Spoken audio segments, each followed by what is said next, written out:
All right. Welcome to the art hang that was originally going to be art casters tonight.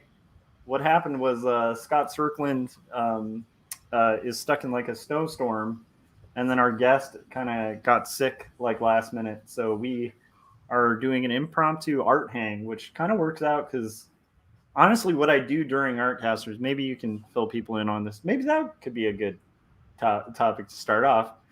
But before we get into everything, like we would do on Artcasters, let's let everybody know who we are and all that fun stuff. So, Corey Kerr, who are you?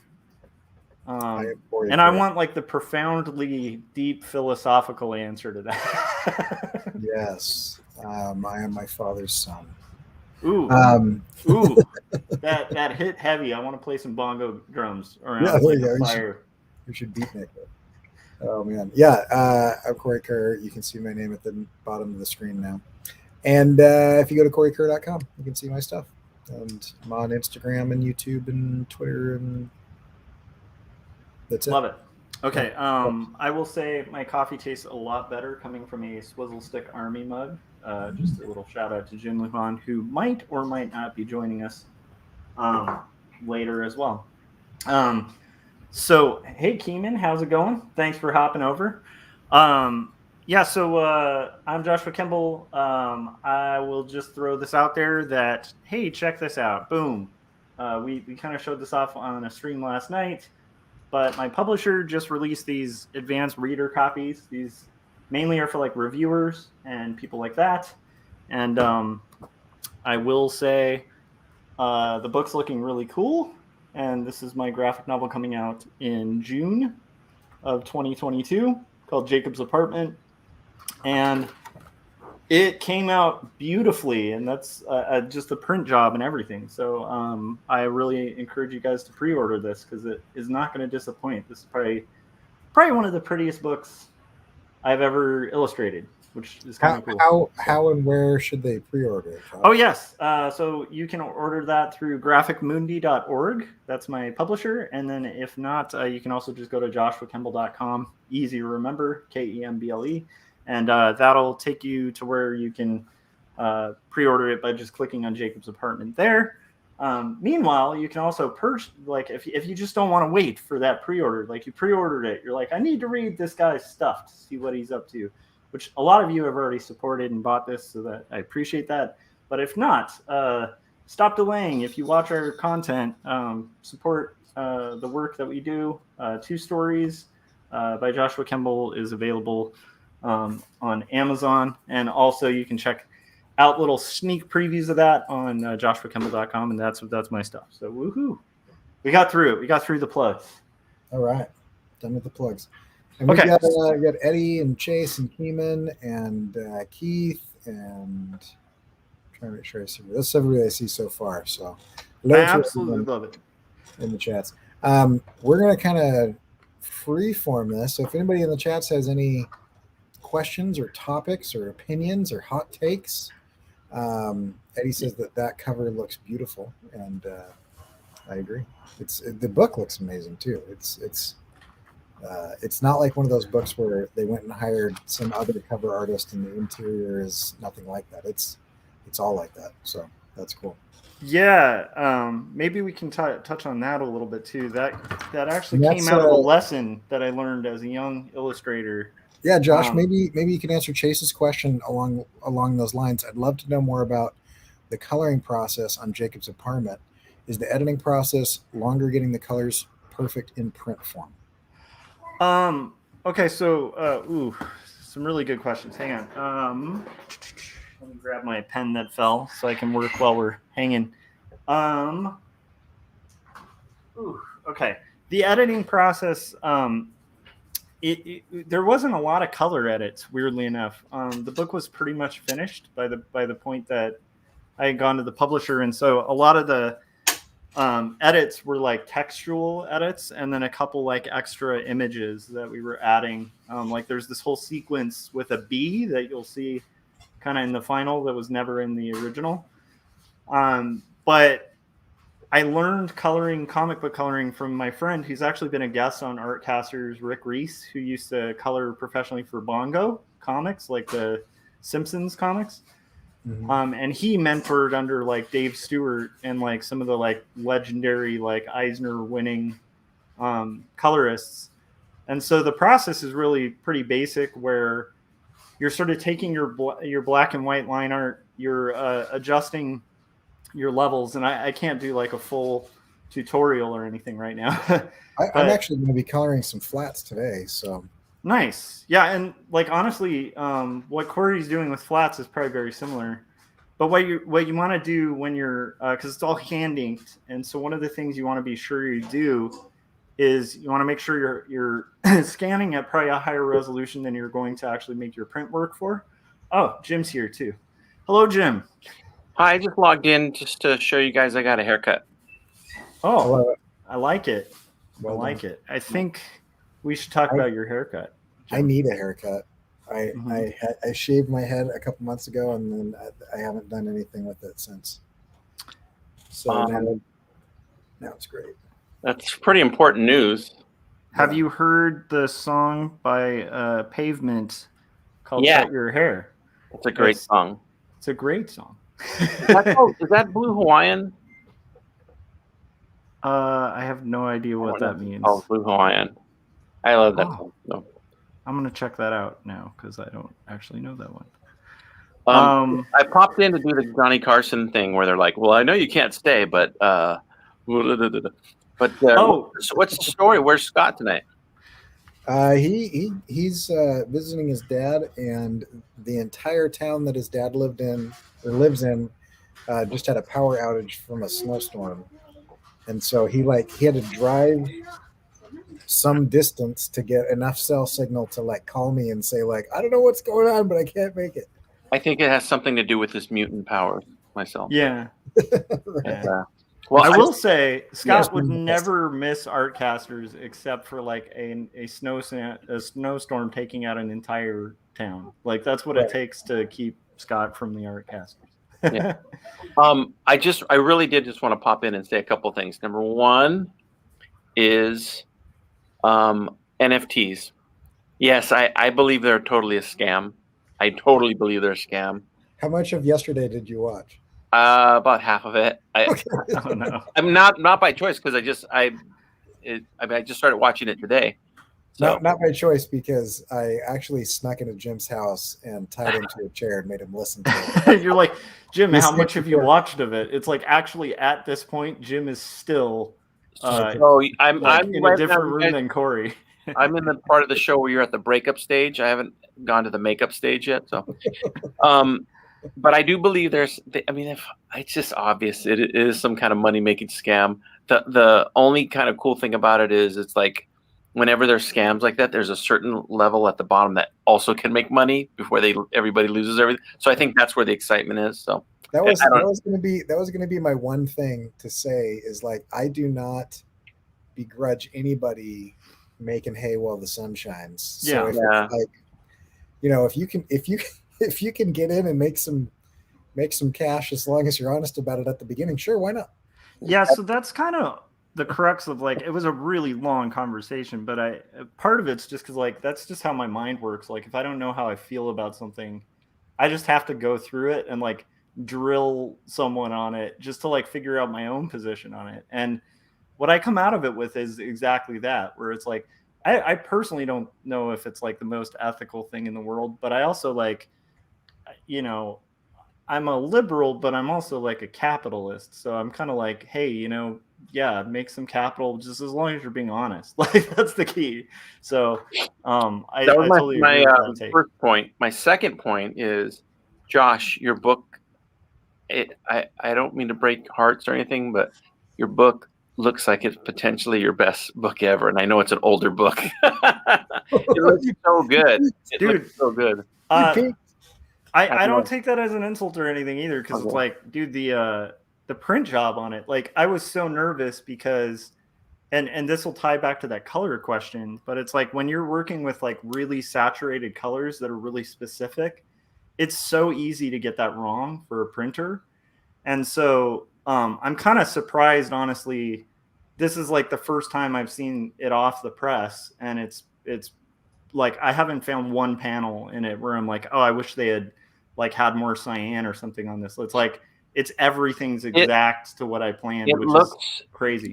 It looks really beautiful. I saw the quick preview that you did of it, and when I say it looks like your best book ever, obviously I don't know the story that well, but the artwork and just the writing's terrible. I don't want to say anything, but it looks. I'm excited to get it. It looks great. Okay, thank you, man. And then my third. Hold on, before you hit your third one, I want to read this comment just because last night was traumatic for many people. But Frank says watching Josh and Corey go at it was like watching my parents fight and crying in the corner. and meanwhile, we're that like couple that's been abusing each other for years, and we're just like, this is just how mom and dad talk. I'm sorry, baby. I just get so crazy sometimes. You just make me so mad sometimes. Wait, okay. Look at what you made me do. Jim, right, I feel like you need to do that, but like with the welcome back kind of vibe. My third and final point before I go is this is probably actually the most important one, is that I'm not trying to be a snitch because I know that's not a good thing, but I just thought the public should know that Gary Hodges has an Ethereum farm in his house, and he is mining for Ethereum. He's purposely hurting the environment and killing whales, and I think it should stop. But that's his own choice because Gary. I mean, that's one thing. Gary killing whales and baby seals is one of the best ways to make blockchains. So yeah. Actually, I heard they were made. He told me he was doing that because like there was just too high of a whale population, and I just figured like, well, yeah, I mean that makes sense in Arizona. Wait a minute, Arizona. Yeah. I don't know. I actually also wanted to say that Gary's Ethereum farm is what caused the power outage in Scott's father's town. So it's you guys all tied together. Yeah, there are dots that we're just noticing here, and Jim is just connecting those dots very rationally to form a web of a picture of Gary, who, by the way, is also voicing a character. Can that be talked about yet? Yeah. He's playing. Okay, so why don't you tell us about that? Because Gary would be perfect as a voice. Shameless promotion before I go. I'm making a new film. It's called Sugar Machine. Jim. How do you come up with these names? I don't understand. And every time I've got lots of the artwork done, and Gary is doing a character named Mickey Dazzo. He's a lawyer, and he's kind of sounds and looks a little bit like Harry Dean Stanton, I think. But he did a great job. He sent me the voices yesterday. It's amazing. It's really, really cool. So he did a great job, and so look out for that. And it's in production now, and I'm having fun doing it. And thank you, everybody. And one last thing: Gary killed Kennedy. Oh, I don't know. This episode I think might disappear off the internet at some point. Keith says whales aren't as innocent as they look. Yeah, and Eddie says. It is -2 degrees in New York and a foot of snow on the way, so we might be joining Scott and having no power. Oh man, I just feel so much empathy in my beautiful weather in California. It's horrible, but Corey's feeling it right now. It's like California right now is like the best place to be, weather-wise. It's still cold, but it's not, Oh yeah, but it's feet of snow. It's California cold, which is not cold. California cold is pleasant. Yeah. So okay, so color. So a lot of this, other than just the ink, which I think Corey does the same method, what I'll do is like I'll scan the black and white art, and then what you have to do is kind of like alias your lines. And so basically you want to get to where you have a solid black and a solid white. And if you zoom in, let's say you have like a 600 PPI image, you're going to zoom in. And at some point on your screen, it's not going to look like a bunch of different, like, that point when you zoom in on your screen and you see a pixel as just a box. Mm-hmm. If you're doing your cleanup right on the edge of your line, that's like a solid black line, what you're going to see is just a solid black and a solid white box, like right next to each other. So it's going to look like a bunch of step ladders, like when you zoom in. If you zoom in and you see like all sorts of variations of gray on the edge of your line, you have anti-alias lines, and they're going to print blurry. And that's not as noticeable if you do like web press or something like that. But if you do offset, like your edge of your line is going to look really blurry and weird. Is that the case even if you're going like 20 by 30 down to 8 by 10? Yeah. Even with reduction, aliasing is what gets you. I mean, if you want perfect control over having perfectly crisp lines, you want aliased lines. Even if you're starting big and shrinking down, if you have anti-aliasing on, that was made for screens. That's not made for print, you know. So that, at least that's my opinion. The only catch is if you're doing painting, like digital painting, or you're doing more of a sketchy style where there is variation in your line, like. But if you're just doing like solid black and white ink that you want as solid blacks over color, then like that's the way to go, in my opinion. So Chase is saying digital art and online businesses are an alien realm to me because I'm old school cartoonist that does everything traditionally with physical media. So Josh is describing like actually taking it from paper to digital. What you're seeing me do actually is I've got the inks digitally here, just that I did on the Cintiq. So it depends on, for me, it depends on speed. If I'm in a hurry, which I am, I have like 45 different scenes to do in the next 2.5 weeks. Then I will ink digitally, but I prefer to ink on paper traditionally. But I will use an aliased brush. And there's very few of those. A lot of the brushes have anti-alias built into them. Yeah. There's a couple of Kyle Webster's brushes that are aliased brushes. Mm-hmm. You can skip that step because your inks are already aliased. Yeah, and weirdly, if I'm working in the style that like Corey is, if I don't want to use like a fancy brush or anything like that, I'll just use the pencil tool. I know it's weird, but it's like if you just put pressure sensitivity on the pencil tool, then you're working in aliasing. And it never looks good when you're zoomed in, but it looks perfect when you print it. It's a weird thing. The thing Corey was talking about working digitally too, I can actually announce this today. It's kind of cool because it was in Publishers Marketplace. Oh, I was going to ask you about that. I felt like that's a really early announcement. Yeah, it is. It's pretty cool. And here's the thing. We had our meeting with our publisher today, and they are all about live streaming and being totally transparent during the process. Cool. And so I'm going to be able to like do live streams and show the process as I'm working on it. And that, if anybody was watching like streams earlier on with those pages, much like Corey's describing, that's a book where I'm going to have to do about 200 pages in like a year. And so the style is kind of adjusted for that. It's more of like a rendery pencil kind of style. And so, are you doing it? Are you doing it digitally? Yes. So the whole thing's going to be done digitally. And so that'll be a whole different process. In my standard process, when I have like solid blacks, what I'll do then is I use that. I separate my black line from my white line. And then what I'll do is I'll lock the layer, like lock invisible pixels or transparent pixels on the layer. The transparency lock. That way, if I need to do color holds on the line, and by color holds, that's like, let me see if I can find an example in here. Yeah, and while you're doing that, Eddie's asking, what does alias mean in relation to brushes? So, I'll mock up a quick example while you're showing your thing. Yeah. And while he's mocking that up, I'll just draw like, so aliasing is like, you have a line like this. In general, on digital art, if you were to draw that line, and it's just true black, if you zoomed in, it's going to look like this, right? On the edge, even though like from like if you were to print it out, it's still going to look like this. On the screen, when you zoom in, it looks like this. So what Photoshop did long ago, that's aliased. What Corey's showing you right there. Anti-alias, right? Or sorry, anti-aliased. Sorry. So see how the main color of the brush is this blue, Photoshop goes in and it's like, I'm going to soften this edge, and it just kind of mixes a bunch of other values of that main color on the edge, which makes it so it doesn't look like it was made in like MS Paint. Yeah.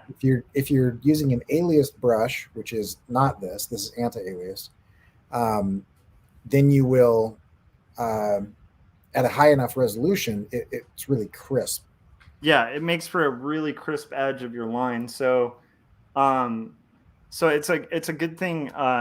The reason you want to separate and have that layer with your transparent pixels is if you want to do color holds, like in this underwater sequence, all of this is color held, like this stuff that's like dark blue as opposed to black. Or even on this, there's a really subtle color hold on this background area here, separating it from the black here. How do you do your color holds, Josh? So that's the thing, is like once you have your line work separated over it, then you can literally you just do threshold adjustment and then delete white, and then on top of that, or well, I just lock my lines without white. So I delete the white out, and then I'll lock the transparent pixels. I'll fill it with a rich black, and that's actually okay. Like one of the cool things that I've shown this to a few friends that do art and stuff, and they're like, "How did the blacks come out that dark?" And I was like, because this was offset and they followed my CMYK percentages. Because this is 30, 30, 30, 95 or 100. So it's like, it's a rich black. So that black looks like black. Whereas if I had just done 100K, you'd see this like really washed out kind of flat black. But the color holds, the cool thing is once you have your line separated from the white and then you have your transparent pixels locked, you can technically just paint over your lines without making any selections. And they'll become color holds, which is really cool. And then what I do is I have two actions that I set. I use the magic wand tool to fill like minor areas. And again, when I'm doing that, I'm making sure that my selection tools are on aliasing, not anti-aliasing, right?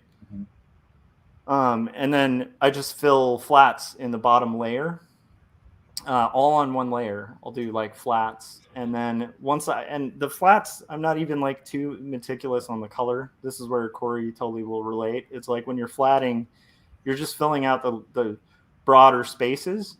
And then from there, you can use those flat shapes that you've just filled with aliased edges, right? And you can use your selection tool with aliasing on and select each shape. And that acts as a mask for any rendering you want to do over it. And then you can do rendering in multiple ways. One of my favorite quick tricks to rendering is like you can actually make selections out of, like you almost cookie cut out of the flat shape. And then you use hue saturation and you can up the lightness and up the saturation just a little bit. Maybe like if you want stuff to have more of a yellow tint to the light or whatever, you can kind of use the hue sliders. So that's kind of my process of doing it. However, I want to say there's multiple processes. I want to hear Corey's too. But on the new book I'm working on, it's going to be a lot different because I'm definitely using anti-aliased lines, because in that case, I want it to look like almost like a charcoal pencil where there's a lot of, it's not supposed to just be like solid black and solid white. Because of that, and because the selections are going to be kind of a headache if I have those above or below, what I'm actually doing is I'm just multiplying like literally the line art, and then I'm filling, and then it's a little more meticulous on the flats, because at that point I actually have to redraw the shapes underneath for flat color. But the nice thing about it, for expediency's sake, and because we're trying to make it look like this old Victorian era book, I'm not doing any real like rendering other than the pencil. So it's like pencil and then just flat colors. So I'm going for more of like a early Maurice Sendak kind of look. Where if you look at old Maurice Sendak books, like pre the Wild Things, when he'd use like a black, I think it was like a black Prismacolor or something, and then they would do tints underneath that or over it. that's kind of the look that I'm going for, like for that book that's coming up. So I hope that answers. I don't know, Corey, like you want to answer how you do color, if it varies or is different at all? And then obviously in Illustrator, it's totally different too. So Yeah. I do a little bit different just because it depends. So it depends on what I'm doing. Yeah. If sometimes I'll just do something fast and sloppy. And then it's like I don't name my layers, I color on the fly or whatever. Other times what I'll do is I actually will use solid color adjustment layers.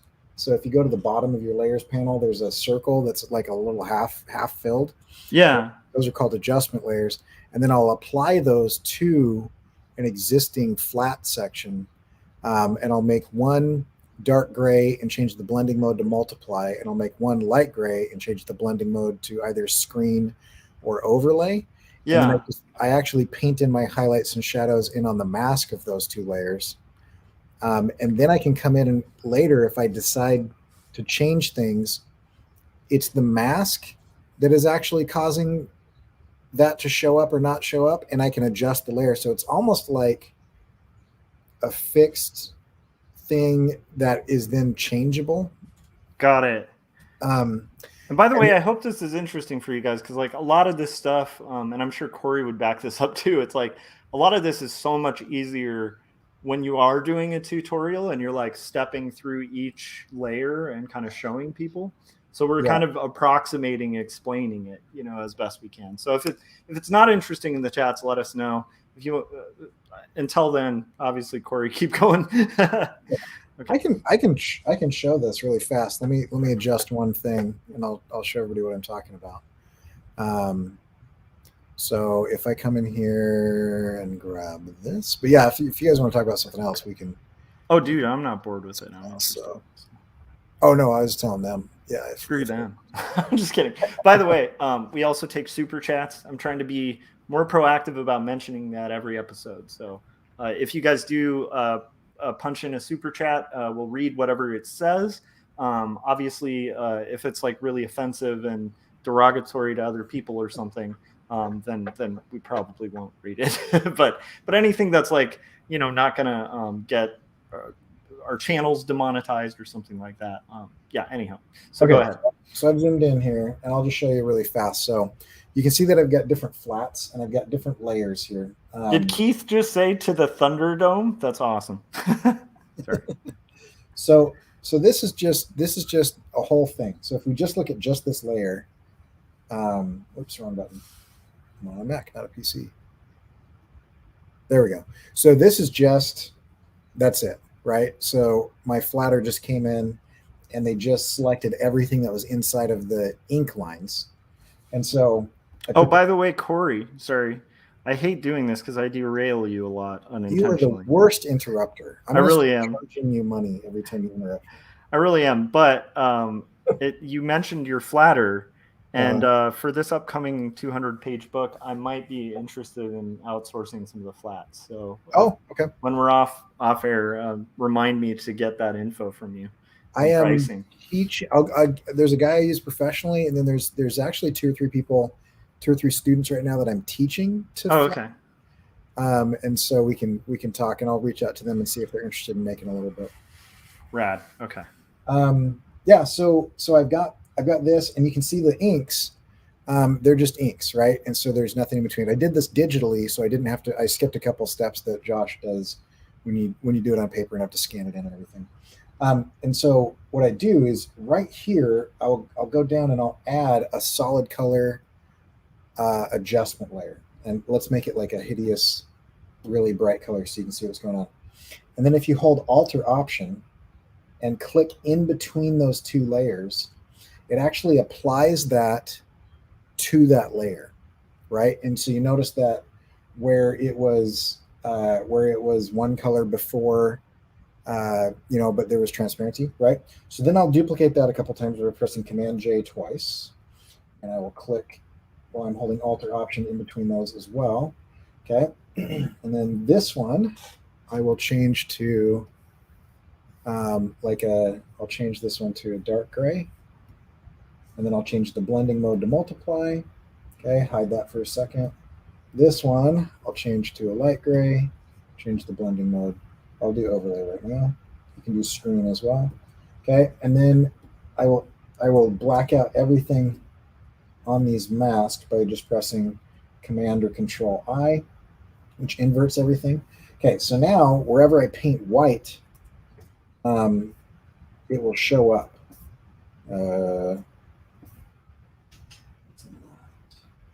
Wait around here. Data selection. Let's try here. Let's try a screen. There we go. Okay, so there it is. So I love it. Frank was saying Corey made a tutorial on flatting, and it says how to flat colors, and he linked to it in the chats too if you guys want to see a more comprehensive version. Yeah, I've done this recently, and then I can come in and I can do the shadows. So I can come in and I can say, oh, those are too dark, and so you can lighten that up, or you can change the opacity of it. The cool part about doing it this way, and then I'll be done doing this, is I can double click on this and I can change this entire thing, and you'll notice that my highlights and shadows, yeah, go redo my highlights and shadows. That is really cool. With the exception of some materials like a very glossy colored metal, most highlights and shadows are going to be a value difference of the same hue of the material that it's on. Meaning my skin right now, right? The shadow right here is just a darker value of this same color. Yeah. And the highlight is just a lighter value of the same color. So this technique, it makes it so that if I come in and I change my mind later, I don't have to recolor all my highlights and shadows. That's actually really good. And what's interesting is that's extremely beneficial, especially if you're working sort of with monochromatic tones over color. I think the second you start getting into really rich shadows that are differing tones, like that might become a little problematic. Right. But, and what I end up doing in that case is I'll use like a radial gradient at a low opacity of like under 30%. Yeah. And I just kind of draw out warms and cools in those color palettes. And then I blend down, and it blends the highlights and the shadows along with that situation. So it actually looks kind of like as if it's painted, because there's some gradation to it. But dude, I love it. It's this cheap hack that I just kind of developed. So I want to also say, like, for the cover here, this was a dither brush. So this is not like a special brush. It's a brush with like a dithering pattern, so that the dither basically makes it like speckled, because I wanted this to actually look like traditional indie comics. I wanted it to have that feel of like an old school indie comic. So I wanted to do a little further with the color, but I also wanted it to look very like hand done and printed, so that if like you look at it up close, it almost looks like a tone that was laid there, like in a traditional way, as opposed to like a digital. So from a distance, it kind of looks like a little, like, especially on her face, it starts looking a little image comicsy, because it's got like a little bit of that like white gradient overlaid. But then when you look really close, it's like you'll see like speckled dots and stuff, because it was like just a brush with a dithered pattern, which is a trick I learned a long time ago. And I'm going to blank out on this guy, but there's this New Yorker cartoonist. I'll think of his name at some point. But he's been a New Yorker cartoonist for years, and a bunch of people had like a conniption fit, because he's one of the most famous illustrators alive, and they found out he's been running for like 20 years or 15 years, like doing all his illustrations on like Photoshop 2 or something. And that was his trick, was like he would use flat shapes, and then he would use those shapes like kind of like the flat that Corey just showed you guys. He would use those as like a stencil, and then he would literally just render with a dither brush on a second layer, like the light and the shadow, and it made it have this like retro stipply look. And like there were all these people who tried to like mimic the guy's style. He's been ripped off a million times. They've tried to come up with these crazy complex things, and he literally one time did like a tutorial, and everybody's like, wait, you're on Photoshop 2? And he's like, yeah, you just, you know, you use your shape thing, you draw your shape, and then you just like on the next layer, just take your brush, put your dither at like 50%, and boom. And it's like when you see it, it's really cool. Oh, Bob Stack, that's the illustrator. Okay, we've got another question. I'll let you do this one, and I'm going to color a little bit. Eddie's asking, how do you decide on panel size, shape, and placement? Ooh, Corey. So are you talking about the composition of the page, or are you talking about like resolution and file size stuff? I think you're talking about like page composition, but I just want to clarify there. Did he say file size? He said, how do you decide on panel size, shape, and placement? So I think composition is what they're going for that. Okay, once we get clarity on that, that sounds like a fun topic. And I'd actually like broaden that to animation too, if that is what he's asking. And Corey, I'd want to hear like you sort of explain. I mean, you do comics too, but like, how do you also like decide like like your shot and how you're going to frame it? Because I think the two will probably overlap. Yeah. Depending on what he's clarifying there. I don't have the best answer because my answer is whatever feels good. but it's backed up by years of studying what works and what doesn't work. So I personally think you try to get as good as you possibly can, so that your instincts are good. Yeah. And then you kind of trust your instincts. But one thing that can be helpful with that, Frank says, I decide by what looks good to me. One thing that can be really helpful that I recommend. Oh, I forgot one thing that is really useful in this technique that I'm doing. Watch this. You guys, this is the Thomas the Tank Engine of techniques. Sorry, my kid was really obsessed with that show, so anytime I hear somebody say really useful, I'm like, that is a really useful engine. Okay, go ahead. That is a deep cut for me. So if I accidentally come over here like this, since I'm painting on a mask, I don't have to switch to an eraser. I just hit X. And if I have black as my foreground color and white as my background color, yeah, X will toggle back and forth between those. And so with the same brush and one keystroke, you can kind of clean that stuff up really fast. Dude, so I will say, I think one of these days, Corey, definitely not tonight because I'm not coloring, but one of these days we should intentionally do a co-stream where we both walk through a technique, maybe with the same black and white line art. Oh, that'd be fun. And I could show you the advantages of my technique and you could show me the advantages of yours, because I already can see like some huge advantages the way you're working. I also can see some things that you're doing that take like 4 more steps that I can do in one with mine. So, but I also can see things that I can't do with mine where it would take me 4 more steps to be able to do some of the extra things you're able to do with like 2 steps. Yeah, the setup of what I'm doing right now takes way longer. Yeah. But once it's set up, I have a ton more freedom. Well, also edits, like, and this is something to really consider. It's funny, I mentioned this a couple shows ago or whatever, where I was saying, when I was younger and I worked with publishers, early on, I really didn't know what I was doing. That's how you learn, like you kind of don't know how to lay out stuff in a template until you lay out stuff in a template. Right. And you kind of don't know you're not building your files right. Like you'll hear it from an instructor maybe.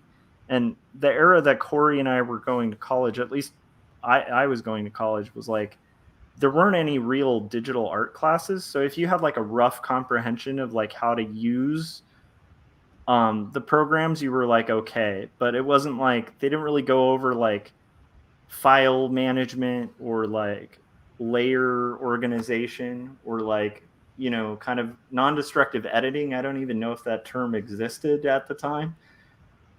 And so a lot of that stuff you just kind of learn on the fly because you have to revise stuff.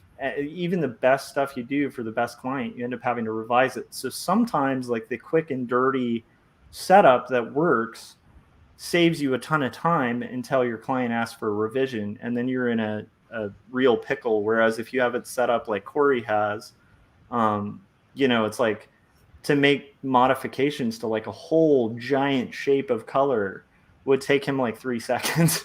Whereas like, and that's literally where this came from was if you go in and you color an entire thing and then they decide, actually can that be blue instead? And you've like hard colored in all of your shadows and your highlights as like painted layers.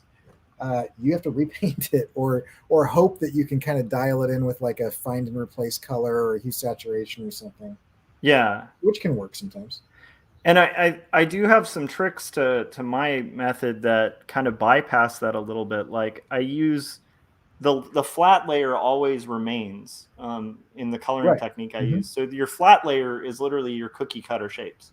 Right. So you've hopefully flatted all your wide areas of color. So if you need to do a vast color modification, because most of your color and rendering are on a separate layer above your flats, it literally is just going down to your bottom layer, making your selection, going back to your main layer, and because everything's aliased on the edge, you can make those cookie cutter selections without like. Now, this is where aliasing becomes so important, because if you don't alias it, you make that cookie cutter selection, and then you try to hue saturation, like slide your color, you're going to end up with this ring of the old color on the edge of your selection, But as long as you're building your files where they're aliased and they do that step ladder thing, and your selections are aliased too, then like you can literally make that selection on your bottom layer, go back to your rendering layer, and just do hue saturation, and you can slide your hue wherever you want. Your values still stay the same. So it's got like the same functionality. It's just it is limited though, because I think where I'm seeing what you're doing is like a massive advantage is when it comes to like more complicated things. And I don't always do this way. I have built the way you're talking though. It's interesting, and this is something really important for anybody. Like I'm sure like everybody in our chats, like you guys could probably share methods that you've used for like professional work to color it that's like totally different than what we're talking about. And if we're talking vector, it becomes like a totally different game too. So although honestly, I do think that both Corey and I have some commonalities, and that's thinking in layers. You want to make sure those like onion layers that you're working on are really nicely organized and easy to edit, and that you have ways to kind of modify and play. And then also we're both doing similar things with like, you need a mask of some sort to do clean edges. And again, like all Photoshop is doing is like mimicking what we do in real life. Like if you were to be an artist who was like hitting things with an airbrush back in the day and you weren't using masks, everything you would do would look like a weird blurry wizard van. Which is only useful if you're trying to make a weird blurry wizard van. Yeah, which honestly I would love a weird blurry wizard van, but if you want that like crisp kind of like those hardcore airbrush artists back in the day, how their stuff looked, why it looked crisp on edges was like they were cutting physical shapes and masks, doing kind of the same exact thing. And then in comics too, it's like I believe they were, cell shading back in the day, and it was a very similar process too. It was just like more manual, and that's pretty much what we're mimicking with traditional comic coloring. Is pretty much like a mimic of like cell shading, right? So I love that topic though, man. I'm passionate about it, and it's interesting because like the books I've been doing, the big project I've been working on is 2 stories, which is black and white, but color is something I'm really passionate about. And there's different realms of color. Like there's, the thing I like about Corey's work that is an area of color that I'd like to push more into is like you will kind of use very unusual colors to like push like a contrast. Yeah. But a lot of the times it's these very sophisticated plays of like complementary shadow and light. That's a really nice way of saying that I don't let reality get in the way of my illustration. But like, I want this color. No, I did one time. Somebody told me something. They're like, yeah, there's this one guy that he always does warm shadows and cool highlights, or cool shadows and warm highlights. And then what I like about that is instead of just value contrast, you also have color temperature contrast. Yes. And it makes us so much more vibrant without having to make every color in your color palette like hyper saturated. So you still get saturation contrast, but you get a more vibrant feel because you're pushing the hue contrast in addition to the value contrast. So yeah, totally, dude. Keith Harper said, my friend had an airbrushed pirate van. We called it the Boogie Van. It was damn near indestructible, like Christine. I want that van, Keith. I want his van, and I want some dry ice to fill it up with, so when I open it, it like smoke blows out of it every time. So I haven't been looking at the chats, but yeah, how do you decide on composition when it comes to panels and size, layout? Yeah, I want to hear you get more into that too after I'm done, because like there for people who've been following these live streams, or maybe you guys are new to them and you follow us on Artcasters, but there have been times this comic that I'm actually inking, like it all starts with things like this. This is a good example, but let me see if I can find. So basically, like my roughs look like this, and I did all of my roughs digitally for this. But there's a lot of streams online on my channel and on Corey's channel where I was working on these, and he's working on an animation, and I would have a layout, and then I would kind of push it to be a little further.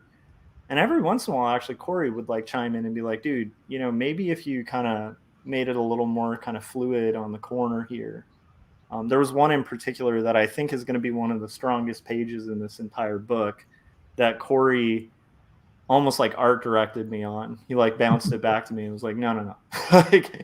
And then he had an idea, and then I kind of took it, and then I realized like some of it wasn't going to work. Some of it was going to make it monumentally better. There's nothing like unsolicited advice. No, it was beautiful. So it was like, and the thing is with Corey, it's like if he gives me a tip on like layout and I'm at that stage of layout, it's like I'm going to take the tip, because like he has really nice compositions and layout and really good page flow. So, but I will say this, the most important thing I think about comic paneling that people who are new to comics really struggle with is actually, I think if you're starting in comics, you really should just start with like boxes. And I know that goes counter to a lot of people talking about like, stay within the guidelines and stuff like that. But like the thing you really have to get early on in comics is that you're telling a story. And if people can't understand your story, you've lost the battle before you've even started. Yeah. Does that make sense? Clarity of storytelling is like number one. Like I see people doing really interesting things that destroy your ability to like understand what's going on. It's like, well, that's a really interesting piece of fine art you've created, but it's not great storytelling, which is the point of this. Yeah, and I will tell you, I'm saying that, and keep in mind, like my first graphic novel, like the intro page is a ball of confusion. Well, I mean, but is that intentional? Like, yes, intentionally doing that as part of the story. So I would consider that still storytelling first. So I mean, it literally starts with two split narratives, and it doesn't spell it out for you. It doesn't say, "Hey, these are two split narratives. These are two different scenes juxtaposing back and forth, back and forth." But I give enough indicators and clues in there where I've shown this to multiple people. And the one edit that we made because my editor also saw this, and I actually asked her, I was like, is this clear that this is two different? And she's like, it still could be made clearer. She's like, I get it, but I read comics a lot, you know? And so we finally decided, like, okay, we're going to have like a little visual indicator of like this edge of this panel that's supposed to tie in with this storyline is square. This edge is rounded. So it's just a little visual cue, like, hey, these are different. So you're going to read through like 4 of these, even at first glance, without thinking about it, and you're going to be like, huh? And then like by the 5th and 6th, you'll be like, oh, it's back and forth. So that's intentional ambiguity. Which is, yeah, I love intentional ambiguity, or intentionally making things, you know, so that people feel like you're protagonists. They experience the same emotions. I think the best example in comics of that, and I'm sure you'll pull out Klaus here, but the best example that I think people would recognize is Capullo and Snyder did a run on Batman, and there's one point in time where Batman goes under Gotham in these catacombs, and he gets drugged, and he starts losing his mind. And as you're reading, they intentionally start to make it so that you have to rotate physically the book as you're reading it. I love that. And eventually you end up with the book upside down, and you're confused on to whether or not you should turn from right to left or left to right. Yeah.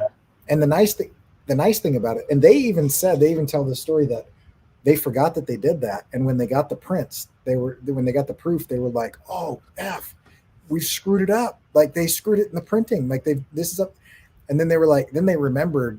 Like I think Capullo even got on Twitter and was like, "Dude, there's a problem with the print, whatever." And then they all remembered that they did that. But the nice thing about it is, it was you never would want to do that ever, except for in the storytelling instance of it was confusing.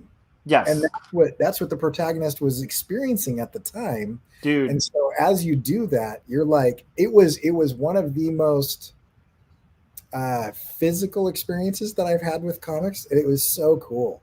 Yeah. I mean, Chris Ware did that with Jimmy Corrigan. I said Klaus. I meant Ware. But Ware did that with Jimmy Corrigan in like 92 or something. And it's like, I remember literally having a moment where I was reading Jimmy Corrigan in the book. I had rotated it like 5 times, like full 180-degree rotations in a story sequence. And then I stopped and realized what he just made me do. Right. And I was like, what is this magic? Like it's so like you do have a lot of control as a cartoonist, and it's really fun. But the guys who are really effective at control in cartooning can tell a very easy sequential story within a 4-panel grid that like anyone could understand. And that's the key, is like clarity is first. Like clarity comes first. Like Corey probably teaches this to his students too. It's like, there's rules, and then you can break the rules, but you need to know the rules that you're breaking and have a reason for why you're breaking them. It kind of always drives me nuts when people try to break the rules as a beginner. Yeah. And I almost want to make everybody watch the movie Hoosiers. Because in that movie, it's a basketball movie. This guy goes in and like... It's a good movie. I don't even like sports, and that's a good movie. Yeah. He just drills fundamentals over and over and over again. And it's just so important to have like the fundamentals down of something. Yeah. Before you start playing with everything. Yeah. And that's not to say like, hey, wait till you have everything down to start, because you're going to retire, at that point. But yeah, I mean, you definitely should get some basic fundamentals down and make sure you can tell a clear sequential story before you start doing really outside of the box paneling. Like, can you actually tell a sequential story? And then the second you're telling a clear sequential story, a lot of what Corey was really highlighting for me is a huge thing, where it's like I instantly go to the text and what I'm trying to emotionally convey. That is huge. So it's like, am I just giving information? Like an establishing shot, and then if I'm doing an establishing shot and I'm like, able to do more than that's important, right? To give that information, or maybe even withhold it, right? Like, let's say it's a hostage situation, your character is held hostage, and you don't want them, like the reader, to know where the character is because the character doesn't know where they are, you know.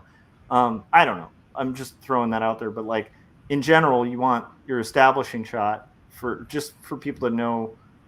It's just basic storytelling. Like if you were telling a story to a friend, you'd be like, "Hey, I used to work at AMPM, and this one time when I was like at the gas station, like, you know what I mean?" And then you start telling your story, and people like have a visual idea of where you are. So that's huge. But it's like, yeah, I think that always comes second with paneling decisions and stuff, and that usually will dictate the size and the tempo and everything. Like literally, what am I trying to say with this? You know, so I've got my clarity worked out. I've got like what beats do I want to hit in the story, and then it really comes down to like what kind of emotional impact do I want to have. If I want a panel that people are going to stay on longer, it's going to be a larger panel, you know. Yeah, and more dense. Yeah. Yeah. And I tend to think of them as like music notes in a weird way. So it's like, you know, if you hold a note for a certain amount of time, it forces people to linger, you know, on that section. So there might be a time where you want like, you know, to hold and just have some like sustain just kind of ring out, you know. And if you're doing that, then maybe you want like a long, wide panel. Or if you're a modern, well, I shouldn't say this because actually they've gotten better. But if you're like an early 2000s Marvel comic artist, then every panel is a wide shot because you're just basically making keyframes for a movie. But I think if you're doing good cartooning, it's like you're going to have like a variety of size in order to kind of create a feeling and a flow to a story. But the key always is like, am I giving people enough information to get from point A to point B to point C? If you start making comics that turn from point A to C and you wanted people to go to B and you show it to 4 people and they keep going to C, that's not their problem. That's your problem. Like you need to fix that. So many people, when they do that, will begin arguing with their beta readers. Yes. Don't argue with your beta readers. Just listen, and you start to problem solve because it's not their fault that you didn't do the composition clear enough. Yes, and also have beta readers who aren't comic people, who don't read comics. That's huge. If somebody who doesn't read comics is struggling, that's a good sign. Because you're not going to be at the comic shop or at the bookstore, or like if somebody orders your work online, they're not ordering you to show up at their house like and look at your comic with them. Yeah, and if you're having to explain it, like, yeah, so those are the key things, and then of course you want to think about basic stuff like your gutter, right? Like your gutter, which is like the space between your spreads. If you're going to work in spreads and you're going to do like full page spreads, which I did quite a few of in this book, in 2 stories, I'm not really doing full page spreads. And that's kind of intentional too, because I want it to feel more like a diary. But if you're going to do full page spreads, you also want to like that has a lot to do with the order, right? Because your page flow is always going to start on the right in a bound book. So your book starts on the right, which I found out is recto. And then on the verso side, that's where your spread is going to start. So when you're designing your sequences of pages, you don't want like a spread that's going to start on the right side, like on a right side page on a recto page, because that just wouldn't work in the sequence. So in a weird way, the book itself will dictate what can be a spread, where you can have a spread, and that'll also dictate paneling. That's a really nice thing about indie comics, because you often don't have control over that in mainstream comics, where they place advertisements randomly in the middle of your pages. Oh yeah, indie comics are great because you're not having to worry, especially like full graphic novels, because you don't have to worry about like that advertising space and stuff like that. You have full control. The downside is though, if you're working for hardbound books, you're going to usually want to work in like signatures of 8 if you're working offset, and then if you're working for perfect bound books, everything needs to be in signatures of 4. So that's a good thing to keep in mind too for your like page count, and then that'll help you dictate panels as well, because if you have 128 pages to tell your story, then like you have to somehow fit your story in 128 pages. Now, Corey, I want to know, like, you're kind of thinking, like, because I know you probably agree with me on that, but I want you to take that away too, like with when you did your oh my gosh, now I'm blanking out on it, the heart one. House Heart. Yes. The paneling that in that is incredible. And so like I want to know like kind of some of like the thinking you did in paneling when it came to like sort of taking it beyond just the grid, because it's very like it was very easy to follow, but they're also very like flowy pages, like in a good way. Yeah, so I wrote a story, or plotted a story. I didn't write it. That was hundreds of pages long. So I came up with this massive, sprawling epic, and then realized like I've got 4 pages. I thought I had 8, and so I had to condense 8 pages into 4. And so I always look at cinema, and so I was just looking at like Guy Ritchie, Legend of the Sword, and he does these beautiful montages. And so I was trying to make the equivalent of like, let's get a lot of information across in an interesting way, but without like shoving everything down everybody's throat. And so initially in that, I had a sequence of like where they fought every single one of those monsters. So there's a page in that comic where I run through a list of monsters that they have to fight to like get to the next area of the thing, and frankly it was kind of boring. Like it wasn't really that interesting, and so what I ended up doing is let's just skip this part. And so what I ended up doing is I was trying to figure out a way to just allude to the idea of it. It's kind of like in Rocky or Karate Kid or any 80s movie where there's like a training montage. It would actually be really boring to watch, you know, Sylvester Stallone do like 200 push-ups for like 30 days in a row, and then honestly, go run 7 miles. I just think that would be hilarious if they did like a Karate Kid TV show or something, or like a Rocky TV show where every episode is just like an hour of a workout where it's just like one more, just one more, and it's like you're watching this person do push-ups for an hour, right? Like psych themselves out, but it has like the whole time just like hour-long like motivational songs. Yeah. So anyways, what I was trying to do is I was trying to do that, and it's a seafaring epic. And so what I ended up doing was, I've always found it very interesting. Something, I don't know, this is weird. I know this is really weird, but there's a lot of artists that are listening, so maybe some of you are weird too. We're all weird, Corey. I'm kind of fascinated by shapes and colors of things in nature.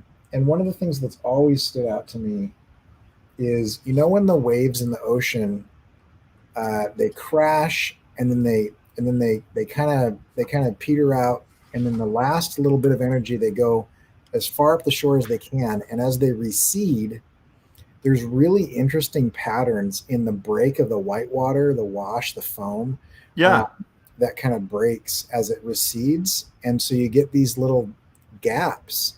And I remember just always being very interested in that. And so what I did was I thought it would be interesting to put a montage, but have the no panel borders, and instead of panel borders, have the foam of whitewash water. Yeah. As it was receding, because we're talking about being in the ocean, as it was receding, it would leave negative space to where I could put that. But because it feels like moving water, it feels very ethereal and impermanent. And so I was hoping that, and I don't know, you tell me whether I hit it or not, but I was hoping that it would feel like a montage rather than like, here's a literal sequential step-by-step thing. I wanted the idea of like, here are moments in their journey that you look at all at once. Yeah, it totally succeeded. And the neat thing was you still kept it kind of feeling like it was, because there's very much like and this is something I'm going to have to be aware of. There's still a Z pattern to it. Yeah, and this is something I have to be aware of as I get into the Victorian book, because we're writing. I can actually reveal what it's about, and I still haven't. So we're writing like my sister wrote a script about the Brownings, and it kind of is a true story about Elizabeth Barrett Browning getting kind of drawn into this like spiritualist thing. And I don't want to give away too much because we're still not supposed to spoil it, but it means I'm going to be drawing a lot of like weird Victorian seances and the Brownings, like Robert Browning and Elizabeth Barrett Browning, and then having to do a lot of research into like ships and stuff from that era. Um, and the one thing I don't want to do is do the comic and have it feel like it's not Victorian. Like I want the whole thing to have a vibe of like that era. Yeah. And what I feel like you did really well that I could learn from, even in what you were describing with that montage, was while it felt like a montage, it still felt like a sea shanty. I think the way you kind of pulled that off, I think it still felt like it flowed with like the guy at the old sea tavern telling this story, and Yeah. I think that's really important, and I think maybe that ties in too, because you probably consider voice, right? You are telling the story from like it's an old man like telling it, I don't know. Yeah, and it is an old sailor telling a story at a Mhm. bar, and you're seeing what he's talking about.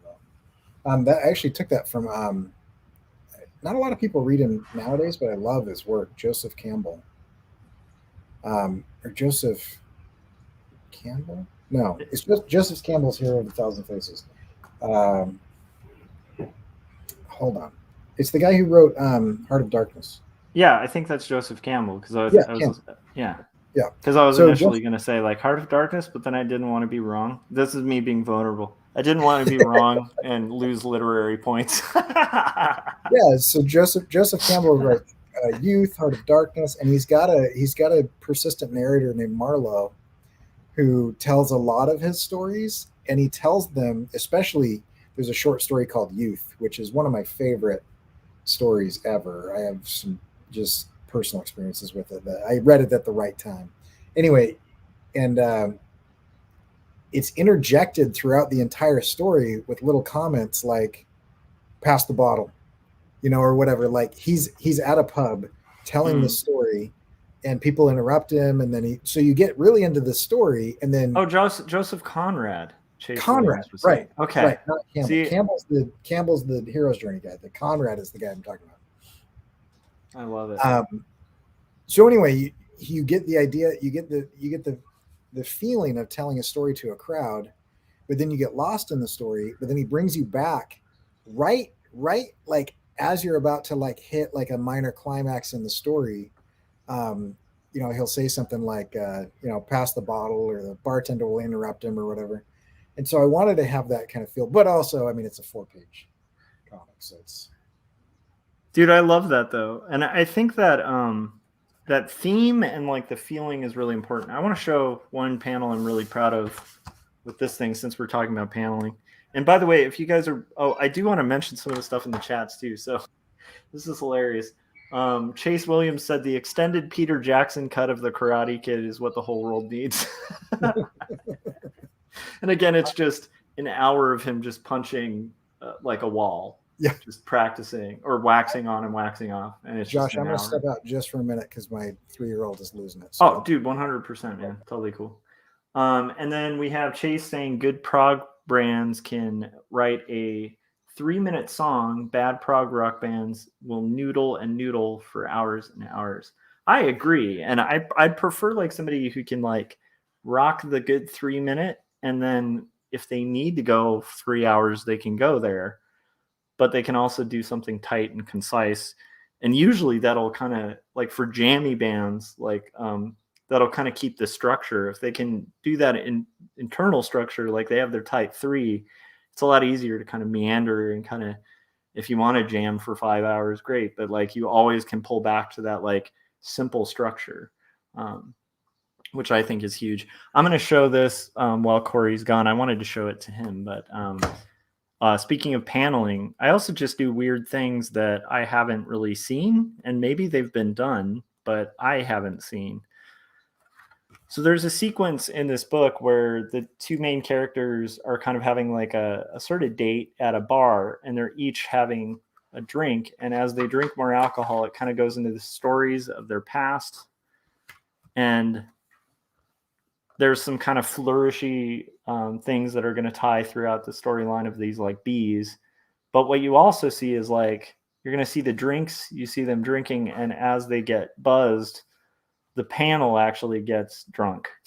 Like, so like I hadn't seen that in comics. Maybe it's been done, but I just like was thinking, how could I make somebody feel like, hey, they've had a lot to drink? And I was like, oh, I'll just make you have a lot to drink as the reader, even if you don't drink. So it's like little things like that that I like to, include wherever I can in a story, and that one I'm particularly proud of. It's so sad though. This is definitely going to be my own copy of this because it's already got like little ink smudges on it for like a brand new book.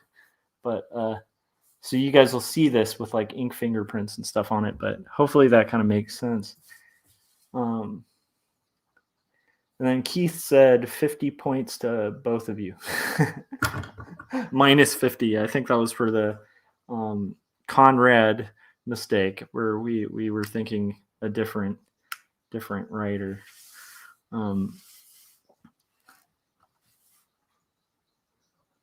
So yeah, I'm in this weird zone of like that book about the Brownings is like it's called Not Death But Love. That's the book that we're working on, and it's going to be done for release in 2024. And my stuff is due in 2023. So the second the script is completely finished, which it is mostly finished, but at this point we're at like edits and stuff like that. So I'm just trying to crank and get as much done for Two Stories Book 2 before it's like go time for those books. And so that's what you'll see me kind of cranking away on here. Let me see what's going on with the chats. So let's see, because I think I have a message of some sort. Be right back.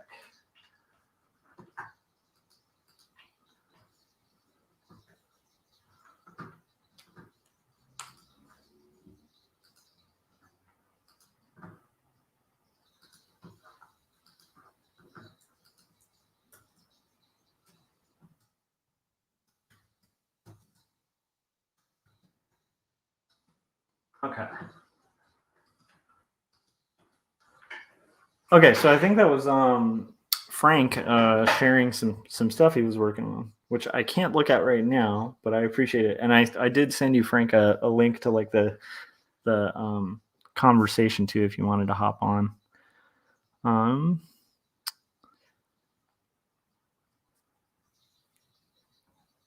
But yeah, like paneling is something I really try to pay a lot of attention to.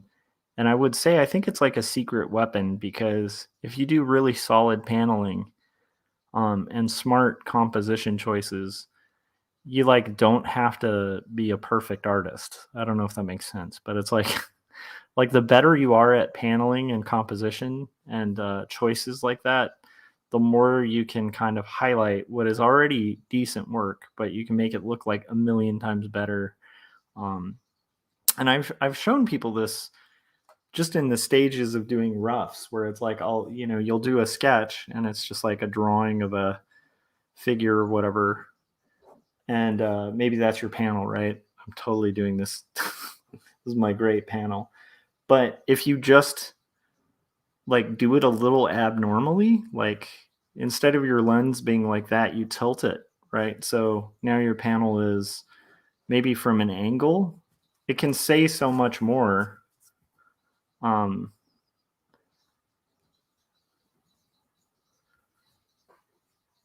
Having it like from a different angle or a different perspective, like just coming out from outside of the box, that can kind of help like further the emotional resonance of your story and stuff.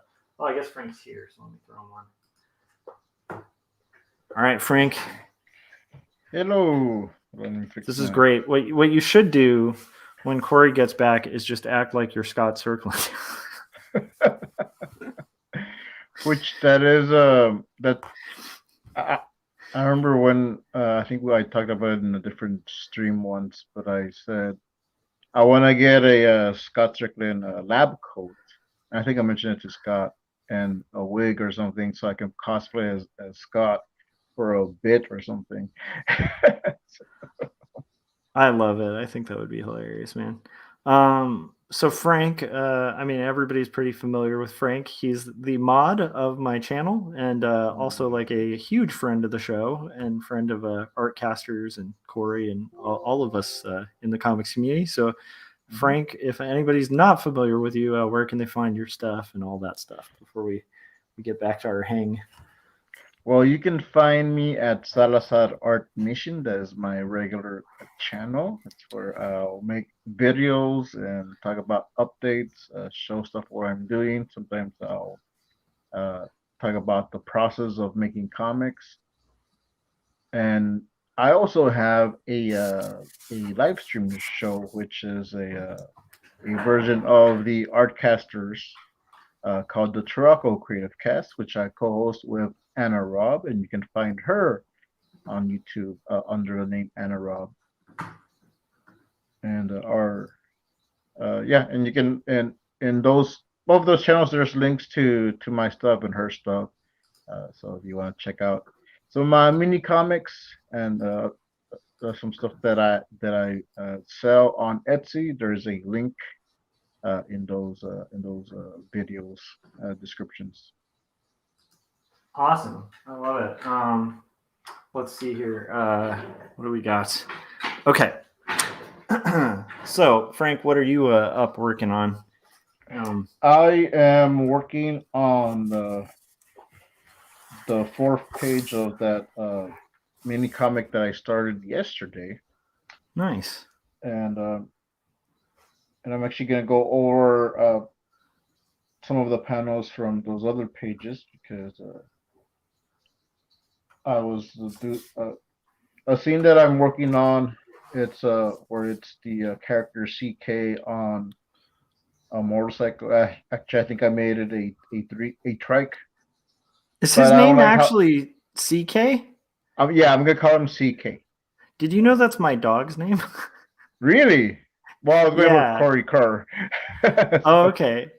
Because we have a dog at my house. It's a pug, and he's actually in my book, 2 stories called CK. But it's named after this story called the Philadelphia Story. It's like an old movie. Yeah. And it's got like Cary Grant and then Jimmy Stewart. And there's this character when Jimmy Stewart basically gets really tipsy in one really famous scene of that movie, and he starts going, CK Dexter Haven.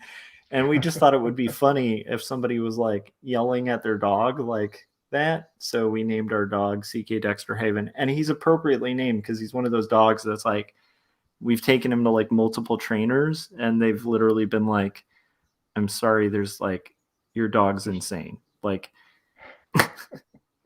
they've literally been like, you can't train this dog. And I'm like, but all dogs are trainable, right? And they're like, no, he's not a problem dog. Yeah, we love him, but he's a crazy little food obsessed pug who he's like the aliens on the ship in Alien. Like he will find a way. He will find a way to that food. Like a mad little lunatic. So anyhow, that's sorry. Okay, continue. I am really bad at derailing people. I got to work on that. I got to work on that, Frank. Yeah. So I looked up some references of a guy riding a motorcycle because the way I drew this guy, he doesn't look good, and it's only for like 2 panels. But like I needed to. I don't want people laughing hysterically for the wrong reason. So I'm gonna fix that panel. Okay. Because I did it at the top of my head last night. It's and I didn't have any reference. Oh, go ahead. Yeah, with bikes or motorcycles, that's like super hard, man. To just do straight out of your head. And one of the things that is really hard to draw, even with reference, is the spokes on a wheel.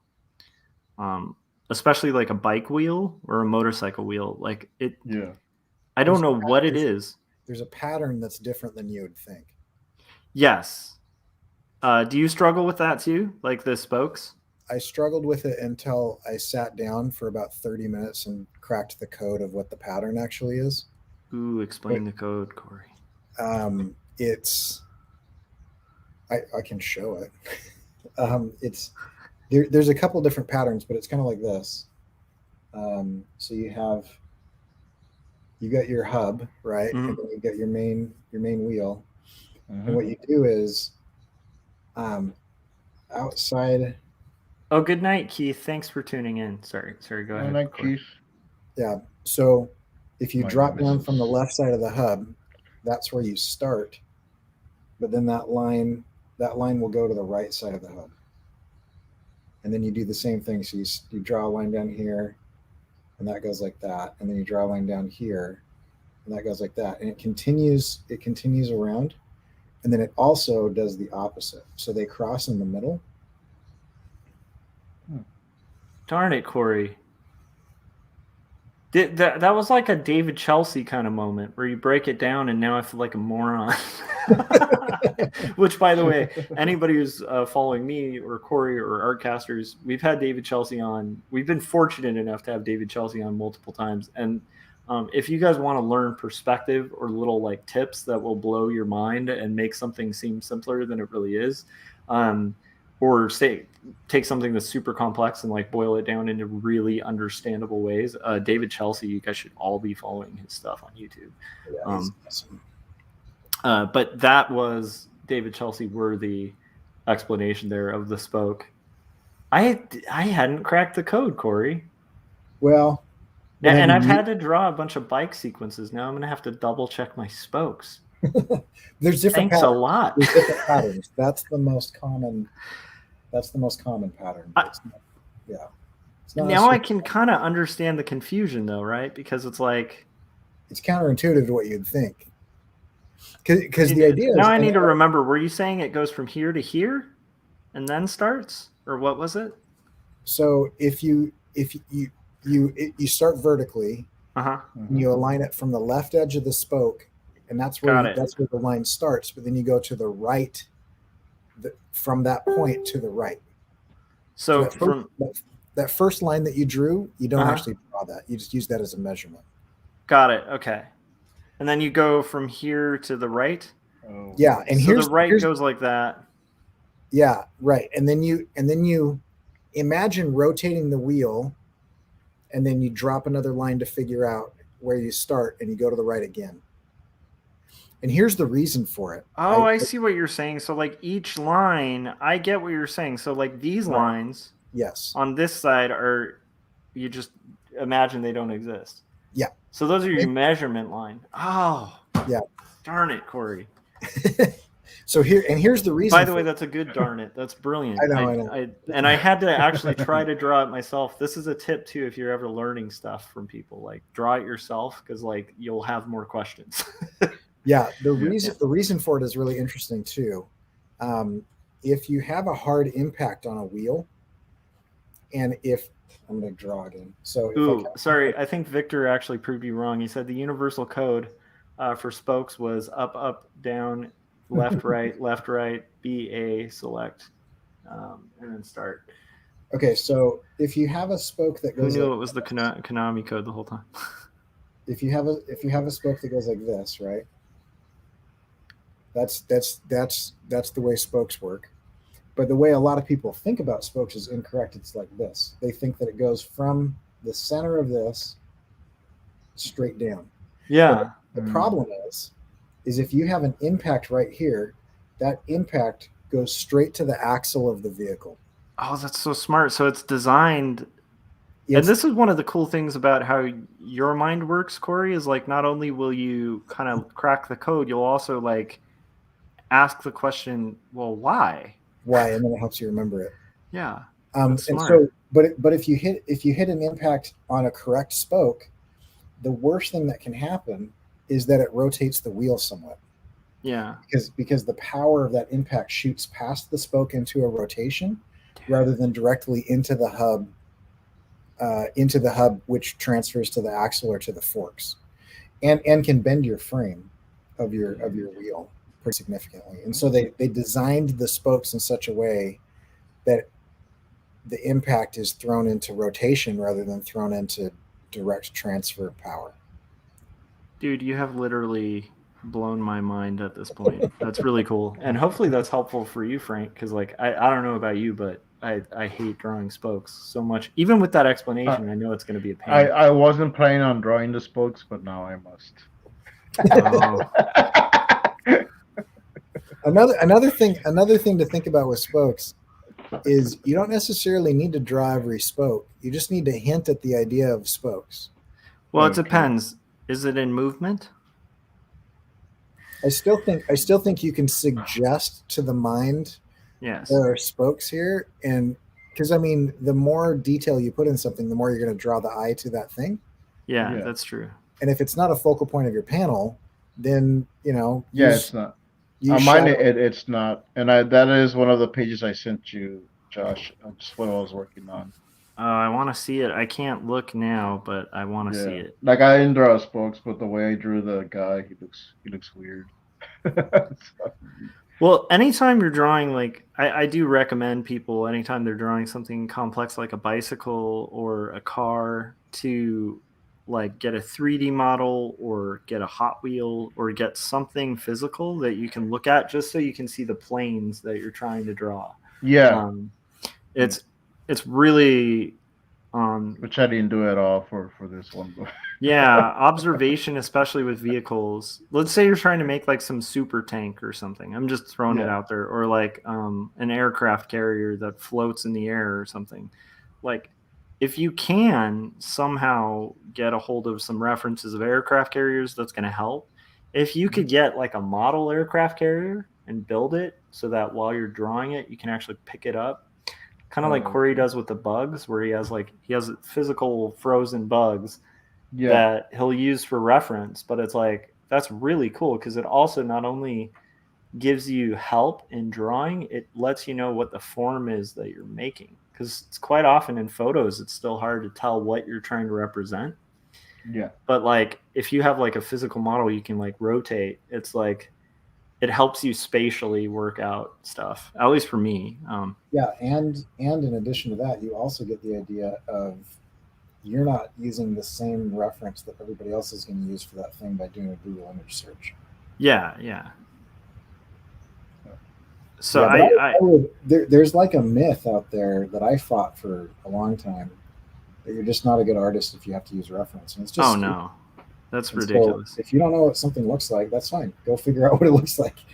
And the only reason I know how to do spokes is because I had a client job where I had to do spokes.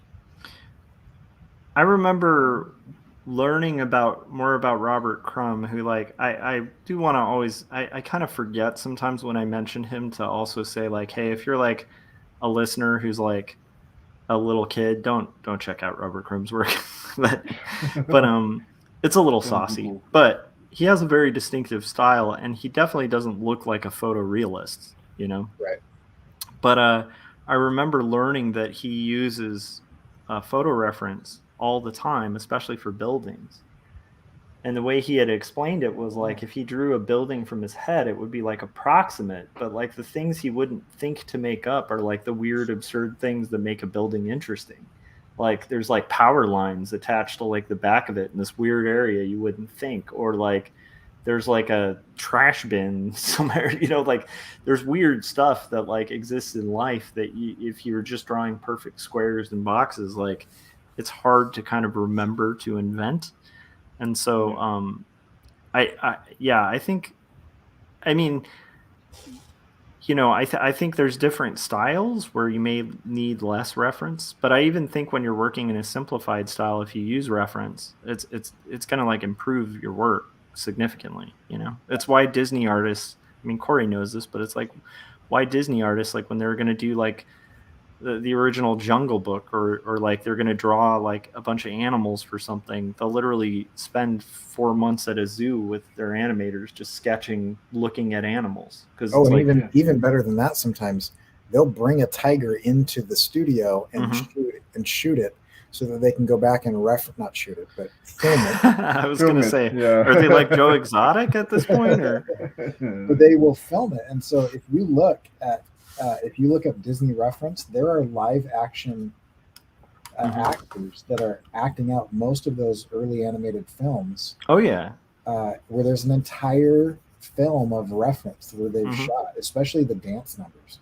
And the weird thing is, you know, and this is for full transparency, some of those you probably shouldn't look at if you're younger age too, because some of those were not filmed with clothes.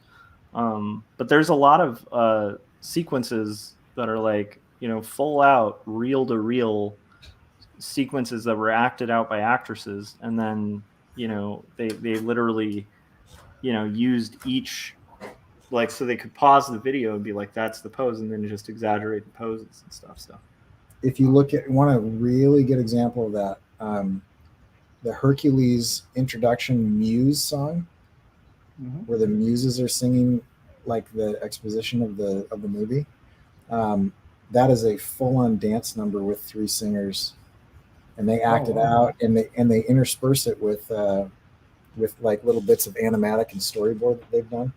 It's really interesting to watch, and you can watch it side by side on YouTube.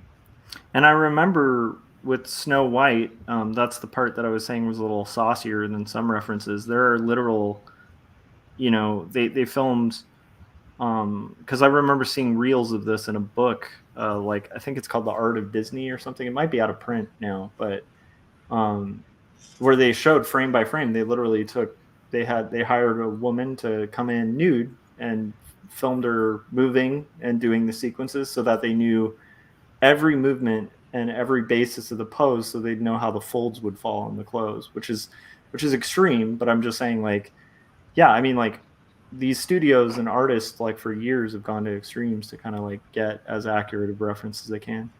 There's also a really famous Norman Rockwell one. Are you guys familiar with that one? Norman Rockwell used a ton of reference, so I'm not sure which one you're referring to, but there's a ton of photographs that he would take and then cobble them together from Photoshop to do his paintings. Well, he didn't. Photoshop didn't exist, but yeah, pre Photoshop. Yeah. Oh, sorry. I thought you said in Photoshop. I'm like, Corey. Okay. No, he would cut them up, and he'd be like, I need this head and this arm, and yeah. So before that, though, it's weird because like a good chunk of his career, he would use Clip Studio. He would use Frank to pose for everything. He actually was a purist for a really long time. So like the first half of the Saturday Evening Post illustrations were all done by him hiring models who would come in. He'd set up lighting, stages, everything, and he would literally say, hold that pose. And then he would paint and draw from life. And he was really critical of people. This is like a young Norman Rockwell using photography. And then I think he explained that it was when he had to do like moon landing. It's been a long time, but I think it's when he had to do the moon landing where he's like, I can't really do this convincingly, like in a studio. And so he started using photo reference, and then he was like, what have I been doing for years?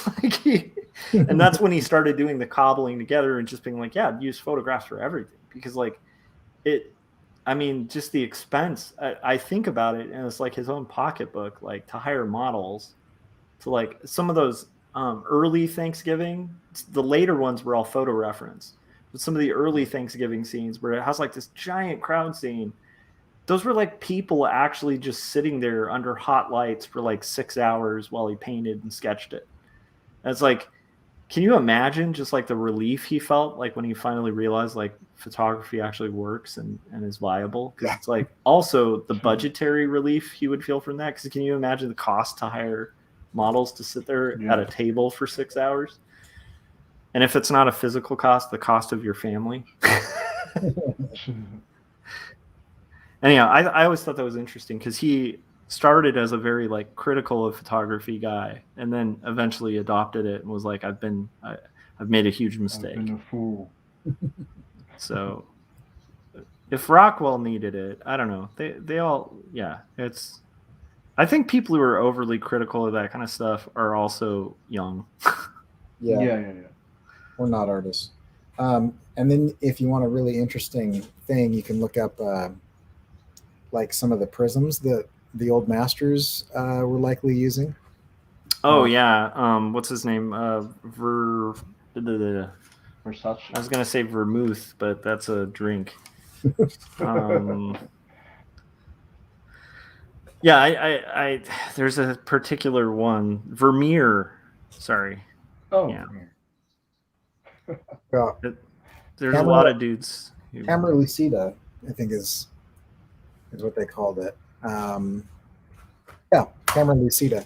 So if you want to look up Camera Lucida, and everybody's always quoting them as look at we've never been able to get back to this level of precision and mastery and stuff. And it's like, well, yeah, they had a model there, and then they would look through a prism, and in their view, it would transpose the model to their canvas, and then they would trace the measurements and outlines of the gesture, and then they would paint it. Now, I will say there's also dudes like, let's see here, Rembrandt, who didn't use techniques Yeah, like no, I'm not that. saying everybody did that, But what's interesting is like you can see a significant difference, and still even Rembrandt was using like a lot of measurements. He's one of the first guys to kind of do this thing, the like, hey, I'm gonna measure by my thumb, was and I'm using gonna compare that. so that's where that came from. Well, it's not all from him. He's just one of the guys who really mastered it, especially later in life. Da Vinci was starting to crack it, although he always had a weakness with facial structures because he tried to make everything geometric. And so there's some really cool things about the body, especially when you realize when you draw a center line, like everything is pretty much like an exact flipped copy of the other half. But they're never perfect, right? But there's like specific measurements between like the eyebrow. There's certain amounts of eyeballs. Like there's an eyeball between your eyeballs. Fibonacci. There's all these cool like geometric like ways to measure out the face. And then also, and this is where I really like Rembrandt, where he started to get really hip to some stuff, was like at his later age, you'll see he does a lot more 3/4 as he got older. And people always think he was painting thicker because he was going blind. But a lot of people nowadays think it's because he got better at painting. And like, you also notice his drawings got more sophisticated because he stopped doing like straight on shots. He started doing more 3/4 because he realized like, okay, not only do you have that mirror effect, right, where you do your center line, and like each eye is going to be the exact same width if it's a straight on shot, right? It's going to be about the same distance from like the bridge of your nose and so on. And like, there's little lines in like your mouth and your chin and all of this stuff. But what he also realized was like, hey, if that center line like moves, like it actually reduces the symmetry. So like the side that's the thinnest on the center line is always going to be smaller than the side that's the thickest. So like if I'm drawing a 3/4 perspective shot, suddenly the eye isn't going to be like equal in width, right? Because it's angled. So it's like the one that's on the shortest side of your center line. Anyhow, it's nerdy, but it's like everybody has cheats. Even the geometry of the face is like studying and kind of figuring it out, and knowing the structure and kind of finding a cheat to kind of like try to make it work. Am I rambling? I'm totally rambling. You're not. No. It's interesting. I love that stuff though. And you could literally study that for like your life and never really fully get it, But I do remember when that cracked for me with life drawing. It was just like a day where it was almost like overnight. And it was after years and years of doing these life drawing classes, feeling like I just didn't get it. And then something unlocked just like instantly. But it happened after a lot of people being like, oh, you're too sketchy. Like, why are you drawing like this? Because everybody, when they start drawing, like they kind of draw like very noodly. And I remember people being like, be more confident with your line, like do more gesture and stuff like that. I never got it. And then it's like one day I just was like, oh, I really enjoy this. And it's also like, I don't know what that means sometimes. You know What's what I mean? up? Well, you get that advice, and you also don't have like the mental vocabulary or experience to really process what that advice means to translate into your amp. Yeah. People are like, hey, loosen up, and you're like, but what does that actually mean? Like, Right.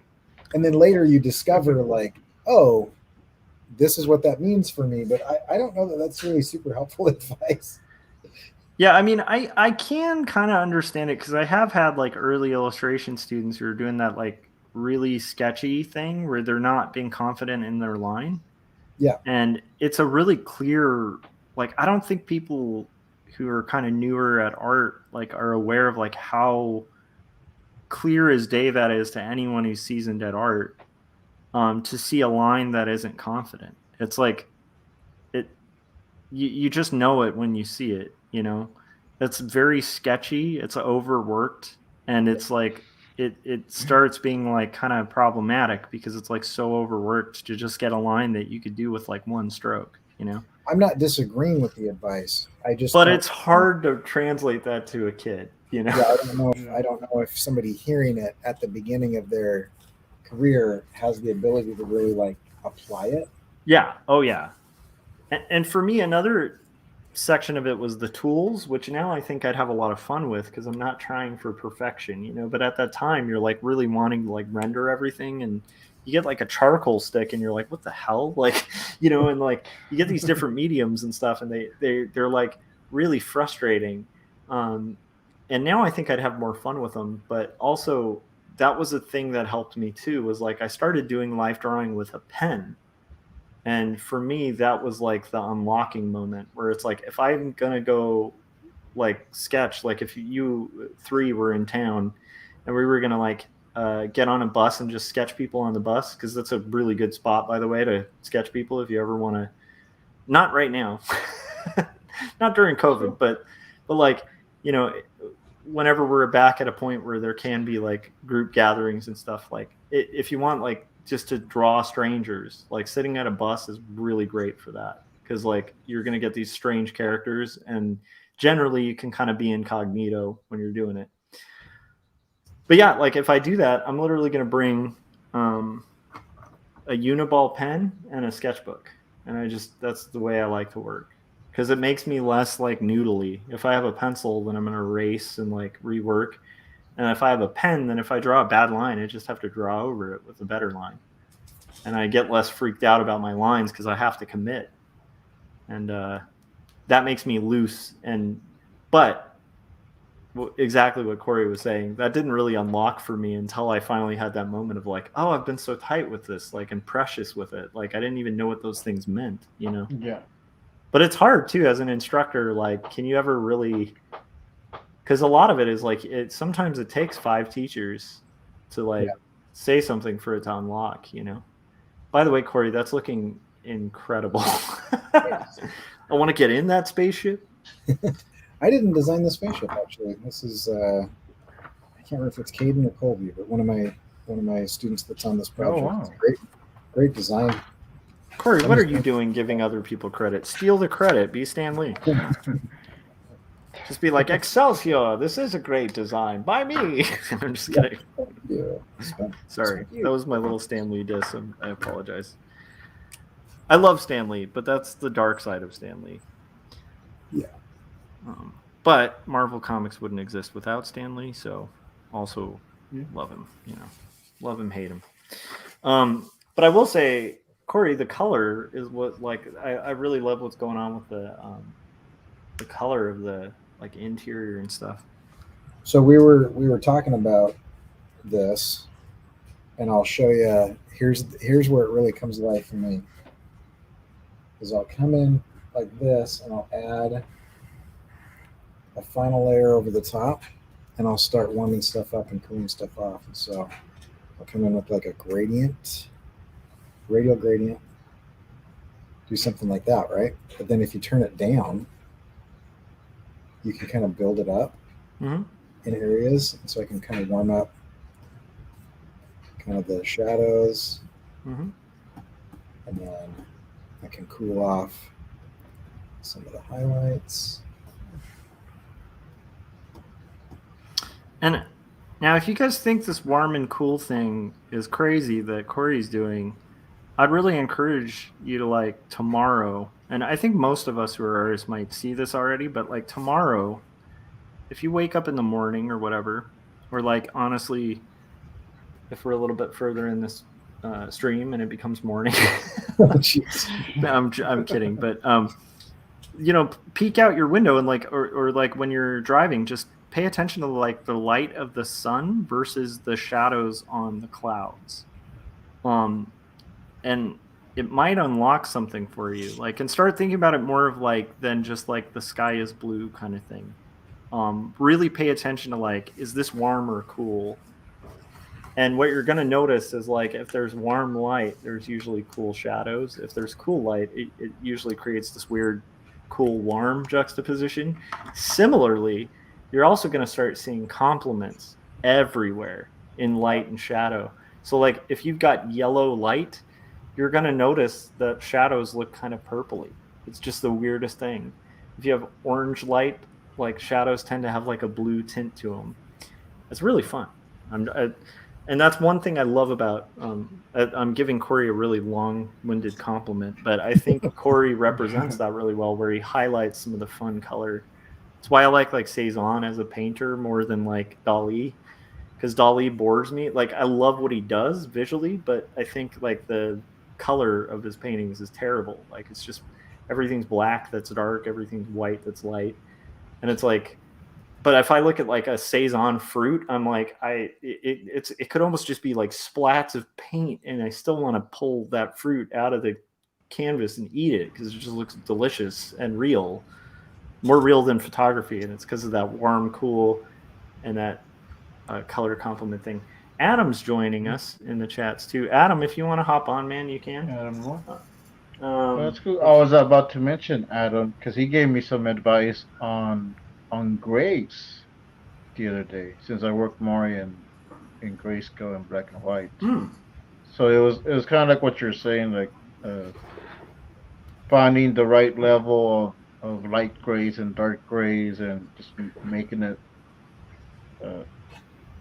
look good, and not just like using one gray tone for everything, and then everything just kind of blends together. Yeah, I think I kind of feel like with grays. Sorry, Adam, if I revealed secrets. I love that. I would actually say, like, if you're gonna do one tone, you really want to be specific about your selections. Does that make sense? So, like, there's like a way to get one tone look, but you almost have to like imagine your world being like rimlit almost. Or it would be like a world where like there's always one spotlight or something. Like, you really need to be clear about lighting to pull off like one shade of gray. But I agree, yeah, like rendering it out and like kind of making there be like more values of gray can be really cool. And then Adam very rightly said, if you look closely, you'll notice the sun is not yellow most of the time. Of course not, but the light can be yellow. That's the sort of difference. The sun itself, I'm trying to remember. I don't even know if we can technically observe its color. I mean, I don't know. I hope you guys never stared directly at the sun. But that's how I learn. Did I tell you? Have I gone on this rant on this thing before about the blue eye like rabbit hole I went in recently? Because my son, there was just this day where his eyes looked really rad, and I was thinking like, my eyes look pretty cool because I have blue eyes, but his look like way more blue. And then there was this one day where he was wearing this specific outfit where his eyes were just like this piercing blue, and I was like, how does that even happen? And then I was remembering like dominant and recessive genes and stuff I learned, but I was like, I wonder if there's more to it. And I went down this rabbit hole on eye color, and I was like, holy crap, there's like way more to it, and it's insane. But I also didn't realize that like blue eyes actually aren't blue. I had never known that. Maybe I learned that when I was a kid. I don't know if you guys knew that. I just learned that right now. What do you mean they're not blue? So your blue eye, like my eyes are hazel, so it means my son got more blue, probably from your like my wife's recessive trait, and then my two recessive traits, which met, right.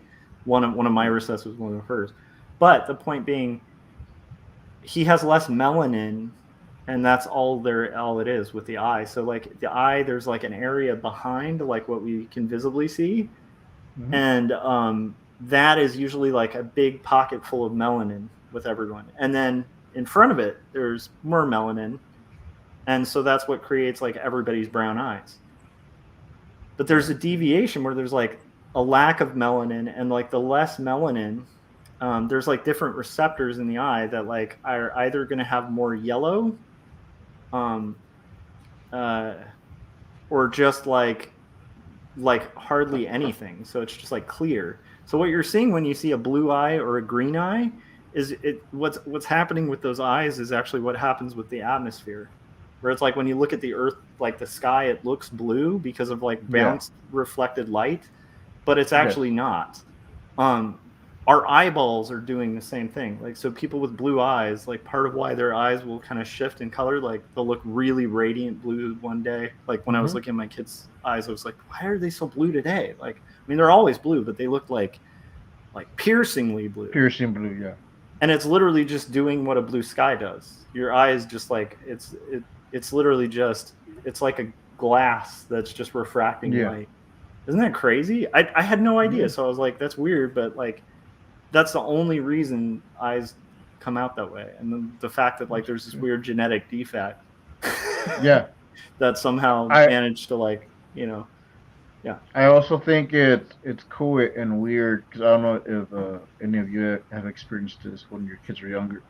Both of my sons, not my daughter, but both of my sons, were they were born, they had like really blue eyes. And when I think my oldest son, he reached a certain age, they started turning hazel.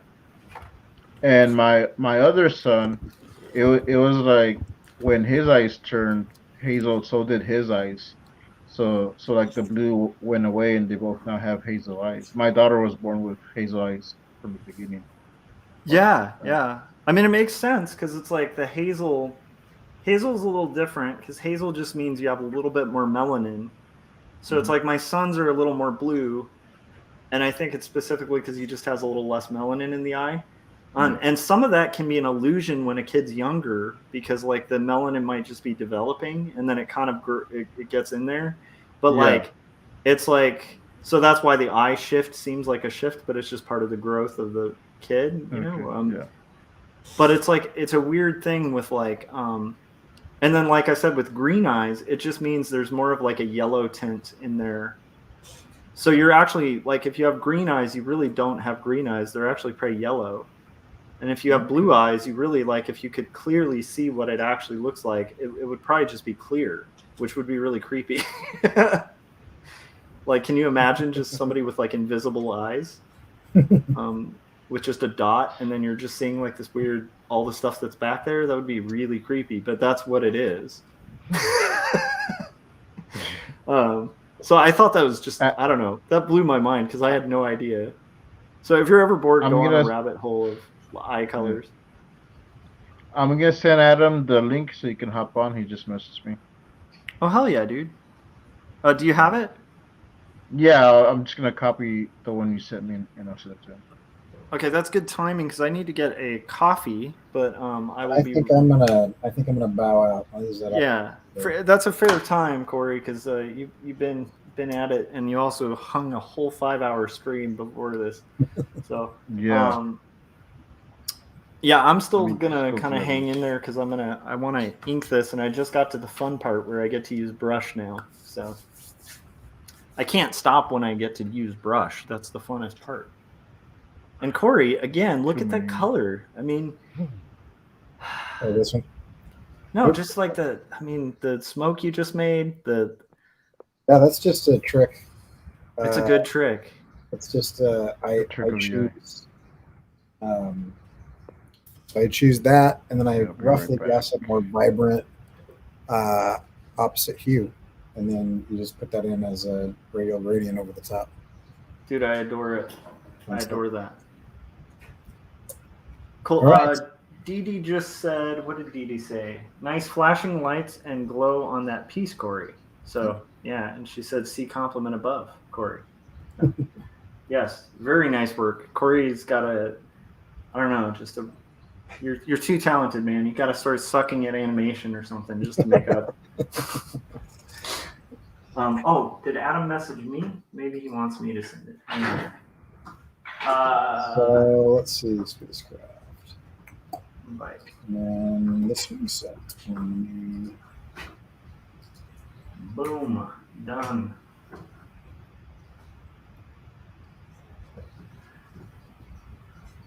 All right, I'm going to try to finish this. All right, so I'm getting coffee, and I'll see you guys in a few. Okay.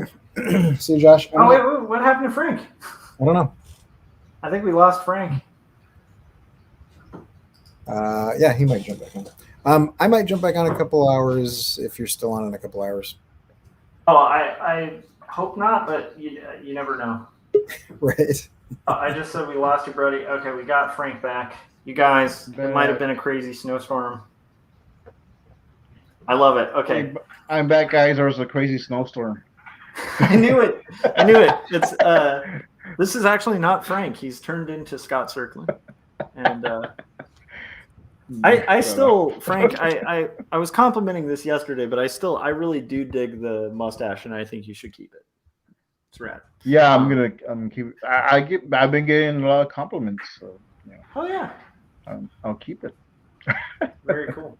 I was sending Adam the link, and I had to like drop out, and it drops me out. So I'm on my phone, so it's a thing. And then Corey just dropped out. We both sent him the link. I think Corey's good. I think he might just be hopping out of the stream. Yeah. For now, so he said he might hop on in like an hour or so. If we're still going, my goal is at 5 in the morning.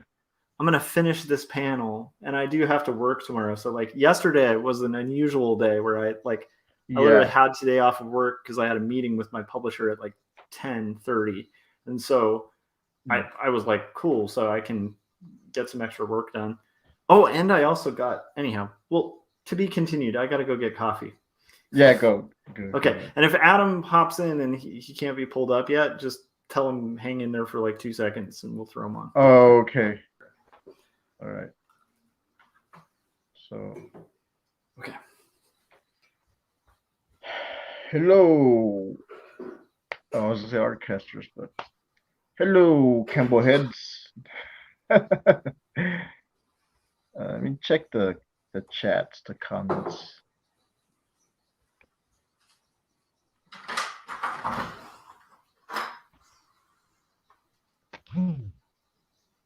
I'm getting a message, and I can't answer it.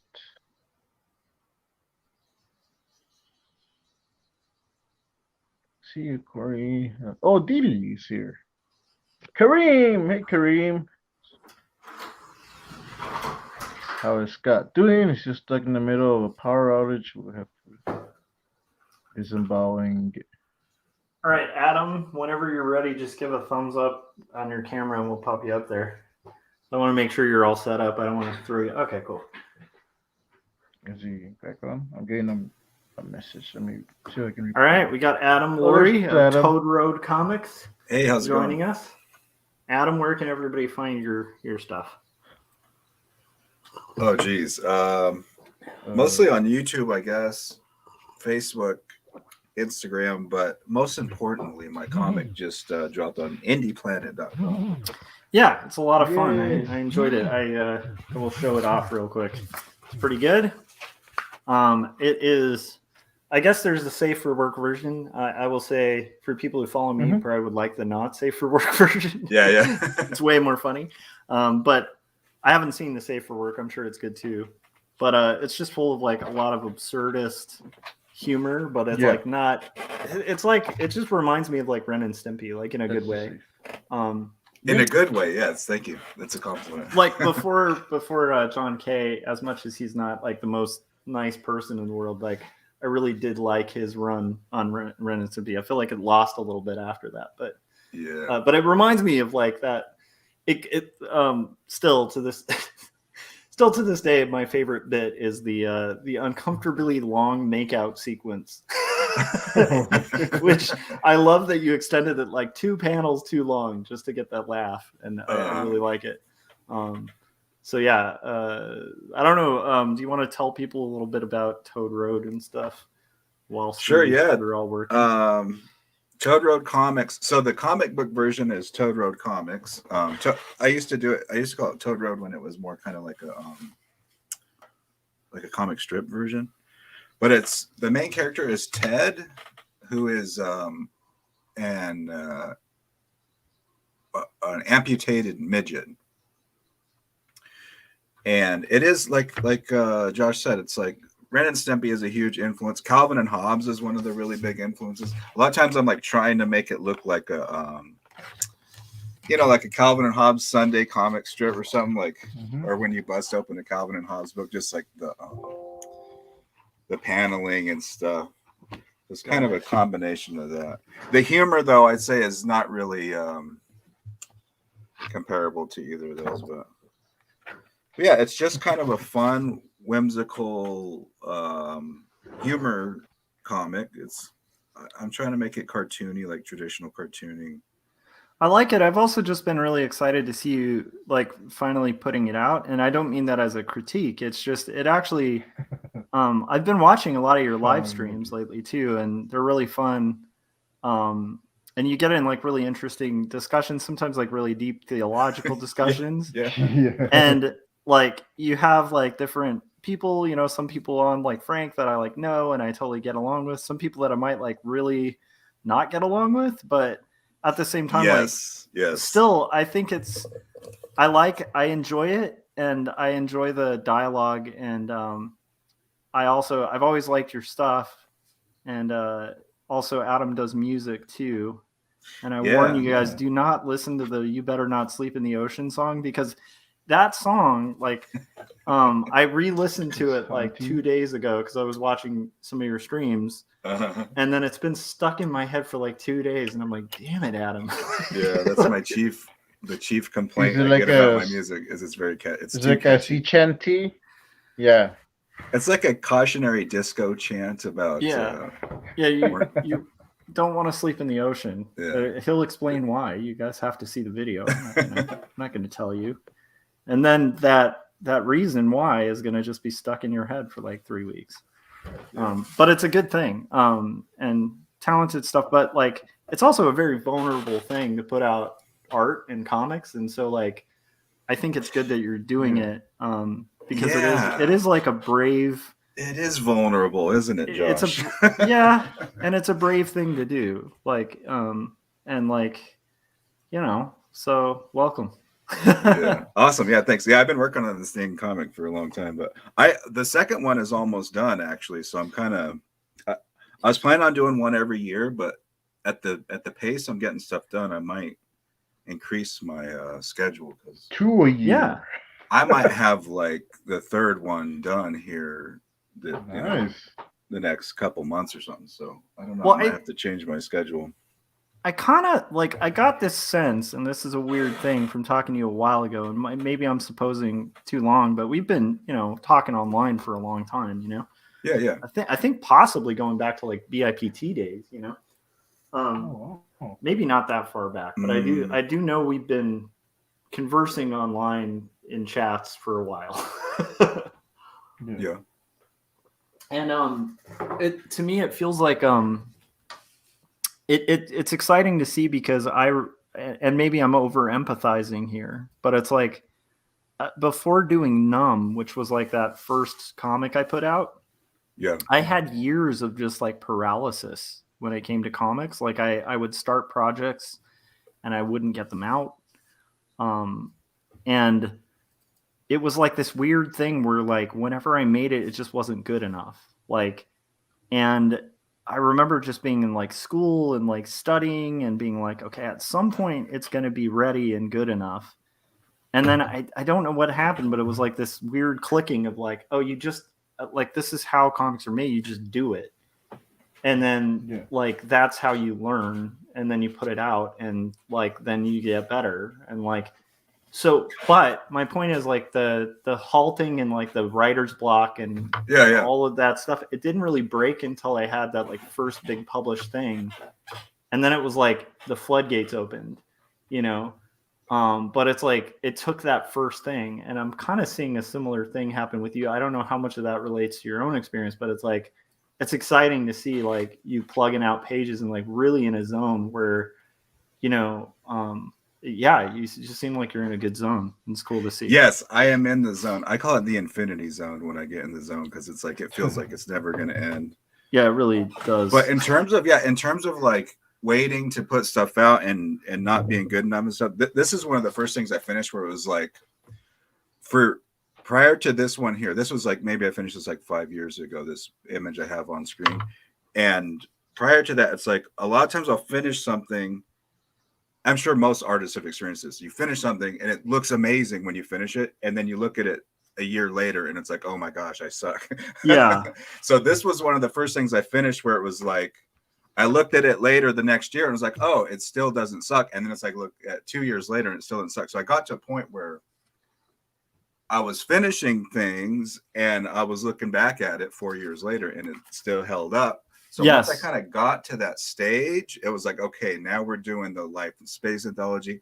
Now I'm doing this comic strip. Like I was started completing things where it was like, I was getting the finished final version of most of everything I was doing. And with Toad Road Comics, it was just that I kind of, it's just sort of the order of the projects at that point of which ones I was planning on doing. And but yeah, I've been completing stuff and putting it up on Facebook. And I kind of went through different stages and iterations where it was like, at the time, I thought that was the completed version. And then I would go back and redo it. But now I'm getting to where most stuff, it's like, I'll just bang out a page without, like, I used to just go through so many drafts and versions and like draw something, redraw it, do a fourth version, and then finally that's like the final one. Like, as I'm like where I'm at now, it's like I start a page and that's like the page that is the finished page, you know. I don't know. Yeah. Like, I'm getting to that level where I can just kind of do that. Yeah. So I think that's a exciting thing, and and it's fun too, because it's like you can just sit down and draw some comics, and it's like it doesn't take 8 years to get something done. So it's just like a feedback loop of like, dang, I want to do more. I'm getting it done. Yeah, dude. I'm cranking it out. And the nice thing too is like, if it does take you 8 years, it's going to be like a giant book, you know, like, which, you know what I mean? So it's like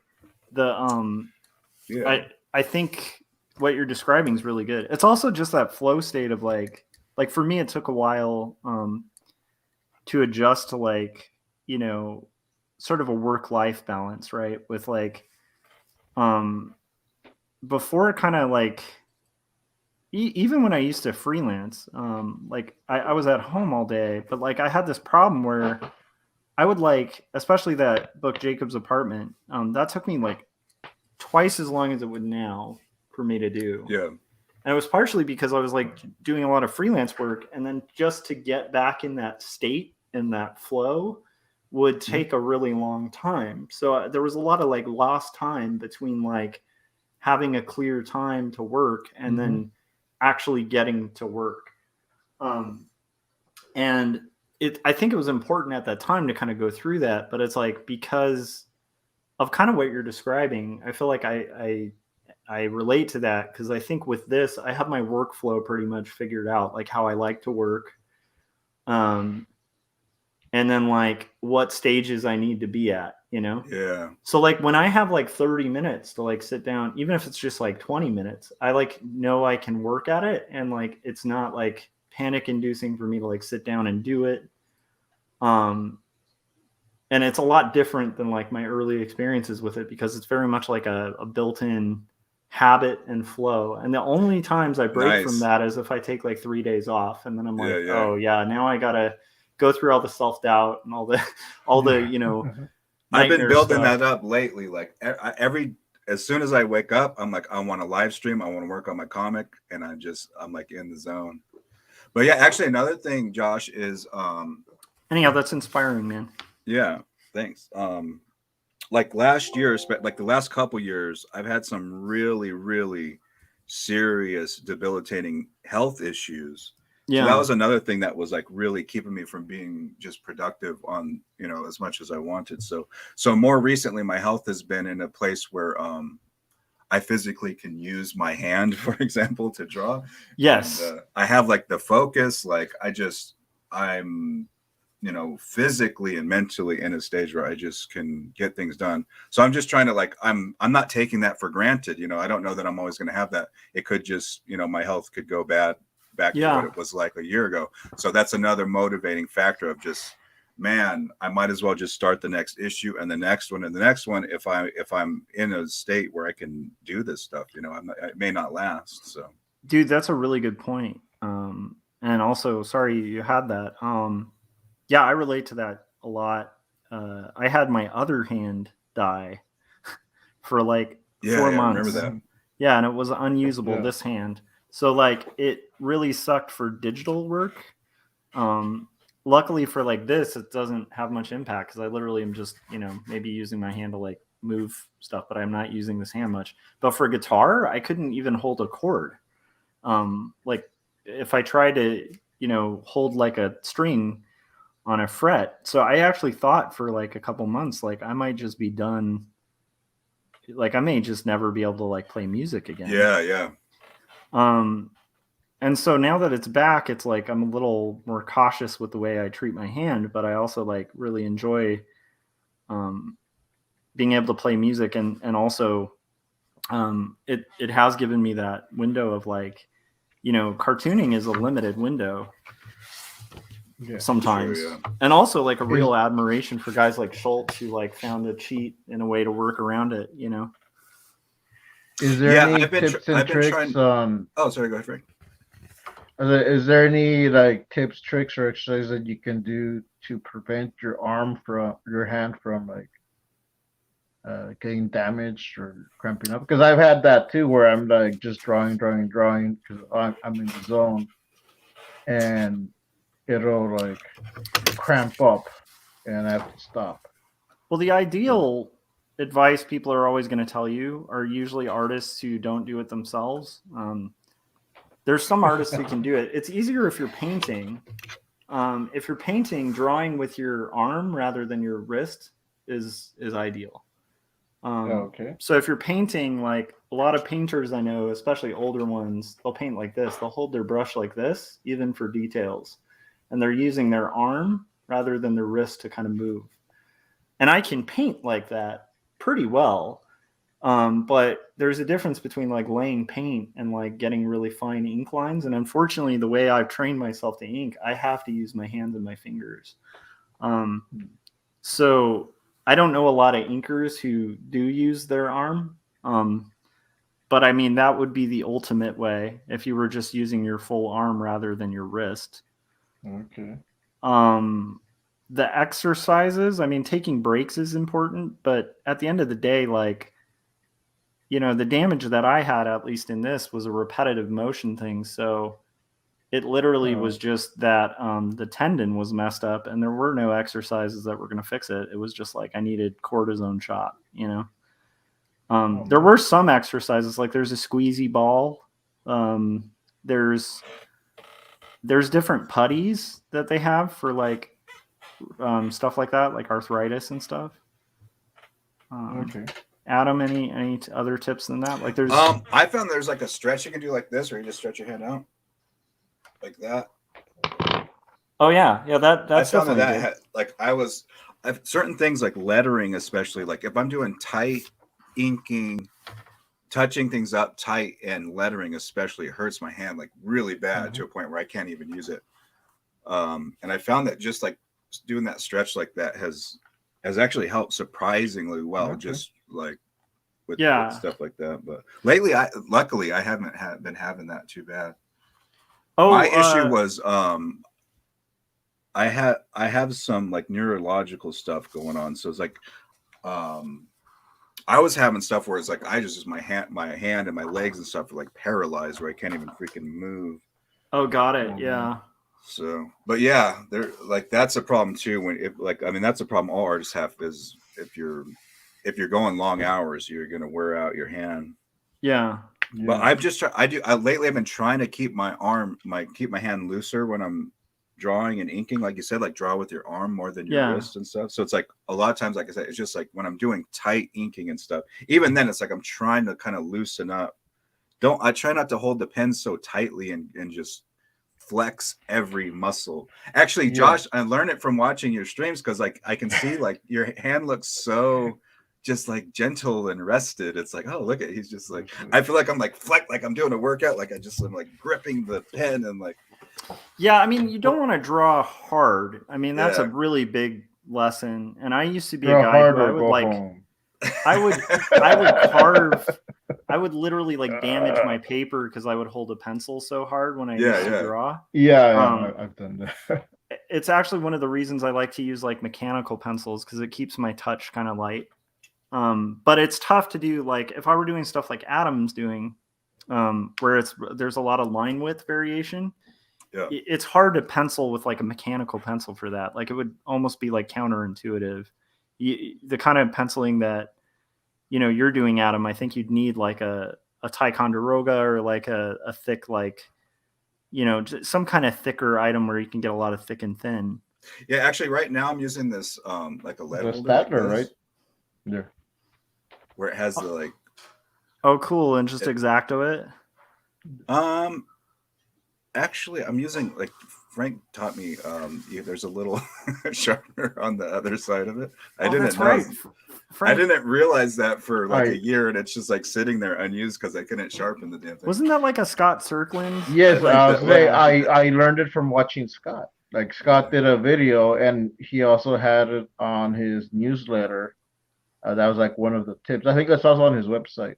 I remember seeing that, and my mind was blown. And what's hilarious about me is I'm so old that I reverted back to the knowledge of like, oh, you just use an X-Acto, and then I'm like, oh yeah, that's right. Scott had that tip and trick. That's a good idea too. Yeah, I have one of those awesome like whirly sharpeners too that you put in. It's like really fun to sharpen. I just like love the tube you put it in there. Yeah, but I don't know what happened to it. I think just the term whirly is really fun. Yeah.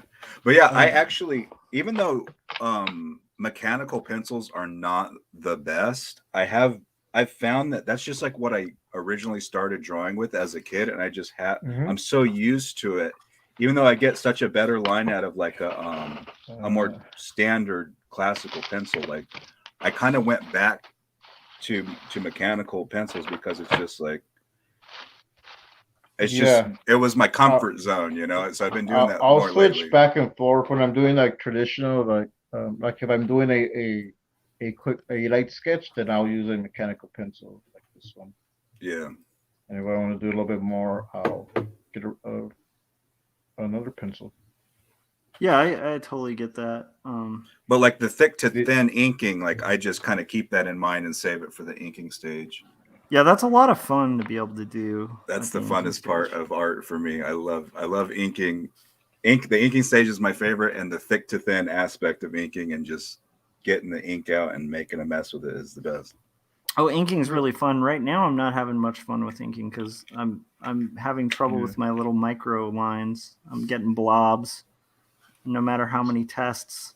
And this hasn't happened in a long time, so I'm wondering what's going on with the. Do you need like too a new loaded pen or what's up? Side tangent. I think do you need like a new pen or just like some technique? Or? I might, because it's like the brush is too loaded, and it's not like usually. I mean, when you see like an inker doing kind of test sheets like this, a lot of the time what I'm trying to do is like I want it to have just enough saturation, but I don't want it to be like blobby. Like it should be like hair thin when I'm barely scraping. But so what you're trying to do is kind of reduce the ink to where it's just in this flow state. But unfortunately, yeah, it's like not unloading, which is really weird. So I might have to switch, but I'm gonna tough it out and maybe have to redo this face if I have to. Whatever. Generally, I don't tend to have to redo a lot of panels. It's kind of like what Adam was describing, where it's like, Yeah.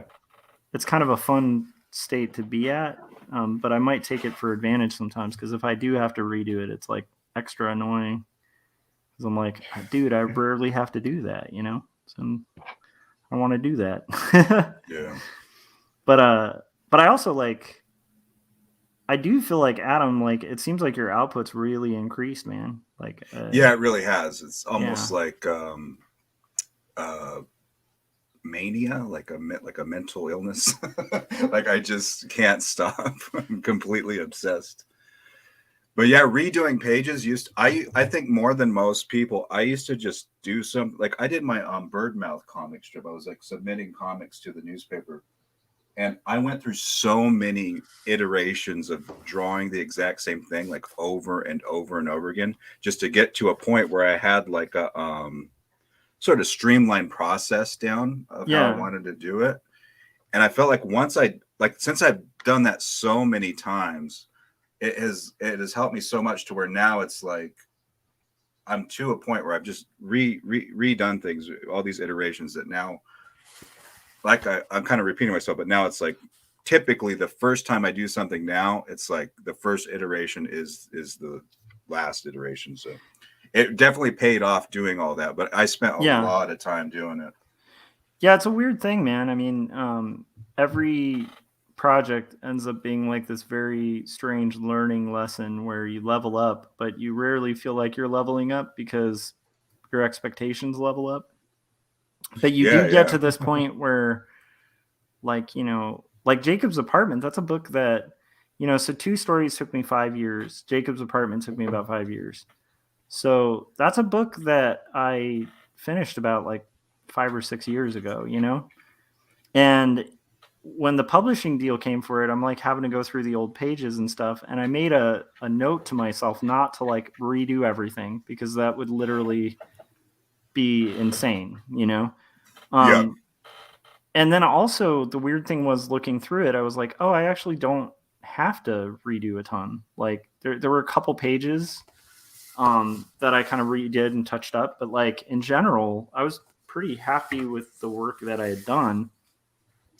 And that was the book where I came to the conclusion that, like, really, I really firmly believe this for personal work. I think as long as you kind of do the best you can do at the time and be as honest and authentic with your storytelling, I kind of feel like that stuff's the stuff that holds up. And like 10 years from now, you might be like, yeah, I can draw a face better, or I can do this thing better, but like, I feel proud of it, you know? I don't know if that makes sense. Yeah, definitely. No, like just I totally know what you mean. Like I had that lately with this page. It was like I have this 3-page story I was working on.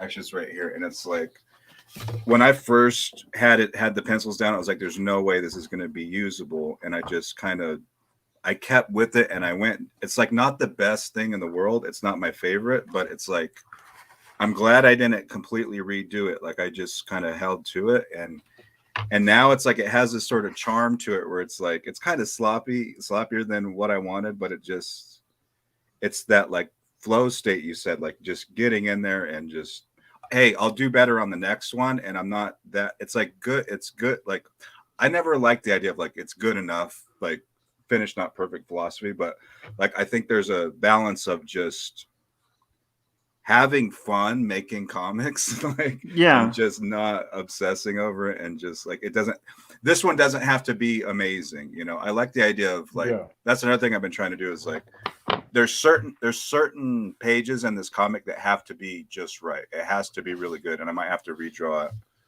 So there's other pages where it's just like I'm kind of more having fun on the page, and you can kind of see that, you know.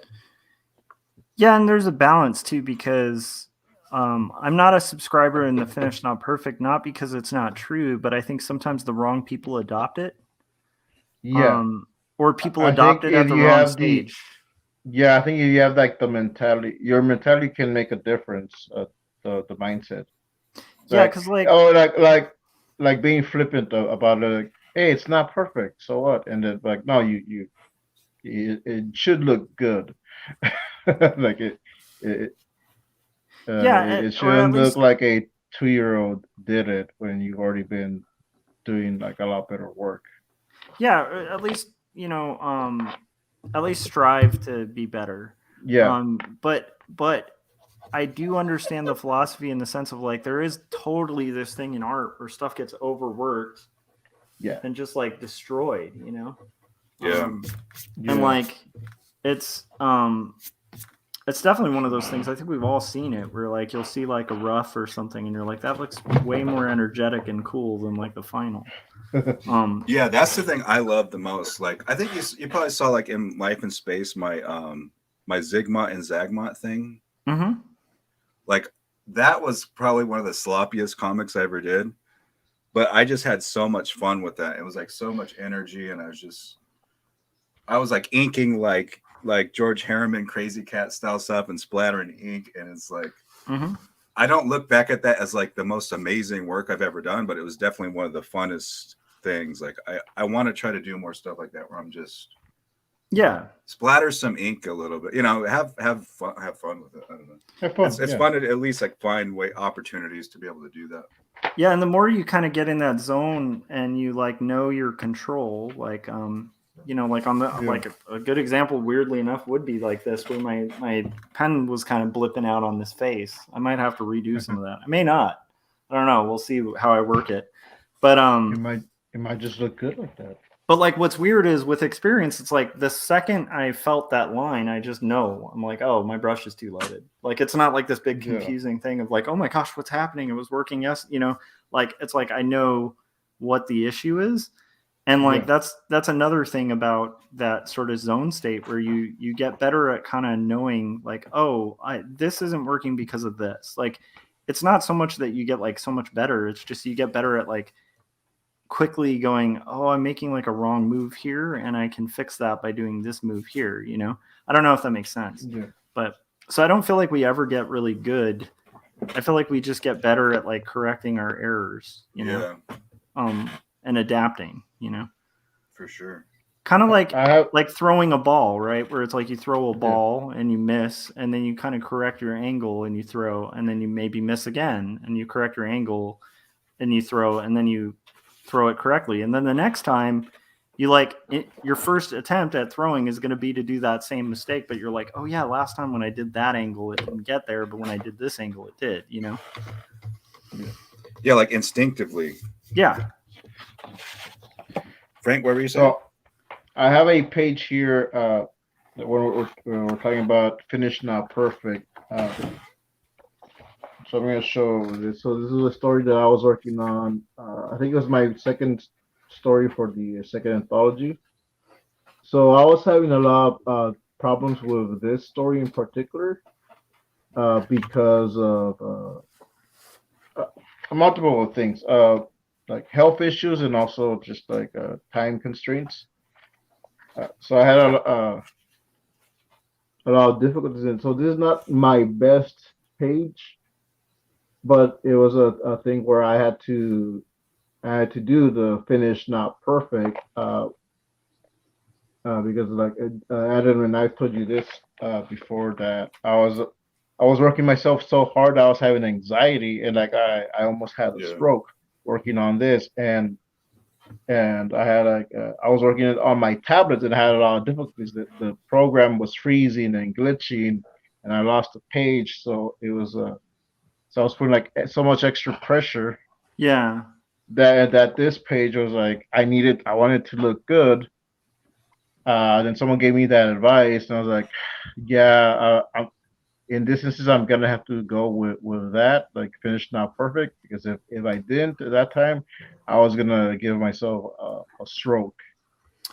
So, dude, my friend Alan wrote a book, and it's a Christian book, so not everybody has to read it, but it's actually like a weird kind of theology book, but it's awesome, and it's doing pretty well on Amazon, and it's very thoughtful. It's like kind of philosophy, but it's definitely from like a theological angle. Okay. And it's called "You Are Not Your Own." His name's Alan Noble. He's really really cool dude. And I've known him since we were in like punk bands that like we used to be really irresponsible juveniles. Like he even played bass in our band for one show that he didn't get to play because like the other band before us got in like a giant fist fight in like this trucker bar. So the show was canceled because like windows got broken. But anyway, he's a good dude. And like one of the things he was talking about, because he's a college professor, and he was saying there's like this false, and this doesn't have to do with like his beliefs or anything. It's just like an interesting observation where he was saying like there's this like weird misperception of like the new generation that like when they detach from like classes or coursework and they kind of like don't turn things in, like that they're lazy or that they don't care. And he was actually mentioning that like a lot of the time the problem is they care too much. Like, and so they've sort of done this analysis where they're like, well, what I'm doing isn't going to be like this perfect thing, so why make the effort, kind of thing, as opposed to like just total resignment because there's like a lack of interest. A lot of it's like they just care too much and they think the result is more important than it is. And so there is like, I thought that was a really salient observation because it's like I've definitely felt that too, where I've had times where I like want to do so good that it like paralyzes me, you know? Yeah. Josh, have you read some of Dave Sims' letters and writings and stuff? I mean, I read Cerebrus. So yeah, have you ever gone and like read his like in the back of the book he used to always do these words of advice and stuff? Yeah, I mean, I've read them long ago. I would need reminders on them because the only ones I remember are the kinds that kind of broke his relationship with my friend Diana Schutz. So it's like, I don't know if because she used to edit for him and then left because of some of those editorials. So yeah, I feel like we need every time we bring up an artist, we have to have the disclaimer. I know that Dave Sim is into some. It's tough though, right? Because I love Robert Crumb, and like I'm not like necessarily condoning everything about Robert Crumb. Robert Crumb as a but I person learned at lessons all. from his career and his style and his candidness and his art. You know, Crumb is one of my favorite artists, but one of my least favorite human beings. Yeah, Dave Sim is definitely like it's funny. His background artist is probably a bigger influence on me, but nice. Dave Sim is a huge one, and I always forget the guy's name. The guy who did all the backgrounds, Gerhard or something like that. Yeah, but I mean, like you can definitely see that like throughout. Like if you pick up like look at two stories and like the way I'm rendering, I'm not doing it as well, but it's like it's definitely like super influenced by that. But no, like I don't remember. So tell me the advice from his letters. He has some really great stuff, like a lot of like I like Cerebus. I'm not the hugest Cerebus fan in the whole world necessarily. I haven't even really read most of it. It's incredible for what it set out to do and the fact that he actually did it. But a lot of his advice is like something I go to a lot for motivation and what he said. And there's this thing he said about a water slide. It's like I wish I might be able to find it, but it's like don't just go like it's a water slide. Like don't just do it inch by inch. Like drawing comics is like, oh, here we go. Yeah.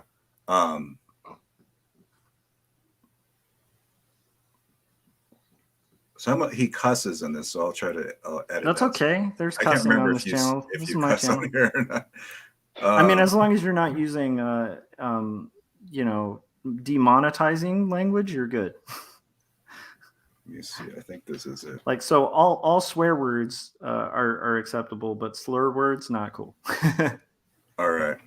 That makes sense. Oh yeah. So this is kind of long. So I think I shared this another time. Like I feel like maybe I've brought this up before because he's talking about like he was with Gene Day and he was drawing this hand. He was redrawing it over and over again. He's like, man, I just suck at drawing hands.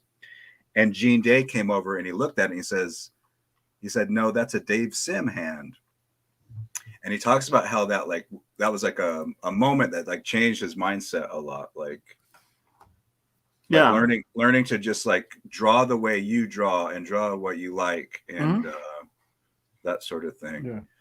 Yeah. And I think being comfortable with yeah, it's weird. I feel like sometimes people get too married to a style too early. Or like for me, like on this book, I have a very distinct style. But if you look at like Jacob's Apartment, it's a lot more like very traditional cartooning, where it's like I'm not, using a lot of cross hatching. It's very like drawn the Marvel way kind of thing. Not that it's that way, but I mean, it's like very standard, like, cartooning in the sense like it's not over rendered. It's kind of like a much more open line, heavy blacks and like, color. But it's like, the next book I do after Two Stories book 2, it may not look much like this. It might, I don't know, like I'm pretty sure the style for the Brownings book is going to be a lot different, but like the book after that might, who knows, and what's weird is regardless of what I do, people seem to think I have a style. So it's like, it's a weird thing. Yeah, I can see your style. Like you have these different approaches to stuff, but you can still see your style throughout, like all the different, like the different like you have different ways of rendering in your different books. But you can, like, even in Two Stories, like the two different, you shift between a cartoonier and a very rendered realistic thing. And there's something about it that still is like, there's some style that's there in both, that it's still your signature, Yeah, and I kind of think that ties into that Dave Simhan thing, where it's like, I think regardless of, like, I think whatever method you use, you're gonna shine through it. And so like, but also and I think this ties into like your flow state recently too. A lot of it has to do with confidence too, where you're just like, I'm just gonna do this. And and then the neat thing is it does feed itself. So it's like a weird thing where like, actually I was talking to Jim about this because it was so weird when like within like a month or whatever, I got like 3 deals, well, not 3 deals, 2 deals, but it was weird because it was like literally like a month where all that news came, and I had to kind of keep a lot of it under wraps. So there's like 4 people who knew, and Jim was one of them. And we were talking about like how weird it is that you just kind of do stuff and just keep this like kind of almost blind, like insane confidence in it. Yes. And then weirdly, like things just inevitably, if you're doing the best work you can and you're kind of sincere, it seems like most people I know, it eventually starts kind of snowballing and feeding itself to like stuff. But you can't end up like at that weird area where like that stuff starts snowballing if you don't have stuff like built up in the ball, I guess. I don't know if that makes sense, but it's like, no, that totally makes sense. Like right now I'm struggling with that, where it's like I believe in the light at the end of the tunnel. I don't see the light at the end of the tunnel, but it's cartooning, so there may be none. I trust that it's there. I just trust that if I keep doing what I'm doing, somehow it's going to work out. Like I think it's going to click, but I think things are starting to come together. Yeah, and you have to kind of it's like this important, it's almost like an important delusion. I don't know if that makes sense. I totally think of like most of the time I'm working on art and my confidence with like, why am I even doing a comic and releasing it? A lot of it feels just like this delusion and this like I'm somehow going to be successful. And it's like, I think almost without that, you can't like continue doing this because it's just so much, it's so hard. Well, yeah. And then like, I mean, it is really like, like I feel really good about Jacob's Apartment, but it's weird to me that book is even out when you have people like Chris Ware existing. And I'm like, how does this even like, or, there's a Craig Thompson out there, like doing his next like big thing. Like, right. Yeah. There's these like heavy hitters, there's guys like Derek Kirkham who like aren't even cartooning anymore, but like the 3 books they put out are like better than like anything I'll probably do in my life. I'm only starting to delve in that path. I won't allow myself to go too far in it. But my point is, if you start going down that way, it's like there's no end to that. But honestly, that'll go if like you try to write a book. You're like, am I J.D. Salinger? Am I Jack Kerouac? Or, am I like, Walt Whitman? Am I like any significant writer? And then like, well, yeah, I mean, of course, if you start comparing yourself to like the whole of human history, it's going to be hard to feel significant. Yeah. But Well, then, I feel like, like the you weird have a thing is lot- all those people had one thing in common. They somehow just deluded themselves to think they were significant and then strangely became significant. Sure, yeah.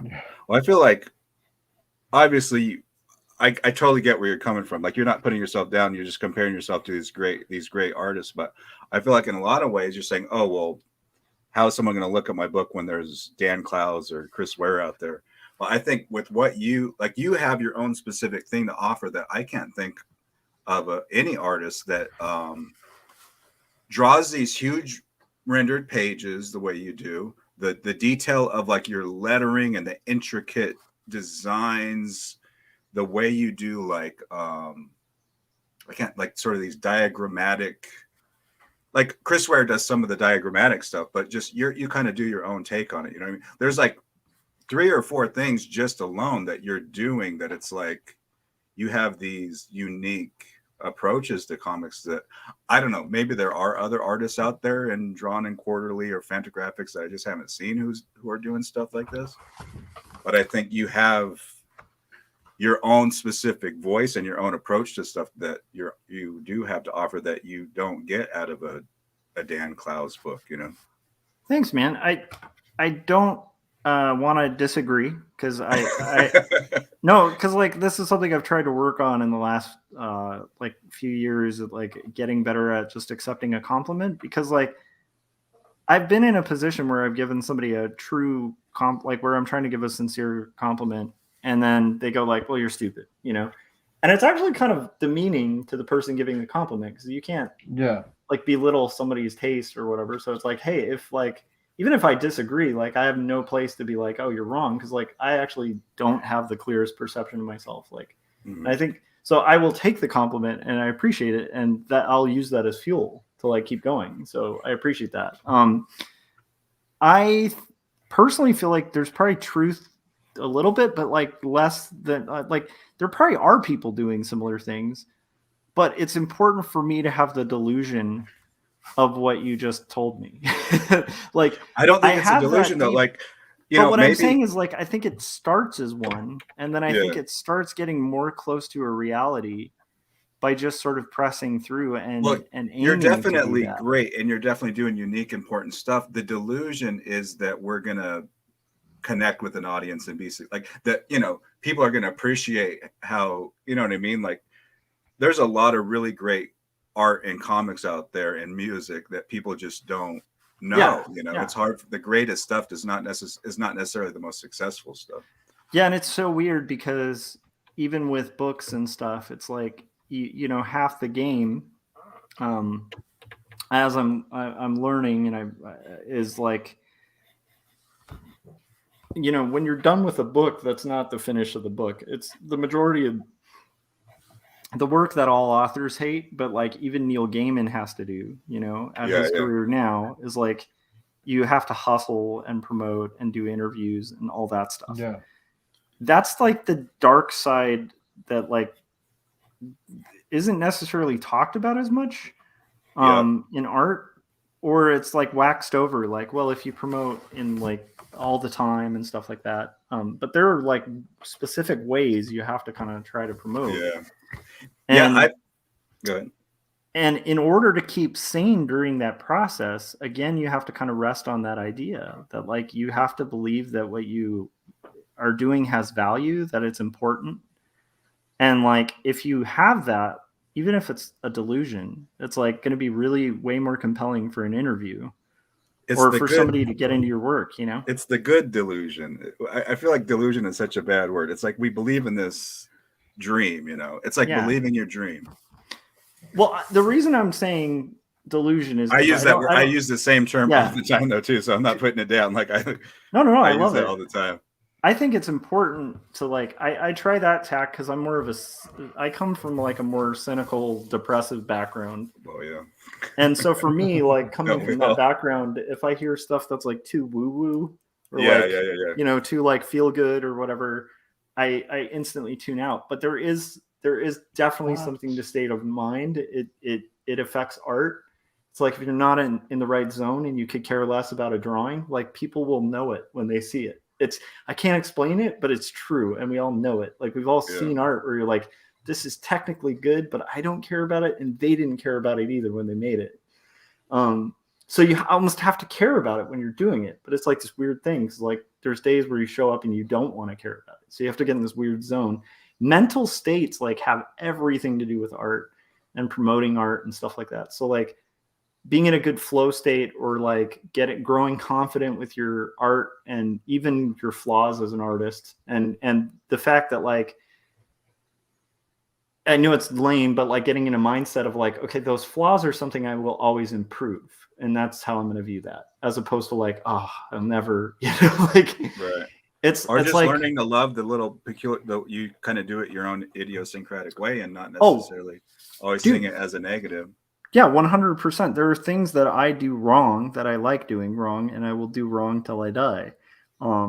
There's other things that really bother me that I'm not happy with, that I will constantly level up on it in little ways that like no one's going to notice. Yeah. But yeah, I think that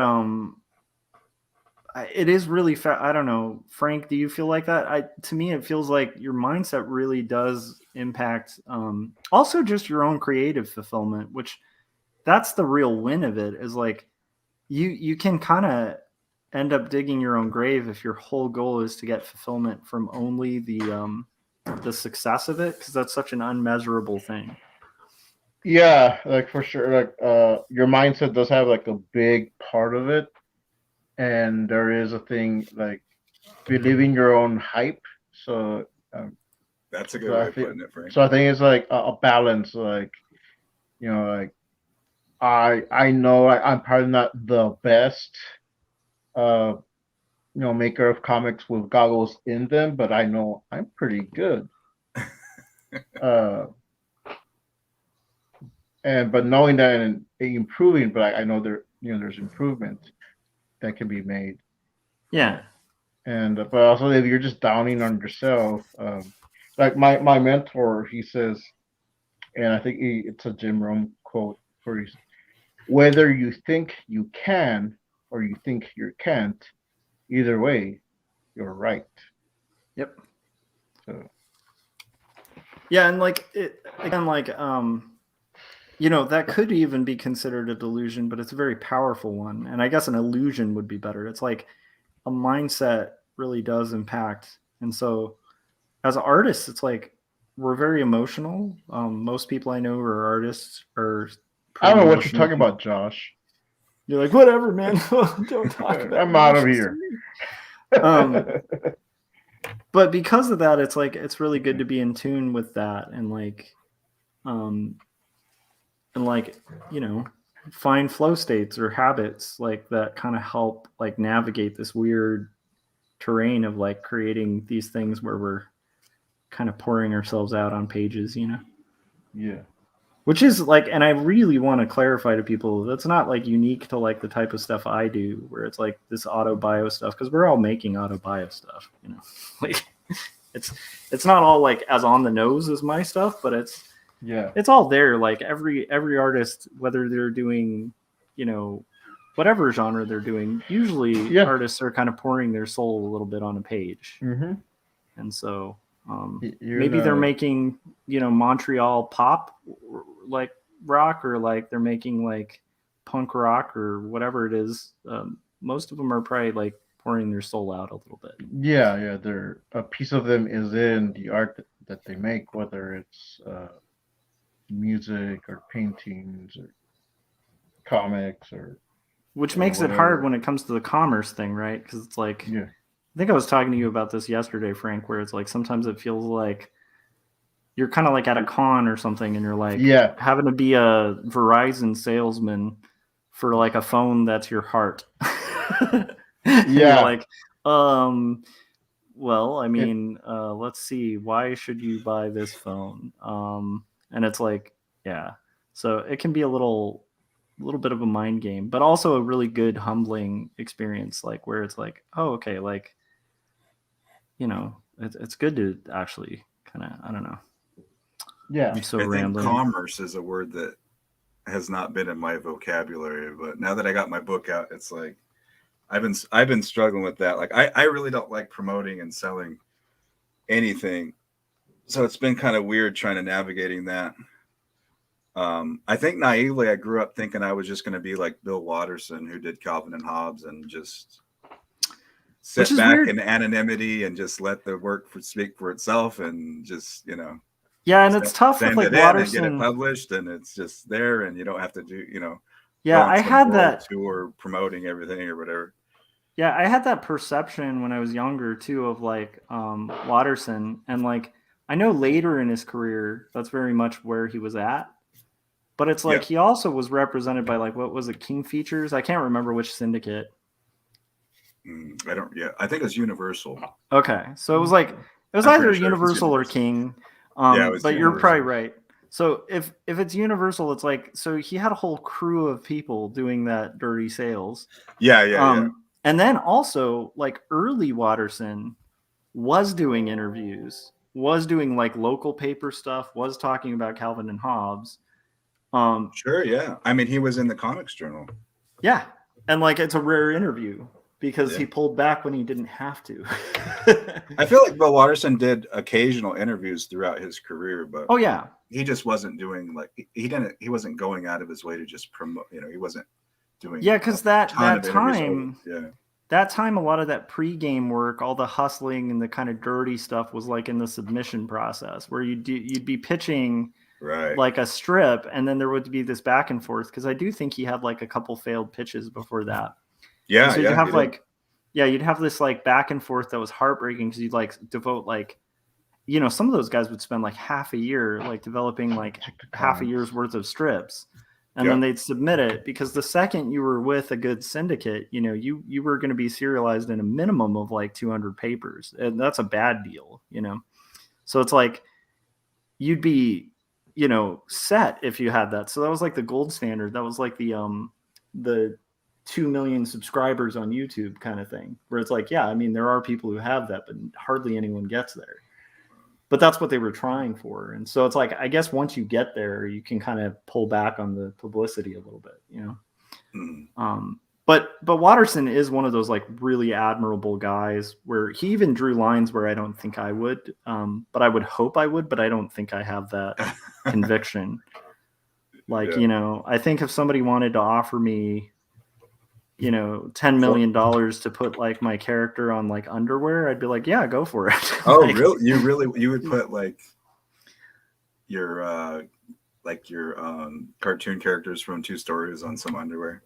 Yeah, I mean, well, it depends. If it was like really pervy underwear, then maybe I'd draw a line. Or just like on say if it's like a pair of boxer shorts or something, I'd be like, I was gonna say a lunchbox, but then actually some of that stuff would be pretty cool to have. Like, I don't know. I feel like I have similar like principles and integrity, I think, as Bill Watterson, but I also want a lot of my stuff to be action figures and on a lunchbox and stuff. So it's kind of like, I don't know.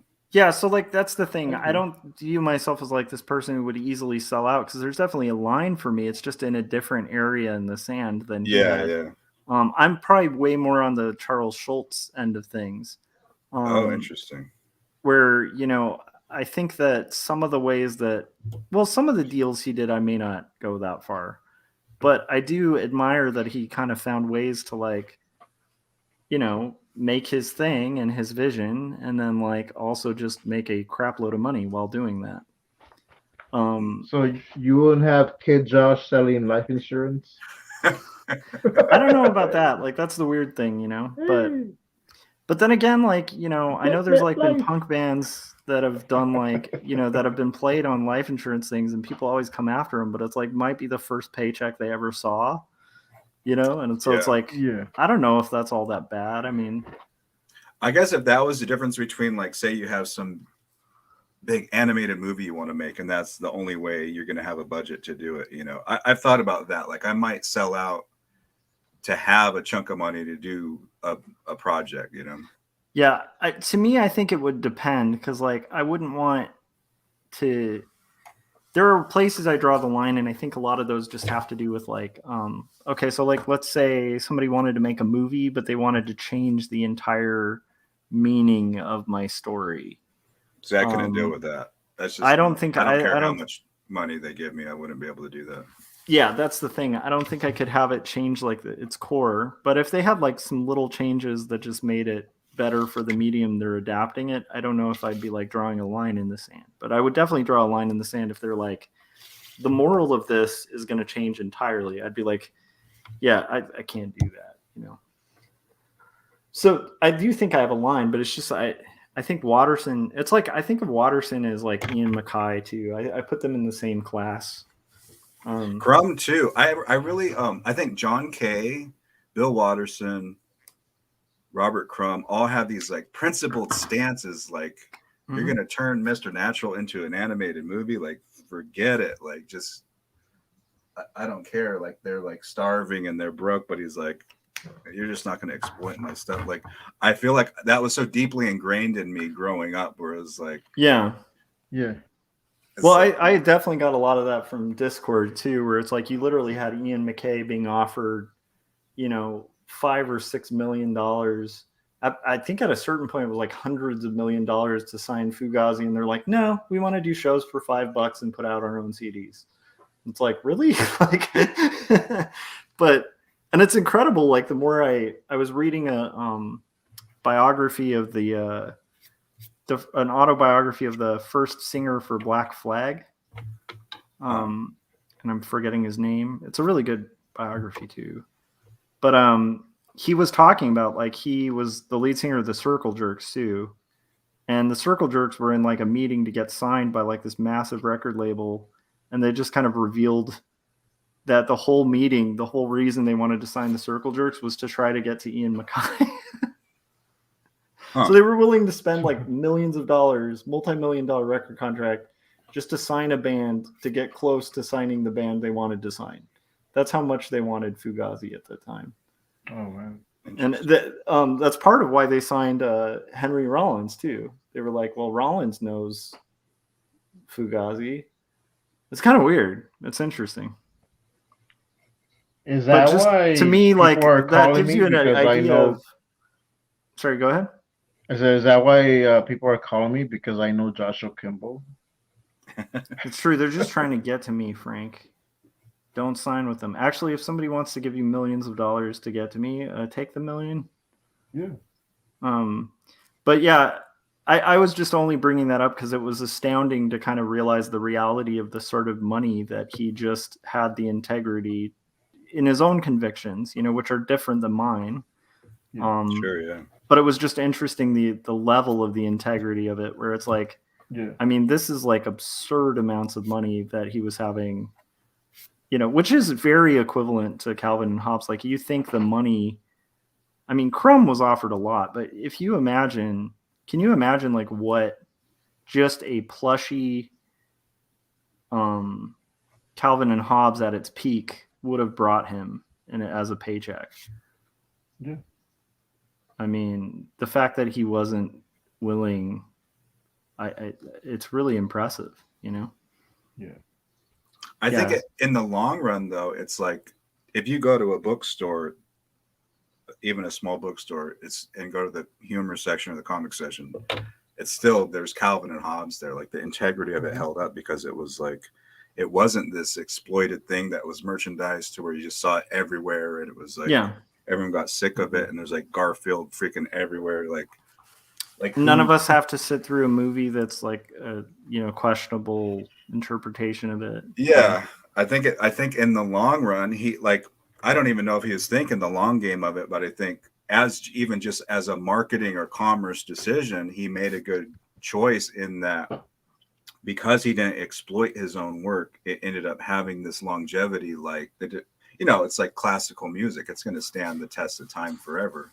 Yeah. Like, if there was just all these corny Pixar versions of Calvin and Hobbes, and like, I don't know, it might not have really held up the same way, you know? Yeah, I agree. And it's weird because like there's a lot of cartoonists from that era that I really admire that went a very different route. Like I said, I really admire Schultz. And I mean, he had like freaking insurance commercials, which is like further than I would go, you know? But still, I can't look back at that guy's career and the output he had. And like the fact that he told this consistent thread of a story that really was full of quite a lot of integrity till his last days, you know, and like Yeah. and was doing it way beyond at a point where he'd need to. Like it was just out of love.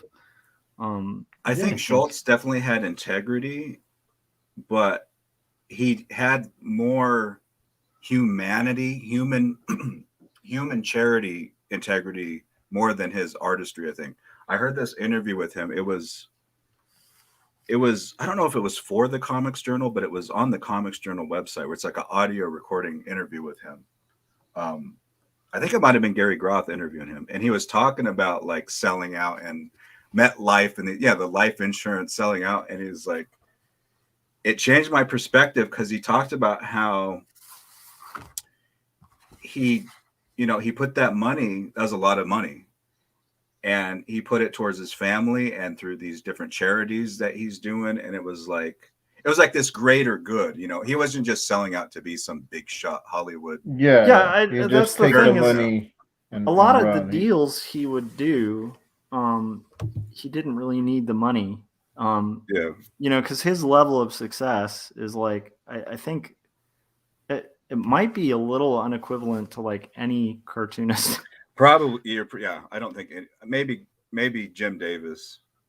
Yeah, I mean, and Davis is like commercial success. So it's funny because like I feel like you know, I'm gonna crap talk Davis a little bit, which is nothing new, but I don't think that guy had as much integrity. I mean, I think he had a skill and like he definitely created a unique character. Yeah. But I definitely feel like Davis is like if you hold up Davis next to Schultz, like one of those guys could walk into a room with cartoonists and like instant respect. Regardless, like even later in life when he was doing wobbly comics, you know, instant respect because like, you know, the guy can draw and he can write a good comic, you know.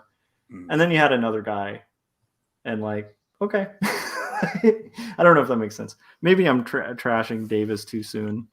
I think Jim Davis I did like, would even openly admit that he just doesn't have integrity in that regard. And I think that was just, you know, that's also his philosophy as an artist is like, you know, I'm not really here to be some big artist with integrity. I don't mind and selling it out. I don't mind doing commerce. You know, that's what he wanted to do with Garfield, you know. Yeah, and that's the weird thing. A crew of people to draw it for him and have merchandising and sell it out. Like that was just kind of what his vision was. He didn't take it overly seriously. Yeah, and I don't even think Davis was really a sellout because I think from the get-go. Well, I think he's the biggest sellout. Well, I guess my point is so here's my argument for that is like I feel like if you start as a sellout, it's almost hard to sell out. Like I see what you mean. He didn't compromise his principles, but his principles. He's like a boy band, you know. It's like he's can't really be a boy band and then be like, oh, those guys sold out. It's like, they're a boy band. What do you think? Jim Davis wasn't a sellout. That's a good. Actually, I kind of did that with my Birdmouth strip. I tried to come up with something that from the beginning was intended to be merchandisable. Like it's like it wouldn't be exploiting it to put it on underwear or just be everywhere and stuffed animals and stuff. Like I wanted to design something from the start where it's like, okay, if I could sell this for $1 million, like I would. That's from the beginning. Mm-hmm. And if some company took it over and did like an animated special, like I want to just set it up where it's simple enough that the basic principles were there. Where even if someone took it and kind of did something weird with it, it was still the foundational principles were there. Yeah, it could be recreated, even though like someone else takes it over. Yeah. But what's interesting is like even with Ian MacKay, like I was starting with him just because like him and check the comments. Ian MacKay is the Fugazi guy. Yeah, Fugazi and Minor Threat, which is partially on my mind too, because I'm drawing myself in high school with a Minor Threat shirt. but it's like he still did interviews, you know. He still promoted albums. He still made the rounds. They still did live shows. They still did live shows for, you know, radio. Like, so there is like a certain part of the game.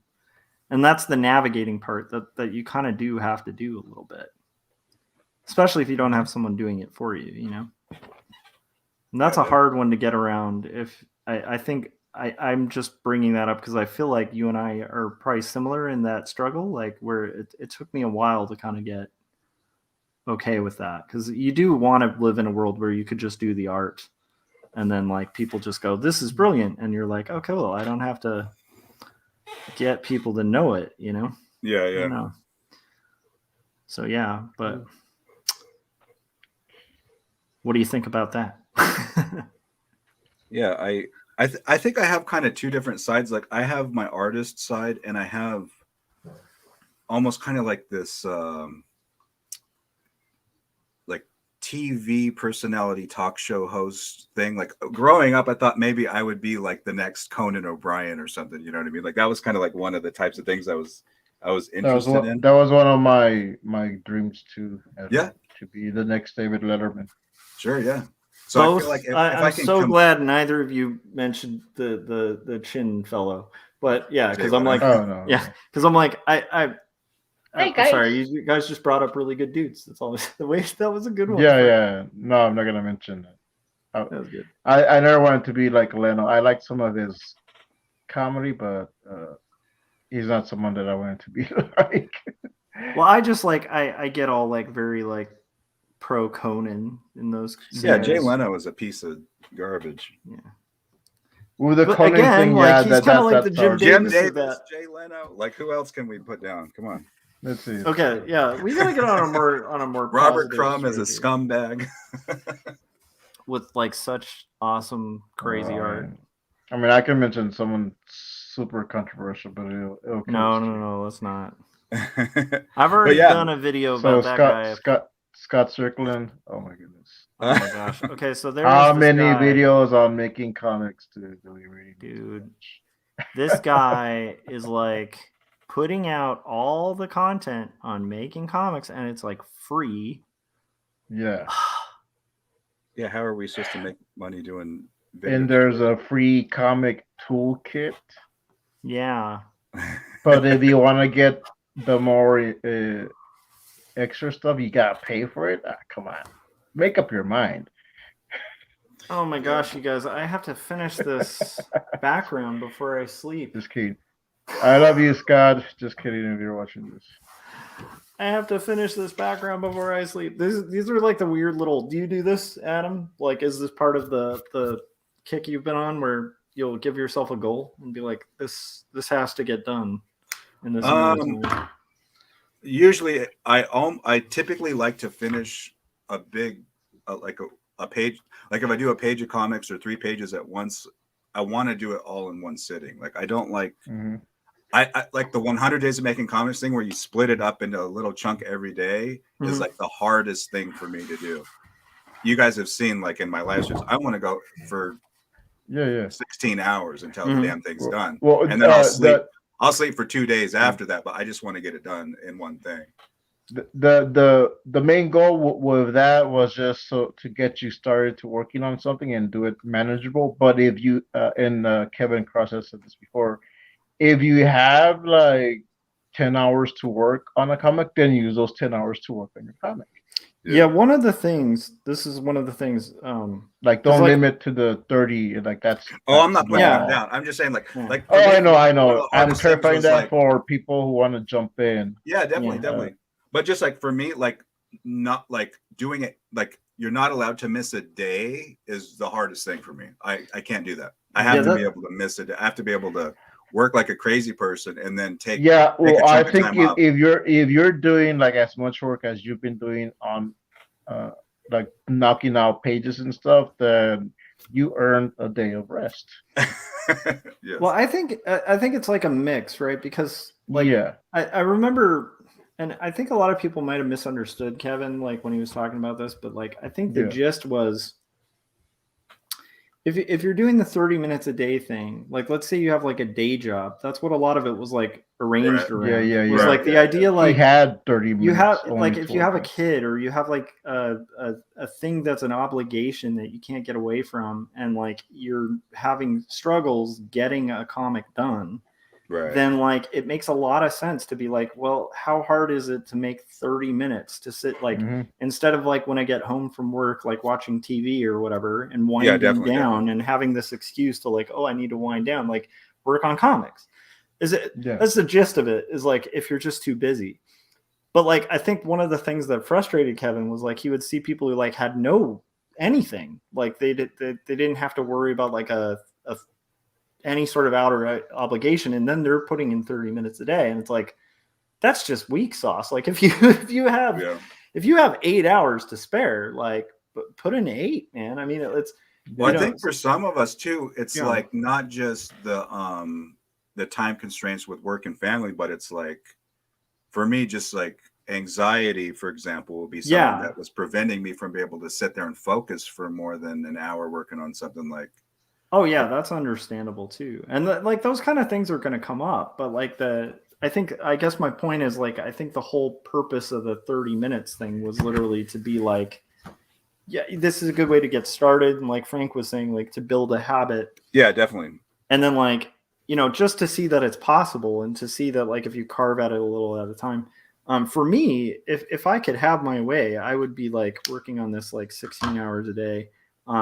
I can't, you know. Most people don't have 16 hours out of the day and then get to sleep for 2 days the next day. But you know, I do put in about, you know, like 3 or 4 hours a night, and I think a lot of people might not realize that. It's like I like my goal is usually doing like a panel a day, and I don't do panels that take like 30 minutes. So it's like a mix, and also you shouldn't do it at the detriment of your health, like Frank was talking about, where it's like there's that one time where you pushed it so far you were just gonna like, you know, it's not worth a heart attack, you know. I thought I was gonna die, so I had to stop. And then also I totally understand, because I've had times where, you know, like mentally it's just impossible. Although I will say, a lot of the time having that routine and that thing to go to can kind of preserve mental health too. So it's like this weird yin and yang thing, you know. I don't know. Adam, am I talking too much? No. I think the conversation is going great. I think Chase Williams, though, had a great comment here. Since we were talking about Calvin and Hobbes, they said, I wonder what will happen to Calvin and Hobbes when Bill Watterson finally passes away, if the publishers will continue to honor his memory and continue to be protective of the property. That is a scary thought. I never really thought about that.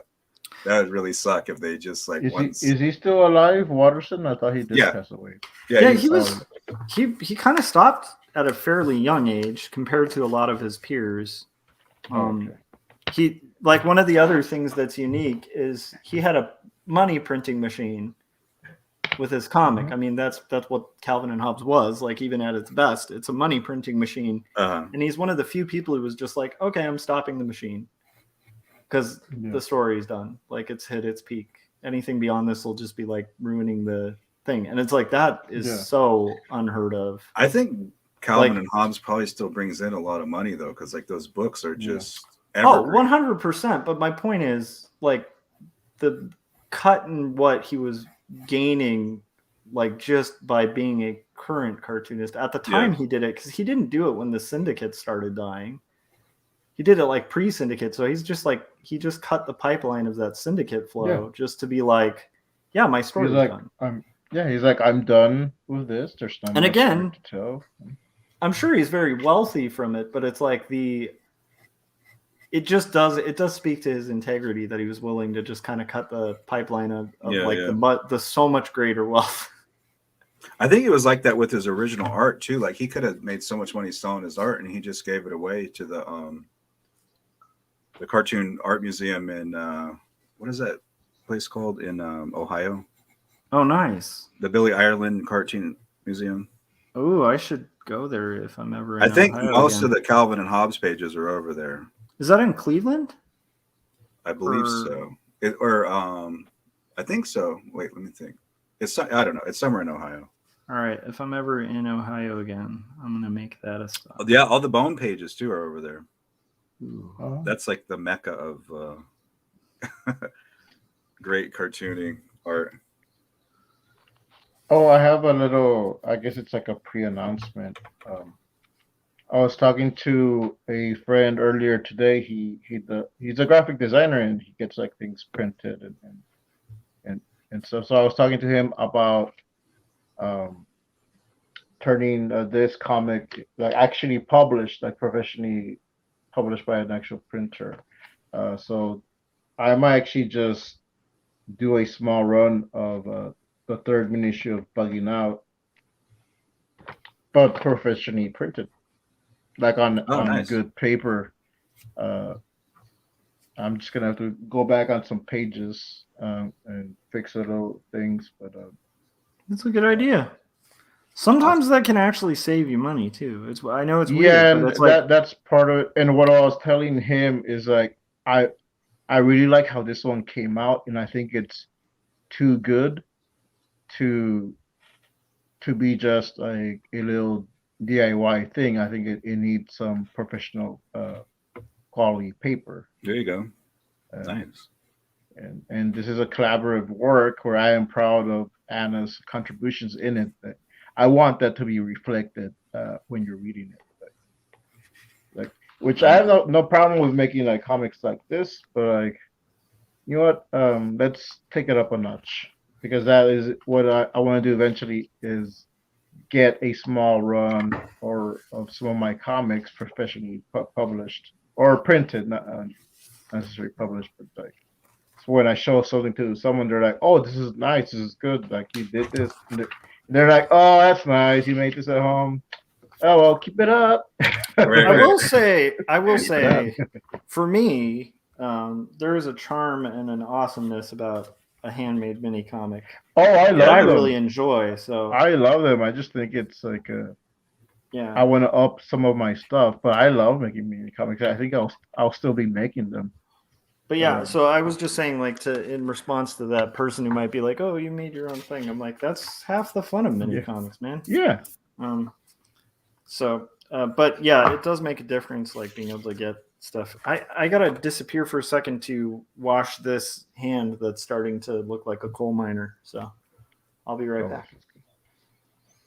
Cool, no problem. Frank, does that work well? The finger glove or is that more for just a tablet? I use it for the tablet, but I've used it for drawing, like traditional. And I've bought like a pack of them, so I have extra gloves. So even if I mess one up, like it's not a problem because I have an extra and I can wash these. I like it. I think it's something to try out. All right, That's half the fun for me. Sorry, you guys can continue. Get ink for a and second. paint all over your hands. Well, I got paint all over my mean, pants. I like that, but also I don't want to ruin a page I just did. Yeah. By accidentally like going over it and then I smudged the ink and then I have to redo the page.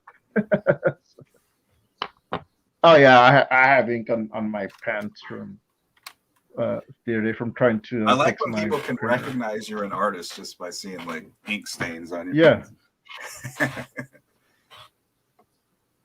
There's a great Doug Tenaple quote. Speaking of controversial figures. I like Doug, but yeah, I love Doug. Doug's my guy. But what does he say? He's like talking about inking comics and getting ink under your fingernails, and he says he says he likes doing digital stuff, but you can't get pixels underneath your fingernails, Frank. Yeah, I still have ink from I love that fingernails from a couple of days.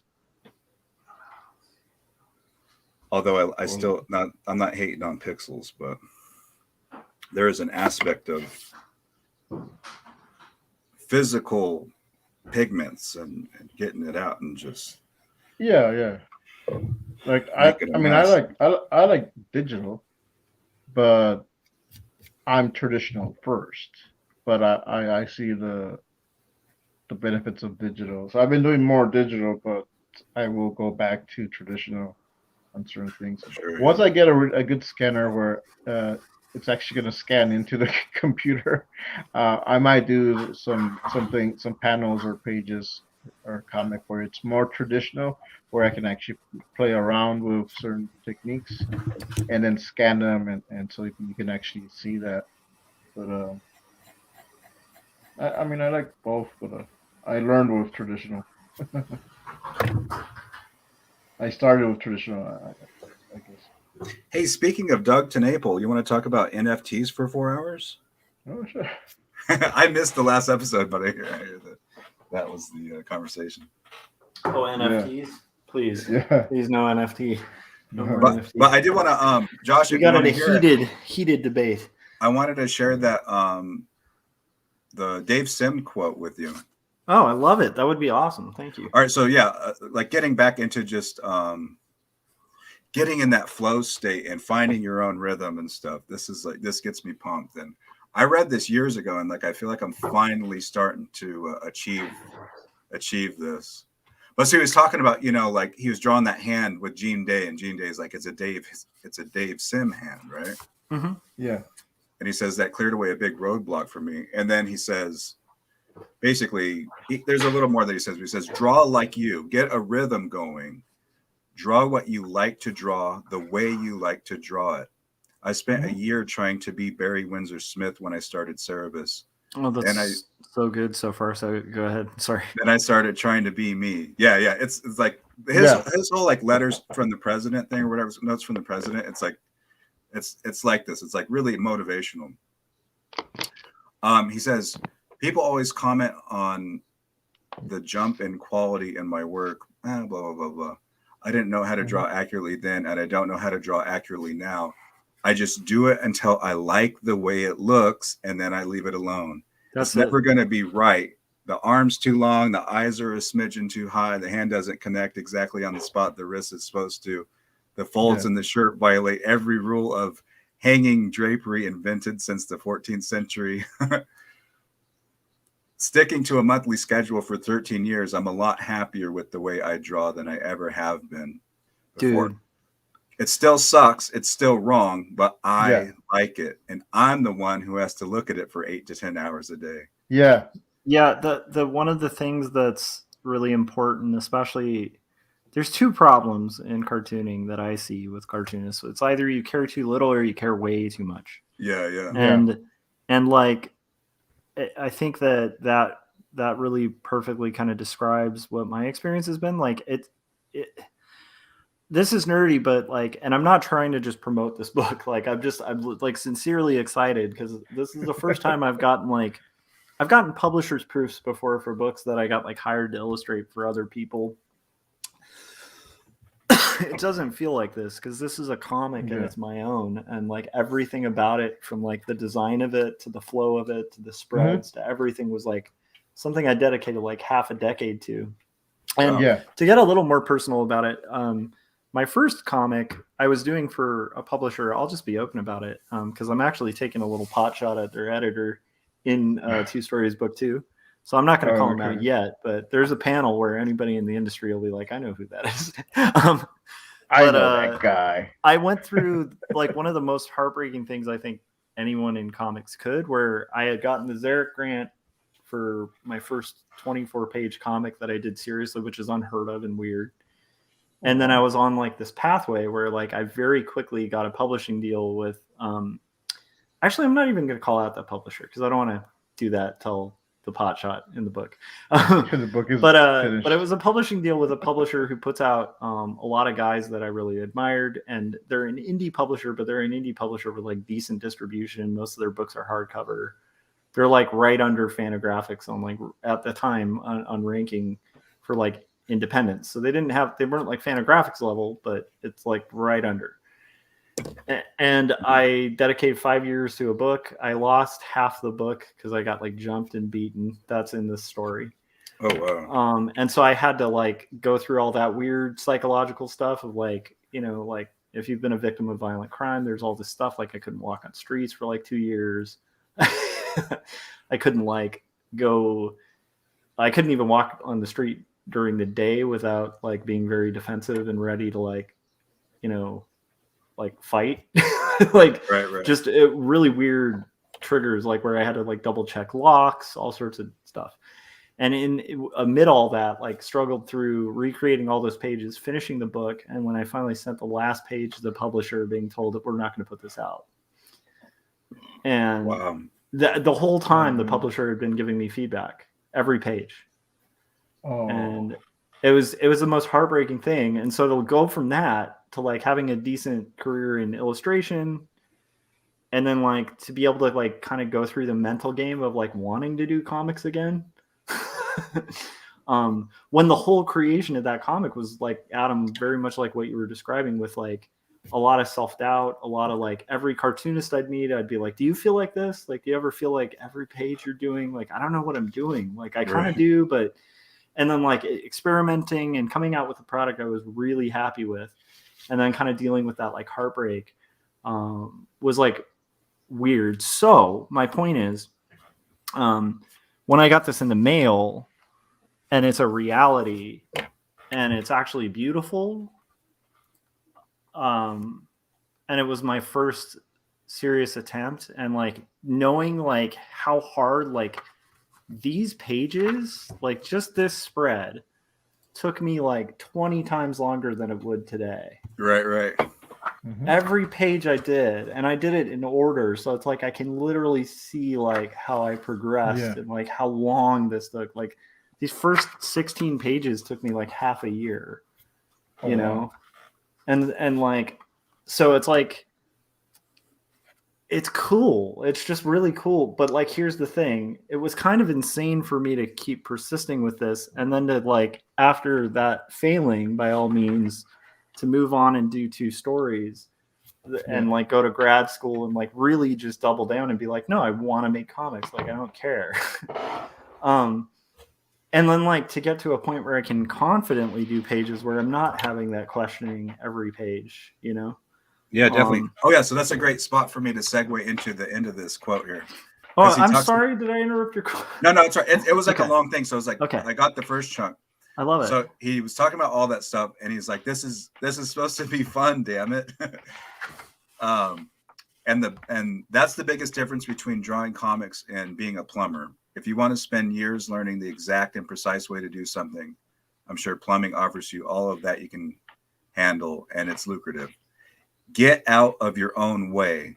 Somewhere inside of you, there's an artist who wants to have as much fun as he can producing a big pile of pages that look the way he wants them to look, telling the story he wants to tell. Stop trying to go down the water slide 5 inches at a time so you can enjoy it more and make it last. It's a slide, for fuck's sake. Yes. Oh, I love that. It gets me so pumped. So this makes me all excited, but like, and it ties in so much because like, that's my point, is like that first book by all means like should never have come out, and now it's coming out in May, and like that wouldn't have come out in May if I hadn't persisted and just kind of stuck through with like all the lessons I learned through that first book, which was like so valuable, especially when it comes to layout, because like laying out a comic, you get better and better at it like the more you do it, and more experimental with it, but like in really smart ways that you wouldn't even know the game you're trying to play, you know, until you've played a couple rounds. And so like, but then by doing 2 stories and getting that got my first publishing thing, and then that created momentum to get the first thing that seemed like a failure to actually succeed. And that's the thing I was talking about with Jim, where it's like this weird thing where if you just kind of maintain your confidence and just put out work you think is good, just like that quote, this weird magic happens. And it's like,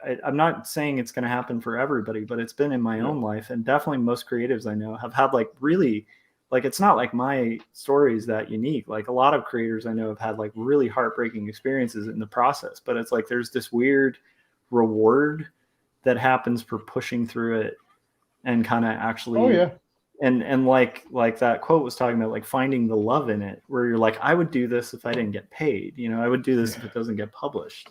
I just want to make a good thing. And then like, not that I do remember, I heard a live stream recently where Adam, you actually very rightly pointed out you wouldn't, you know? Well, I don't know. That was a week ago. I've been doing a lot of soul searching. I've been thinking about this a lot.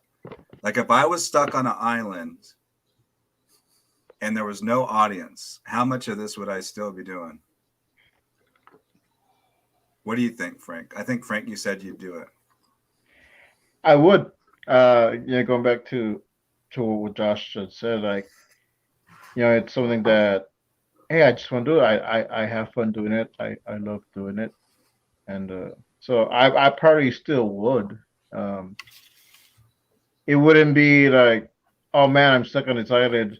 Let me get some paper. I mean, I try to find a way out or something, but I'm like, you know what? I'm here. I'm gonna document my experiences as a comic.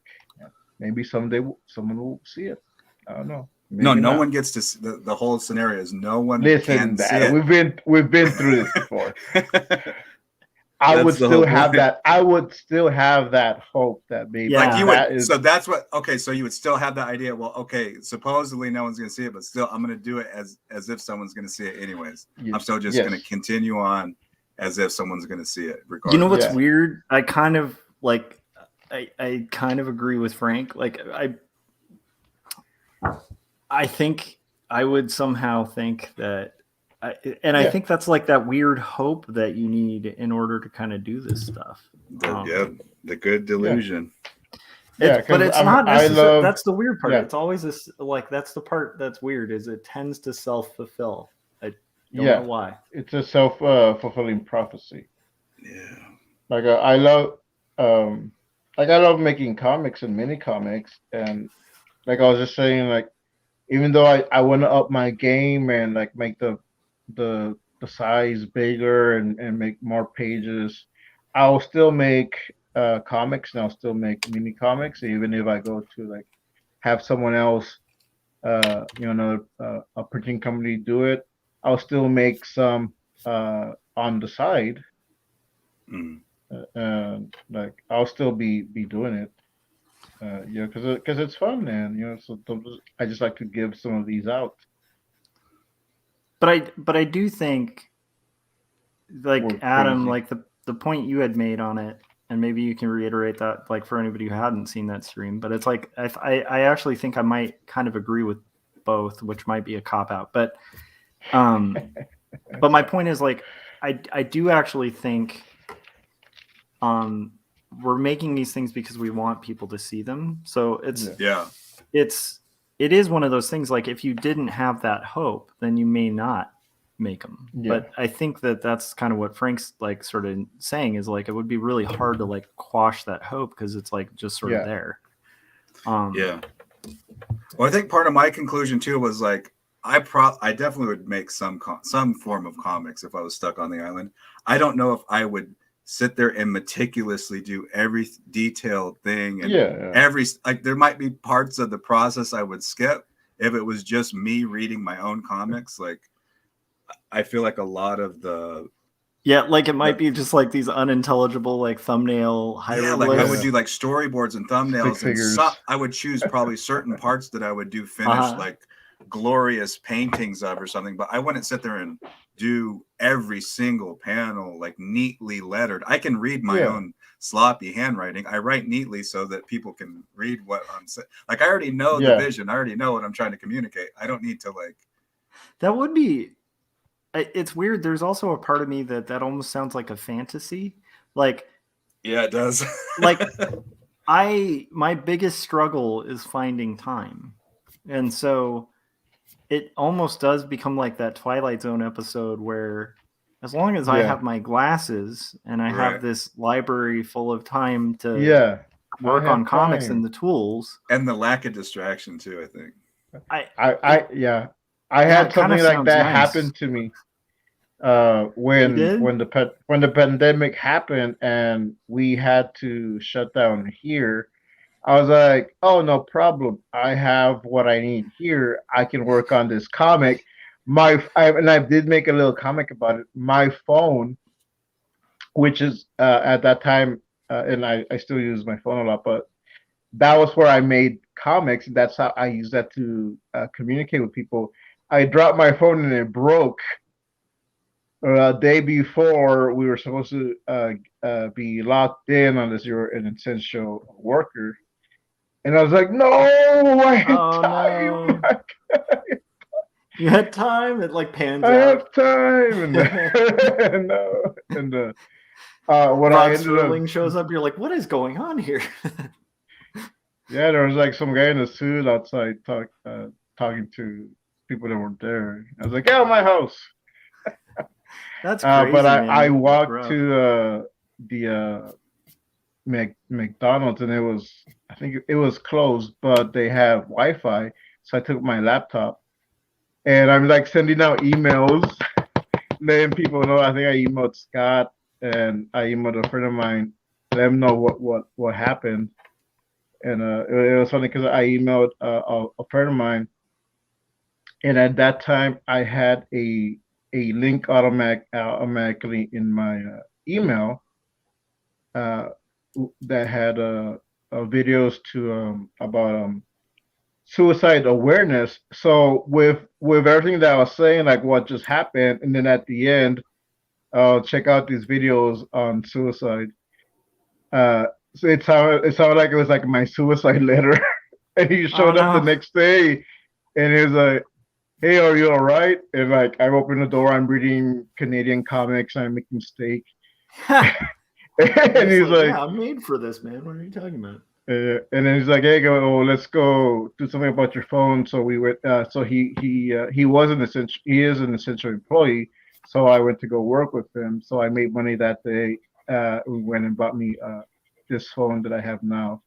So I was able to still make comics and talk to people. But it was like no, like I had all the time, and then also this is a part of I guess my personality, and it goes with like wanting to still make comics in that hope. Like I just went back to doing what I was doing. I wasn't gonna stress about it. I mean, I was reading comics, and I had some food, so I was like making some food. And then when I got my phone back, I made a comic about that little thing where I dropped my phone, like no, which I might have sent to you. It was like a 4-panel. Yeah, I think that's great, man. I kind of feel like it's like I think this is something that I like doing. But I also kind of see Adam's perspective on it too, where I could almost see myself either going like one of two routes, where maybe I then actually become the guy who's like just gonna noodle the perfect page for 10 years, you know? Because I've been thinking about this analogy a lot, and it's like maybe you would like work even harder on your comics. Like I'm stuck on this island, you get like crazy, and you're like, I gotta make the most amazing thing ever. And just like I don't know, like the more I think about it, the more I think like it is like a fantasy, like you said, Jeff. That would be amazing. Although, I mean, for me, of course, the only thing that makes it a fantasy is you're assuming there's food.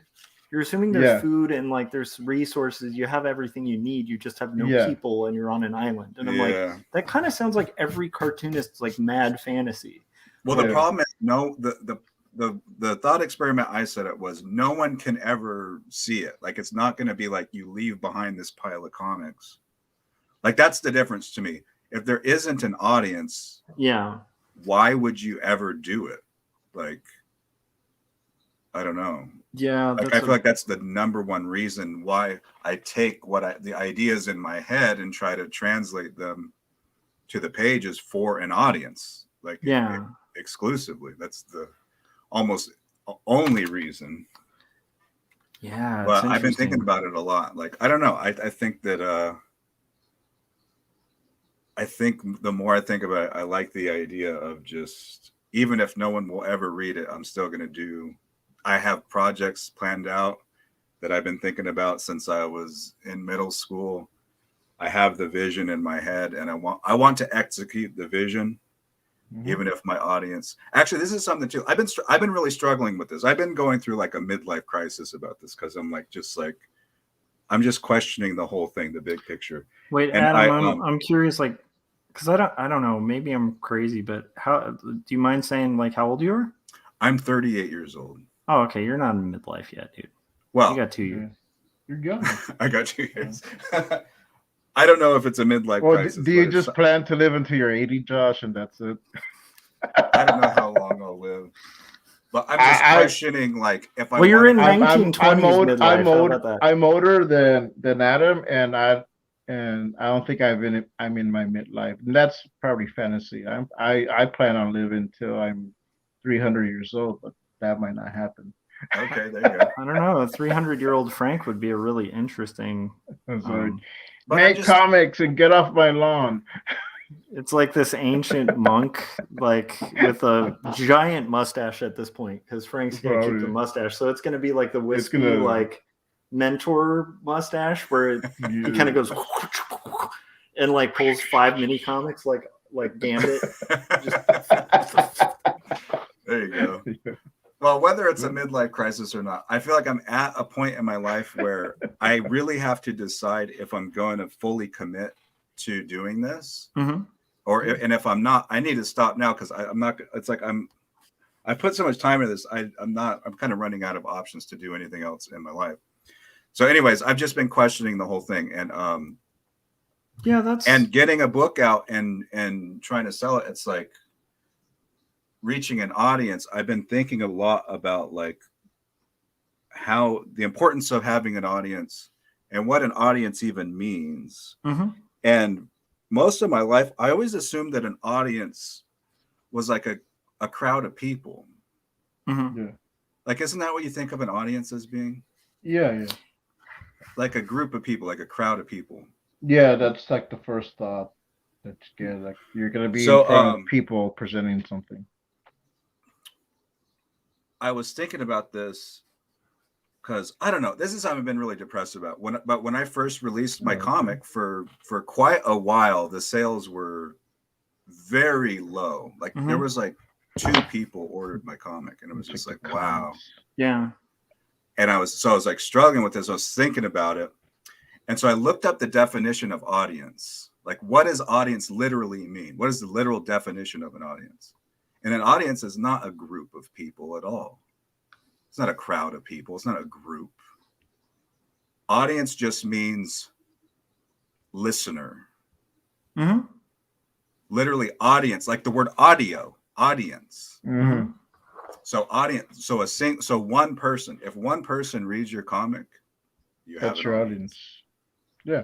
Yeah, and it's also tough. I 100% relate because this is just a common thing with books in general. Like novelists get this all the time too. Sure, yeah. You know, like we love the work and we love books, so it's like in a weird way the sacrifice of making the thing isn't that bad, you know. It's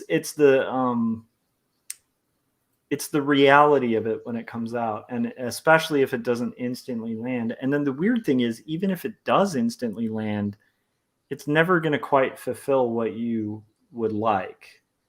You know, you'd almost like to be able to like drop the comic and like the world stops for a second and everybody like buys it and reads it. Right. You know, even if they didn't like it, but you almost want you almost want what was in like my head. like a cannon shot to just go off and like whoa. I mean, that's how excited I am about it. So it's like it's kind of surprising when people, I don't know, it's a reality check. Yeah, and then much less after that, like when you feel like that, you know, because you put so much effort into it, to then have to sell it and like explain why you like it and why you dedicated time to it. It's a weird thing. Yeah. It's a vulnerable thing, and yeah, that's not an unusual thing. There is kind of like this almost like giving birth depression with a book coming out, and that only gets better with like more books out. And then you just get kind of more used to it, you know.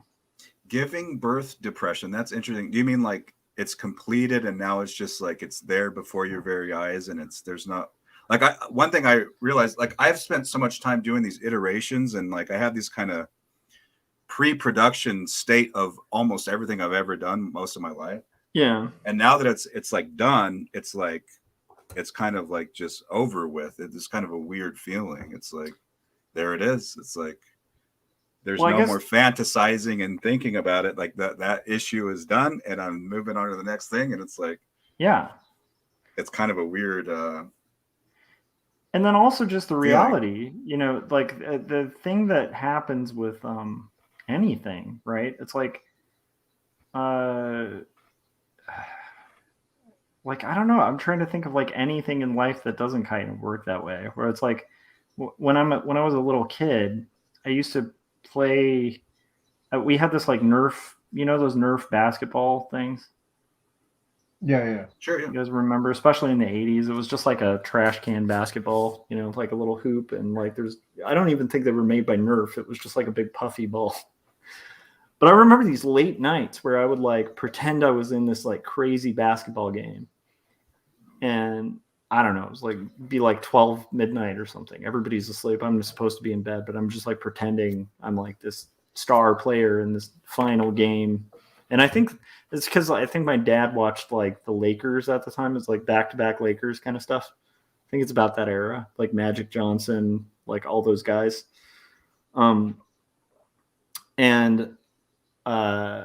this was at a point where I used to kind of enjoy playing basketball, but I would have these pretend games of basketball, right? Where it's like, you make the shot and it's like, the audience, that kind of thing. It's a little different than like the reality of playing basketball. And both can be fun, but it's like if you expect the game versus like the court to actually be the same, it's like it's a little bit of a shock to the system. So I do feel like because we're creatives, we have to kind of do the imagined basketball game. That's how we make the stuff. Right. Yeah.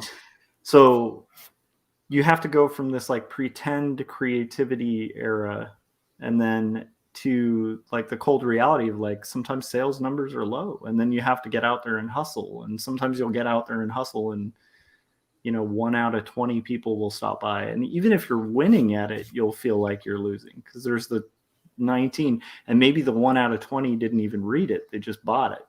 Yeah, so that sucks too. It's like you assume that when you sell a comic, the people are going to read it and maybe tell you something, like maybe a comment or something. Yeah. It doesn't really work out that way always. But there's something very comforting about the fact that like even with the mini comics, like I'll give someone a mini comic and I'll ask him the next time I see him, hey, so what'd you think? Like I haven't read it yet because I got so much. Like it's 8 pages. I know, right? It's this small. I actually made my comic pretty brief and easy on the words and just kind of short for that. Like I'm not putting out like a 130-page graphic novel here. It's like not a lot to ask to read the thing. I was like, it's this. You can look at it and get a gist of it. It takes like 2 minutes, maybe tops. But then the weird thing is, go ahead. Sorry, Josh, I didn't mean to interrupt. No, dude. I talk too much, so feel free to interrupt, man. I do it all the time.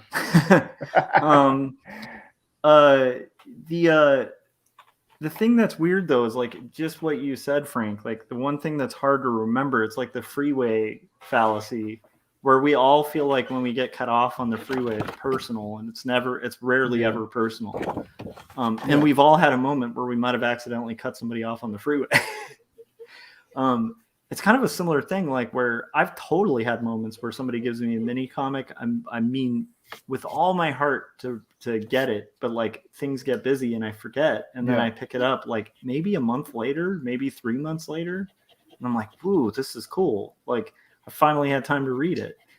Yeah. But then I get really butthurt if I like spent 5 years on something and somebody takes like 3 months after buying it to read the book, and it's like that's not really fair because I've totally bought. I have graphic novels, not by friends, but I do have graphic novels that I've not finished, and they're like sitting in my books to read pile, and I have full intentions to do it. So like, I guess my point is like the reality is always a little less fun than the dream, but then it's like also like kind of cooler because like the readers actually are real and matter, and you get real feedback from people. And even if it's one person, that's one person that did not exist in the delusion. You've actually made a reality there, whereas one person.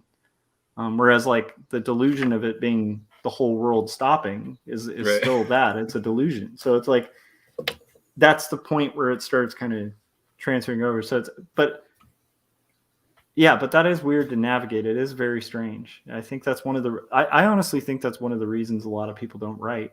or make stuff. I'm not talking just comics. I mean, just stories in general. Or it seems like a lot of people start one thing and then they kind of disappear off the face of the earth after the first thing. Like, it seems like a pattern. I kind of suspect it might have something to do with that for some people. Like, yeah, because there's just so much rejection involved. It's like, it's painful. Yeah, you can't. I don't think you can exist well or navigate it well with like a too big of an ego, because your ego will get shattered a little bit. And then if you rise really high and your ego's fed, you're still probably going to have a point where that maybe becomes problematic, and you have to figure that out. It's a weird thing, and I'm not saying we're all egotistical. I'm just saying it's shocking. How can you be an artist without a giant ego? I don't understand. Yeah. Or at least sensitivity, we're all pretty sensitive folks. We all have a soft underbelly that we have to expose every time we do art. Yeah, definitely. Well, I think for me personally, that's what I've been kind of struggling with, but I'm kind of getting through it, and I'm just kind of, I don't know. I'm just kind of I'm doing the work without worrying too much about that aspect of it. Mm-hmm. And I guess I just kind of that's the trick. Faith, like Josh, yes. you know this because you kind of started out as an atheist, right? A very militant one. So faith, obnoxious. I wouldn't have had as kind of the conversations you've had on your channel are more charitable than I was back then, just to give you an idea.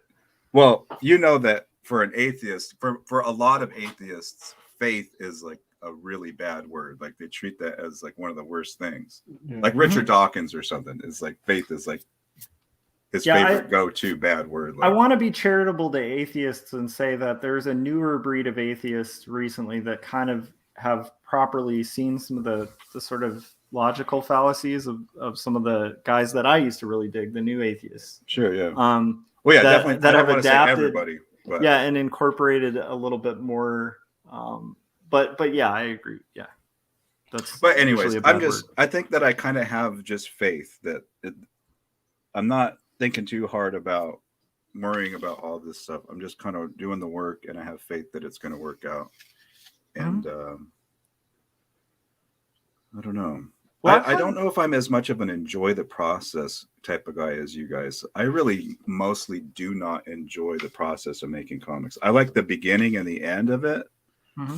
I don't like the middle part where you have to do all the hard work to actually make the thing. I like planning it out, sketching it out, visualizing it. I like having a finished comic. Some parts of the process I do like, but I don't necessarily like having to do hundreds or thousands of hours of hard labor to achieve it. Mm-hmm. Like, I'm not just here enjoying drawing and inking and coloring. Like, yeah, there's definitely times where I'm in ecstatic bliss.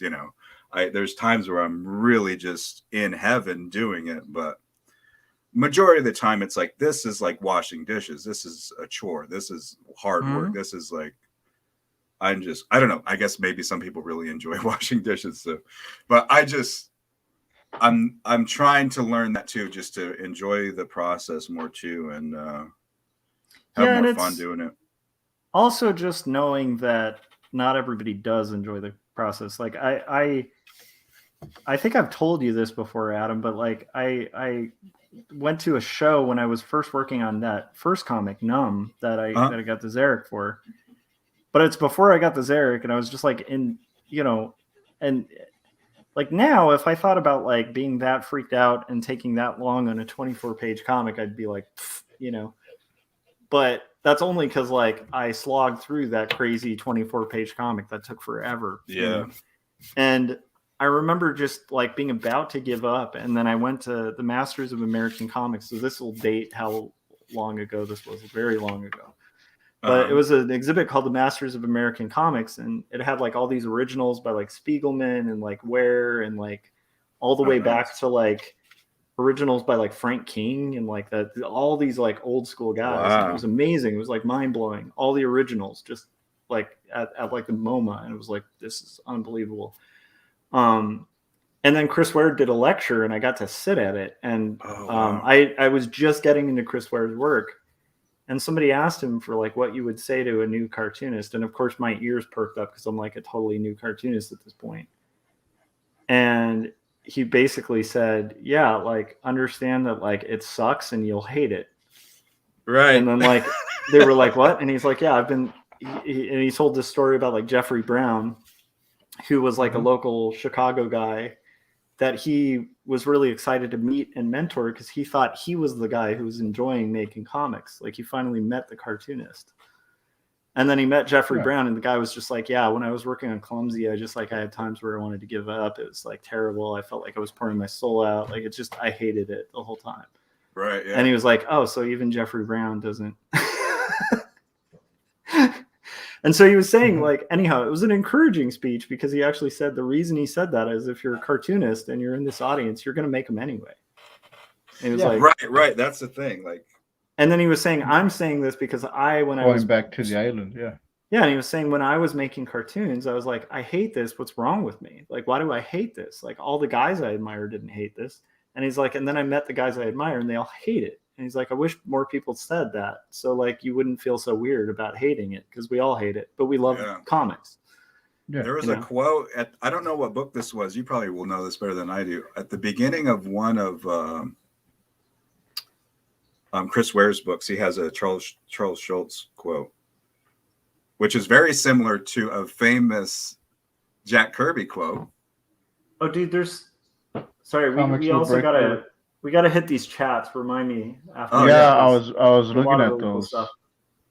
Yeah. But here's a Charles Schultz quote for you. This is from a Chris Ware book. He put this in his book. Comic strips will break your heart. Cartooning will destroy you. It will break your heart. Charles M. Schultz. Yes. That's coming from Charles Schultz. Like if it's gonna destroy Charles Schultz, jeez. Like what's the Kirby one, Frank? Comics will break your heart, kid. Yeah. There's a lot of great quotes like that, but like I think they're misused quite often because I don't think those cartoonists were saying, well, maybe with Kirby. Because there is a thing with that generation, especially of the Marvel guys, where they got exploited and stuff. Well, and a lot of them were like kind of seeing like what they were doing as like something lower than illustration. And so like they'd know these commercial guys who were making like tons of bank and they're like, why did I end up in this rut? You know, like, and making this slock. Like a lot of them didn't even see what they were doing as art, you know? Yeah. Not saying that Kirby was among them. I think Kirby was like on the fence, but he was around guys like that. So they had a different kind of view of it. But I do think most of those quotes are actually meant to kind of like encourage the people who are going to stick in it because I think so. Yeah. It's like, if you know it's this bad, it's like, and you still want to do it, then you're a real cartoonist. Like, yeah. And there is joy in it. It's just like a lot of things in life where like the joy is not always there. Like it's a lot of the things in the world that are really hyped do have joy to them, but they're rarely exactly what's described, you know?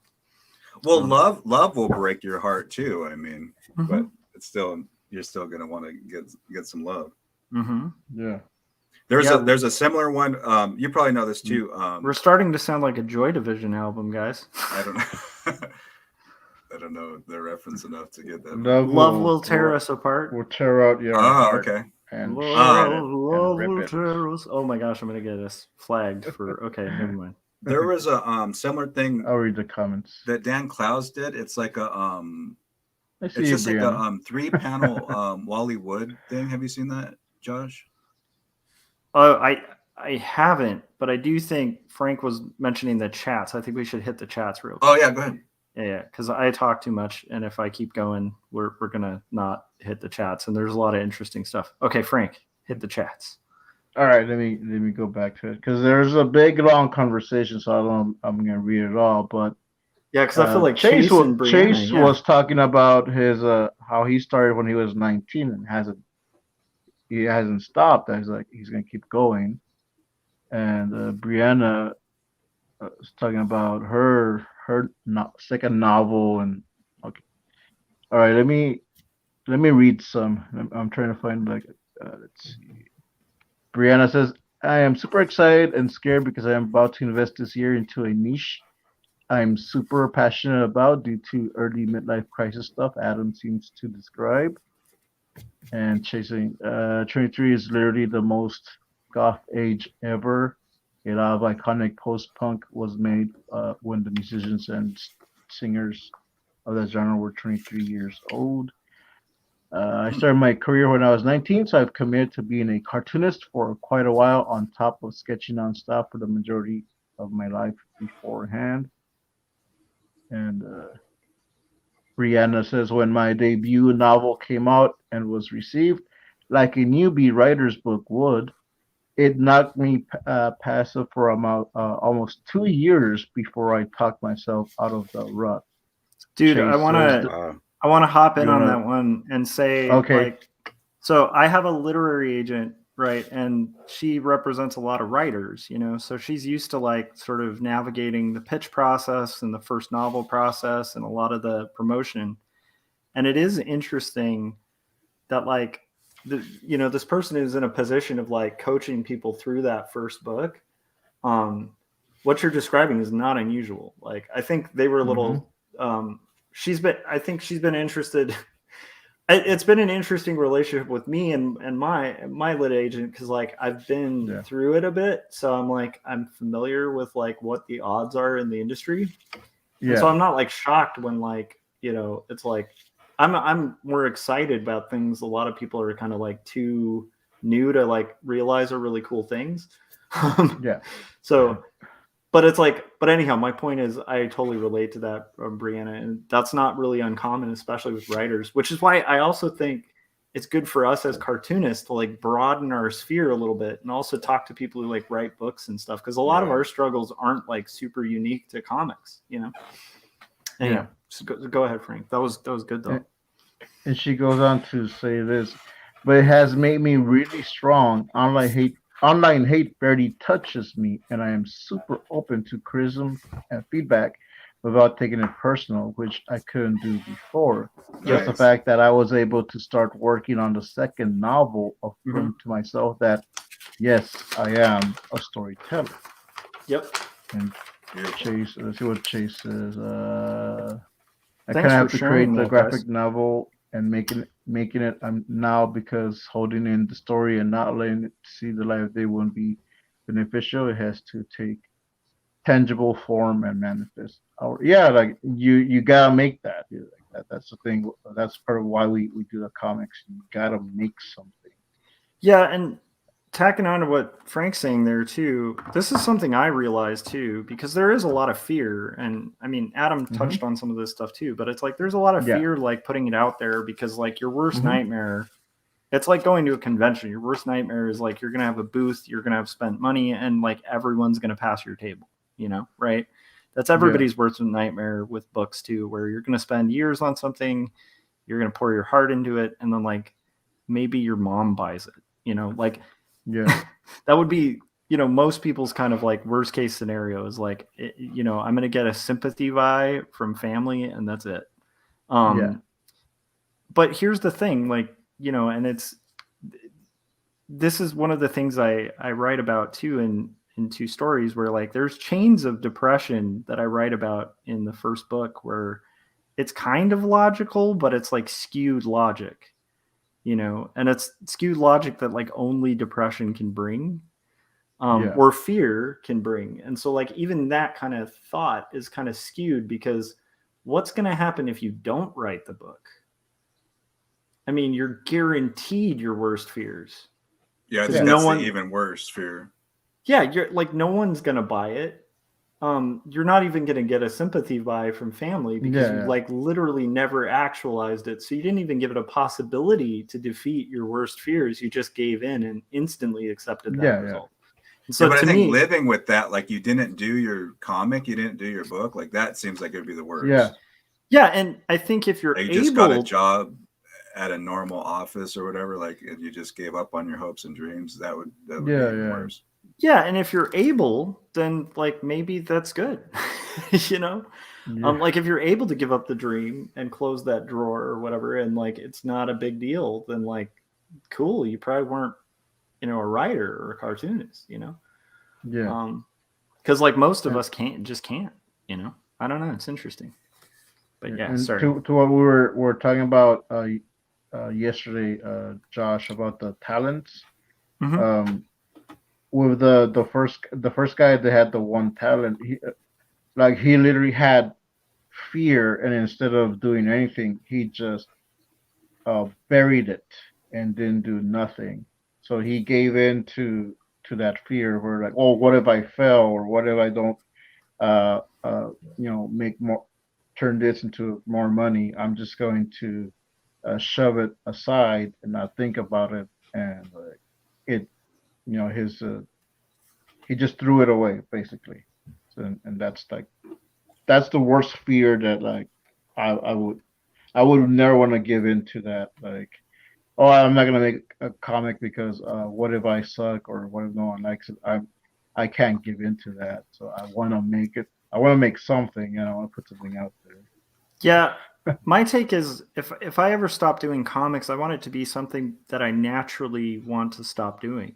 Like, Right. and not Yeah. like not because of industry, not because of not succeeding at it, like literally just because maybe my interest just disappears. And Sure, yeah. Yeah. if that ever yeah. happens, like, by far, like that's a really reasonable thing to do, Yeah. But I would hate for fear to be the reason I make that kind of decision. And I also want to say, this is a weird thing, and if I'm rambling too much or being too blobby, let me know, guys. You're good. I will. Okay, so For now. I've had like some really interesting experiences in my life that have backed a lot of this too, that are outside of comics. I went to like college for, and majored in art and illustration, and I graduated with a class of people. And I was friends with a lot of people from my first BFA class, because you go through that experience at an art school and you create these really tight knit bonds because you're literally having all nighters and like bawling, like you're learning anatomy and you're crying like to each other, like you're going through the trenches of like learning this art thing and being vulnerable all together as a group. And so you really form this like tight knit bond with this crew of people that go through this rigorous thing with you. And then also you have this weird competition with them, but it's like a friendly, loving competition where you're all getting better and better and better. And then you hang your stuff for critique and you want to be like moving up on that wall, right? Yeah. I've experienced that with like people who really had more talent than I did, had like more ability, and yet like the second art school was over and they didn't have an assignment handed to them, just stopped doing art altogether. And luckily in my class, that was a very small amount of the graduates, but I saw the difference between the people who like persisted and were just like, I'm going to do art for a living, period, and the people who were just like, I'm not. And everyone who persisted at this point, I can say, has a career in art, and everyone who didn't is doing something else, like they're a manager somewhere, or they're, doing a different career.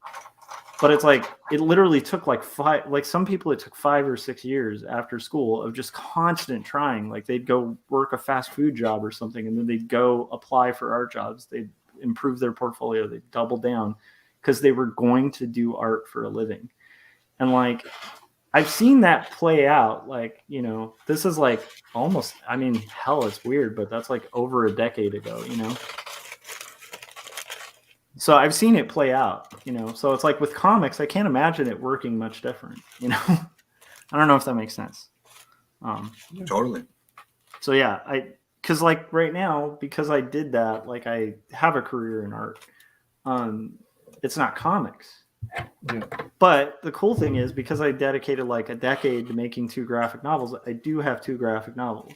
So if I dedicate more time to making a third, I'm going to have 3.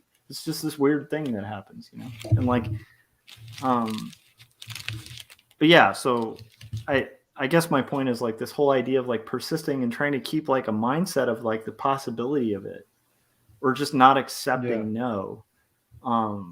It really, I do think it's important, I think it's really important. It's been important in my life, But if my son wanted to go into art, I wouldn't be like, oh, it's this magical career and you should go into it, I'd want to make sure he's really into it, because it's, Yeah, for Yeah. sure. I mean, my dad was was an artist and a graphic designer in the paste up days, and it had a different career obviously when I was a kid, but had done that game. And I remember when I got really decent at drawing as a kid, he was actually pretty sad about it. Like, he was excited for me and he wasn't discouraging of my art and stuff, but I remember he told my mom a couple times that he was really a little sad that I would have to go through like the art life, you know. Wow. But it's because he was like an architect for a little bit and like graphic designer back in the paste up days, and like just had seen like what illustrators and artists go through. And so, you know, again, like it's a passion thing and you should pursue that, but like he was like aware of like the trials of it, how hard it is, you know, how hard it is to make a living. So, and I'd feel the same, honestly, if my son got interested. I'd be excited because we'll have a shared common interest, and I do love art more than almost anything. But Yeah. you know, there would be a part of me that's like, are you sure you don't want to like look into quantum physics and or like, you know, nursing or construction? For sure you want to be a mechanic Yeah. A plumber. or something. Yeah. But I mean, if he has the art bug, it's like the thing Chris Ware, you know, was saying, where it's like you can't talk somebody out of that. Like, if you have the thing, if you love something, you know, right? I don't know. Yeah. Sorry, Frank. That was too rambly. Is there more in the chats that we didn't hit? There is, but they're gonna go on. You know, I'll let them talk. We can just look at it later. They're pretty much saying what we're saying. And Chase did said something similar where he's like I'm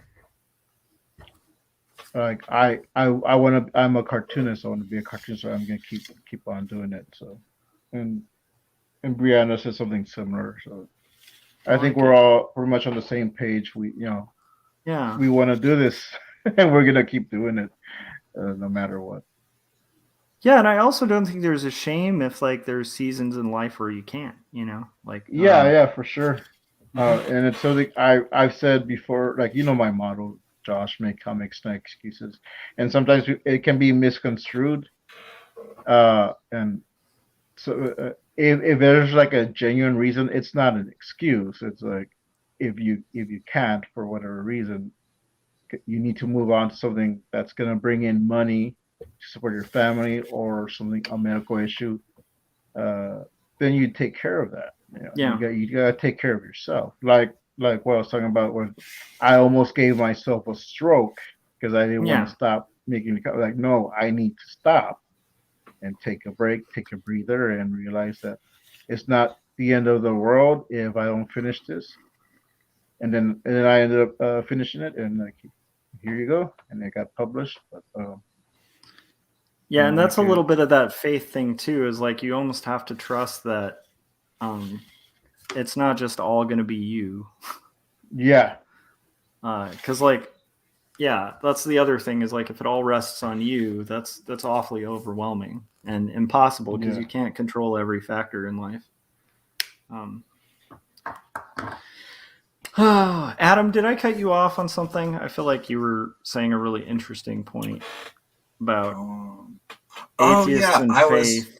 That was a while back, faith. but there was the Dan Klaus thing. But I think the message that we're getting to is there may be hardship, but getting through it. And I feel like the thing I was going to share is just really fucking dark.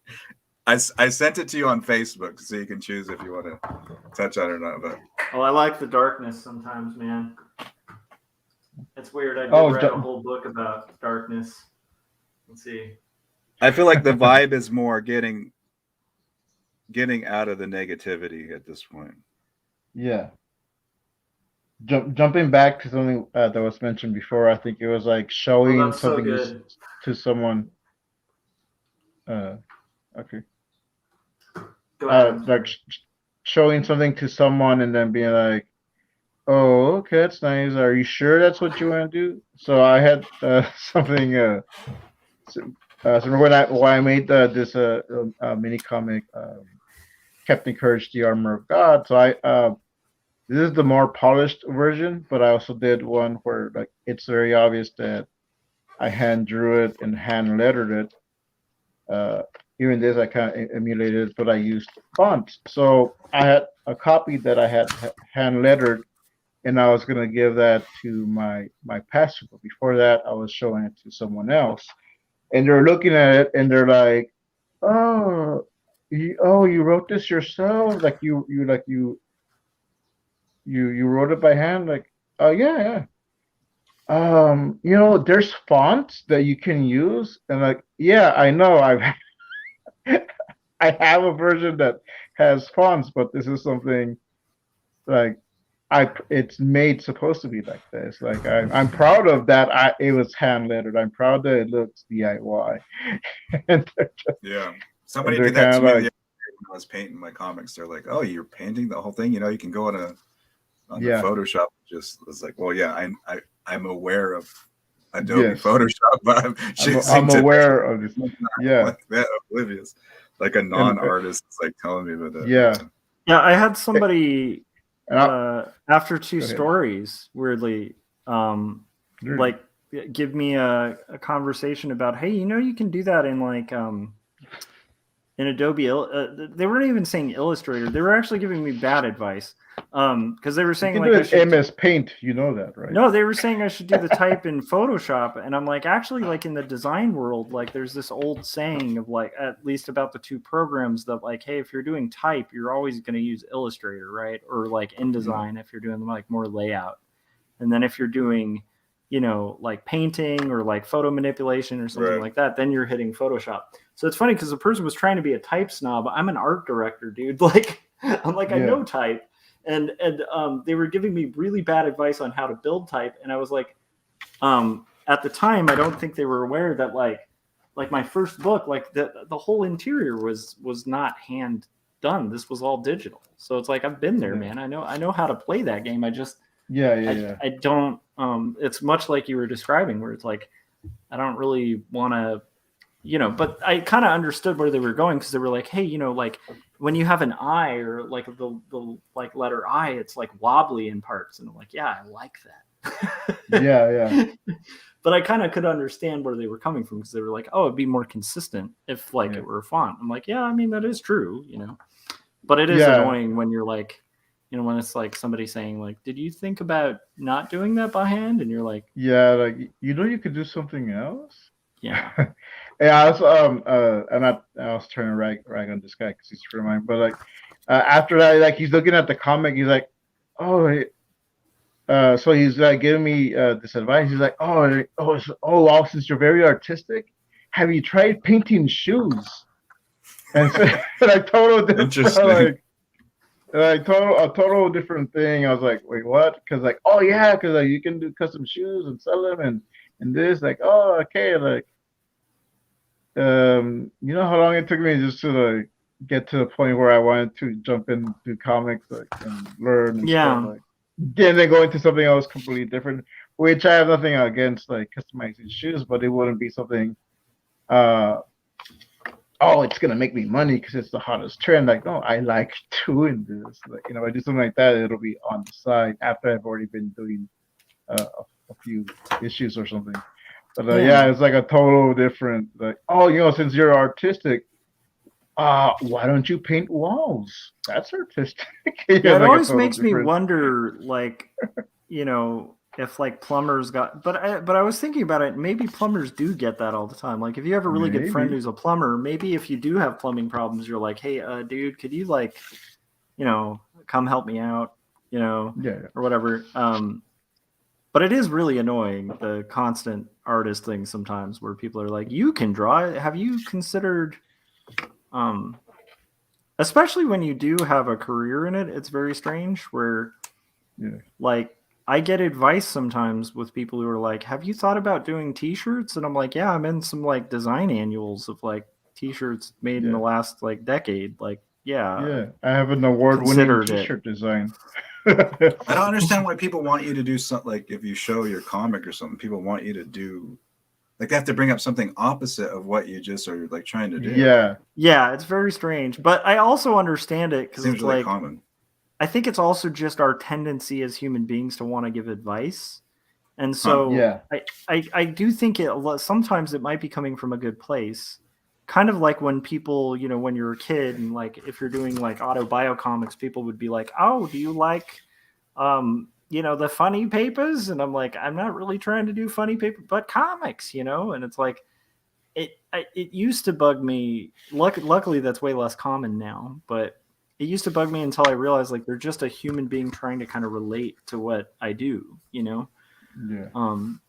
But I do understand that where it's like people being like, oh, it's like a small talk thing. Yeah, or like honestly, it might come from a place of empathy where they're like, hey, if you like drawing, like, it might actually be sincere where they're like, hey, if you like drawing, like you might be able to make a living doing it this way. And like that is kind of coming from a good place. It's just, I don't think they're thinking about it from like they're not being super empathetic in the sense of like considering what that would sound like coming the other way, And what also I think because since like like you make comics, you do this, and in their mind they're thinking you need to do something that makes money. So if you're gonna do something artistic, like do like this thing that's almost guaranteed to make you money, or it's not letting thing. Yeah, like, yeah. No, like I like doing this. Yeah. And the money will come, but like I wanted to do this. So yeah.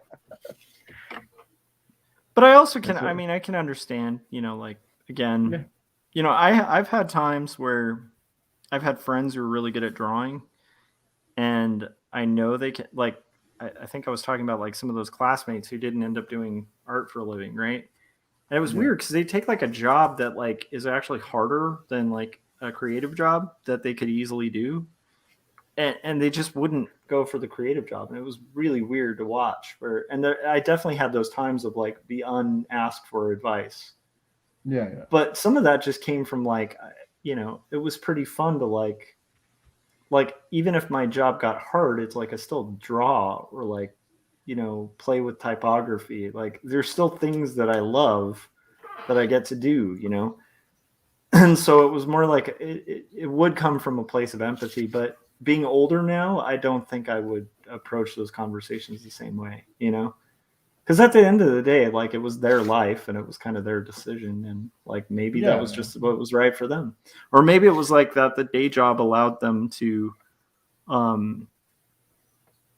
because I have definitely experienced where, even though I have a creative job, it's different enough from what comics are to where I don't feel burnt out and I have juice to work on my comics.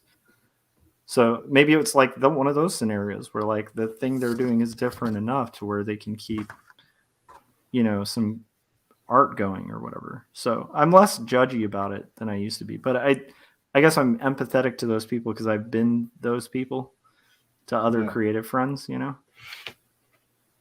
Some of it's kind of like, like the false assumption, like, I don't know, if you like were doing stock market or something and you made like a crap load of money, you might want to tell friends about it, if you like figured something out, you're like, wow, I made some money. And it may not work for everybody, but you still would want to be like, you should get into stocks, I don't know.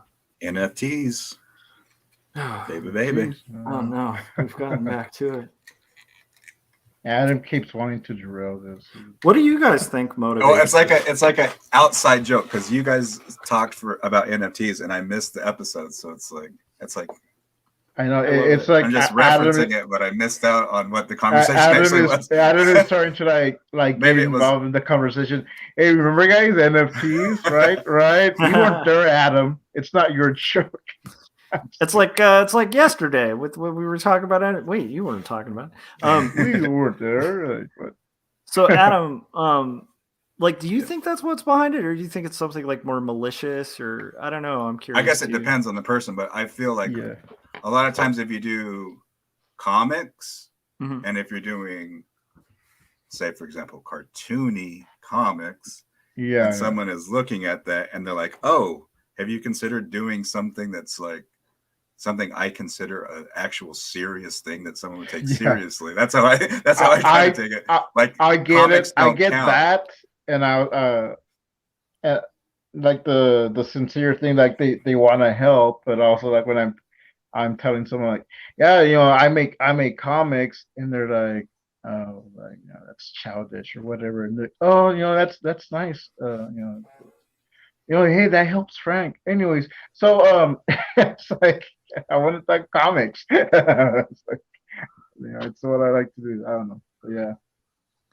I like the it's still it can be looked down on, but I don't know, I love it, and I found like I think I have a good audience, and uh like I'll give my comics to like some kids that like probably haven't read a comic, and if they have, it's like DC or Marvel or something more mainstream, and only because of the movies and shows.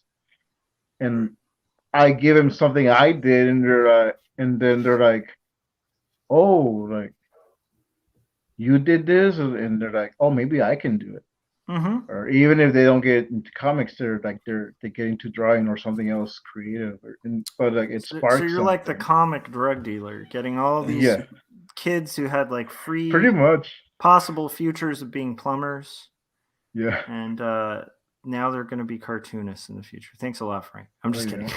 Or at least just like get into doing buying comics or reading comics or enjoying No, it as a medium. that is 100% awesome, Frank. I was just goofing around. No, yeah. As if it's like this horrible thing. I always make that joke that I am so into comics that I try to get people into it. Yeah. And I'm like, oh, you should do a graphic novel. And it's like, you know, Which is part of why they I'm probably gonna shouldn't. be doing a graphic novel. You should Yeah, do a 200-page life story. Yes. I'm Yes. 10. I was like, what? I'm 10, sir. I'm still Doesn't living matter, my kid. life. You do it, kid. You ever had a time at recess where you were upset? You should write a comic about it. Wait, what? Listen, if you start young, kid, comics won't break your heart. Do it now. Actually, like there is some truth to that. Like if you were to like really seriously start making some comics like at like 15 or 16, you probably would have a leg up on like 90% of the cartoonists out there. But I mean, you'd have to like really be taking a serious crack at it, not like a teenage attempt. When did you at start something. making comics, Josh? I was doing like superhero comics at 15. Wait, how old was Well, I? Rob Liefeld was making comics at 14, I think. I was making like pulp stuff. Like I used to make a zine called Odd, Demented, and Pulp. I think I still have some copies. One of them almost got me expelled from school. Oh, okay. Because they were really twisted. They were actually kind of like that dark, twisted humor where it goes really far. Which I've always had a love for. I like dark humor. But yeah, they don't tend to like it when you draw like faculty at school like passing away in a comic. Oh yeah. Oh my goodness, I was such a rebel and like purposely like pushing buttons and trying to scare teachers. So I had a math class, and I didn't like the teacher. For some reason, I don't even remember why. I think just he was kind of hard on me, but because he wanted. Could it be that he was succeed. teaching math? Probably. And so we had to do like division problems and like doing the division house thing. So I turned those houses into tombstones, and in one of them I put the teacher's name, rest in peace.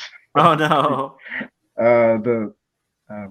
They had to have a talk with me in the principal's office.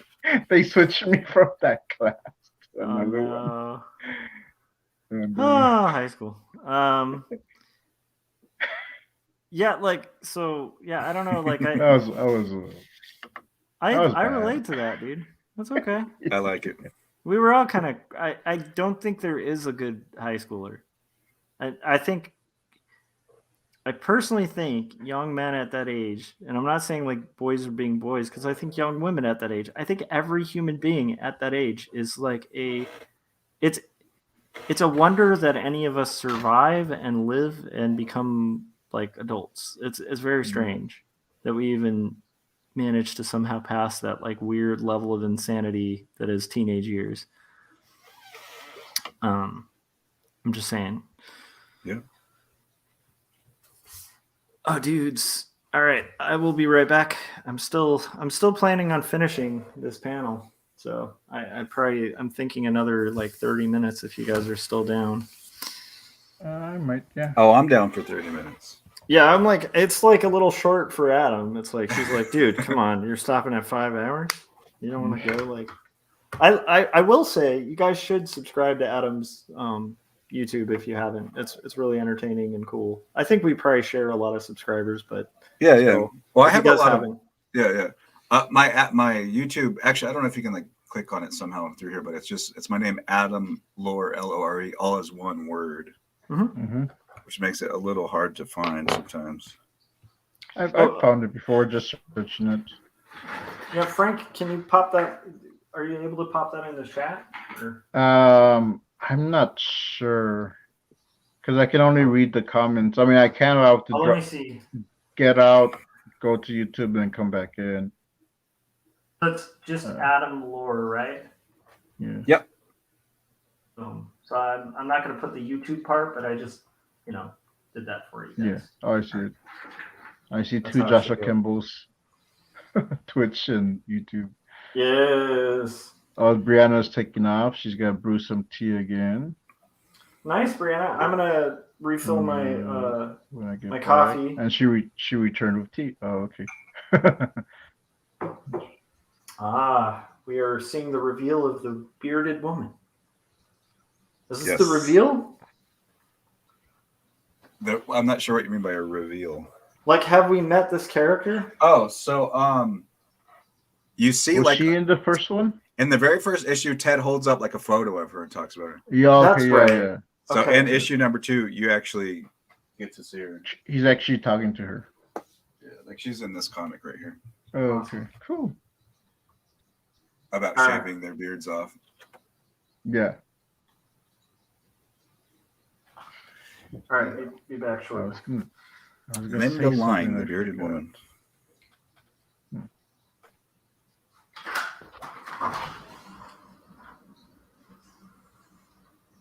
So I decided to do something in this comic that I'm doing. This fun comic about Corey Kerr-like character getting in a bike accident, losing his limbs.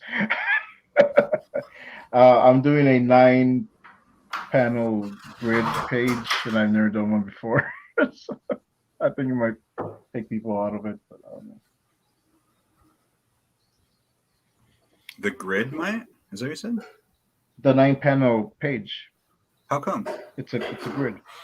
But why would that take people out of it? Oh, just because of the style of comics I make. It's like a totally different. I've never done one before. That's what I'm saying. Like I've never done that before. Oh, So I'm saying it's something new for me to do. I see. Yeah. So.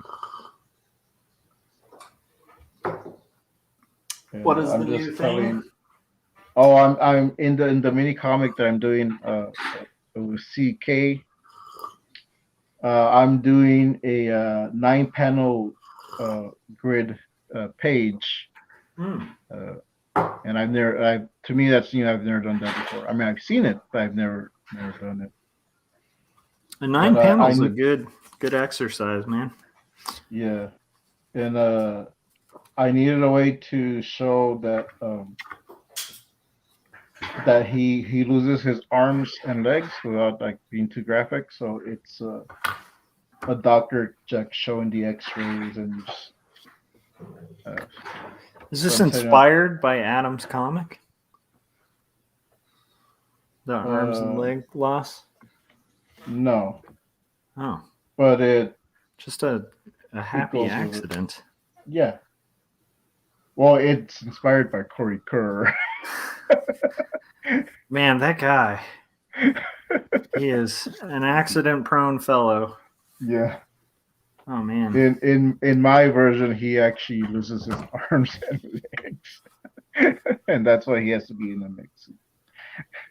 I think that was a bit from you mentioned that. I was like, after Yes. where you were like, Corey, you need a mech suit. Yeah, Which would be I know really- it was mentioned. So again, I decided I'm gonna draw Corey in the mix, and I call it resistance because he's always talking about resisting technology or resisting something. That's pretty great. So, Adam, Yeah. you've been talking about underwater dinosaurs. Are you all Yes. done with the Uh, talking, or is that something that's still interesting to you? Well, I'm listening to this audiobook right now, and it's like the book. I'm halfway through the thing. It's like 20 hours or so. I'll be And right back. finally, they started actually talking about underwater dinosaurs. So I'm just getting started on finding out what this guy's particular theory is on it, but it's not the only source of some ideas along these lines. Because you remember before I was talking about like expanding Earth and things like that? Yes, I do. The underwater dinosaur thing is connected to all of that, because back when there was more water on the planet, it was like covering most of the surface before the planet expanded and stuff. So it's all kind of interconnected. But this guy is not an expanding Earth guy. So it's kind of interesting that with, from that angle, you have this like different type of dinosaur hypothesis, and then this guy is also putting out a similar idea. I have no idea if I would be interested in kind of hearing about it, because even though like I find that possibly pretty improbable, I also like find it really fascinating, and I want to hear the idea of the underwater dinosaurs. So Like, his thing is there's a part of me that wants to just hear it because it sounds fun. So this guy, I think Brian J. Ford is his name. He's not talking about they're not like underwater creatures, like more like a alligator or a crocodile, where it lives the majority of its life in the water. Mm-hmm.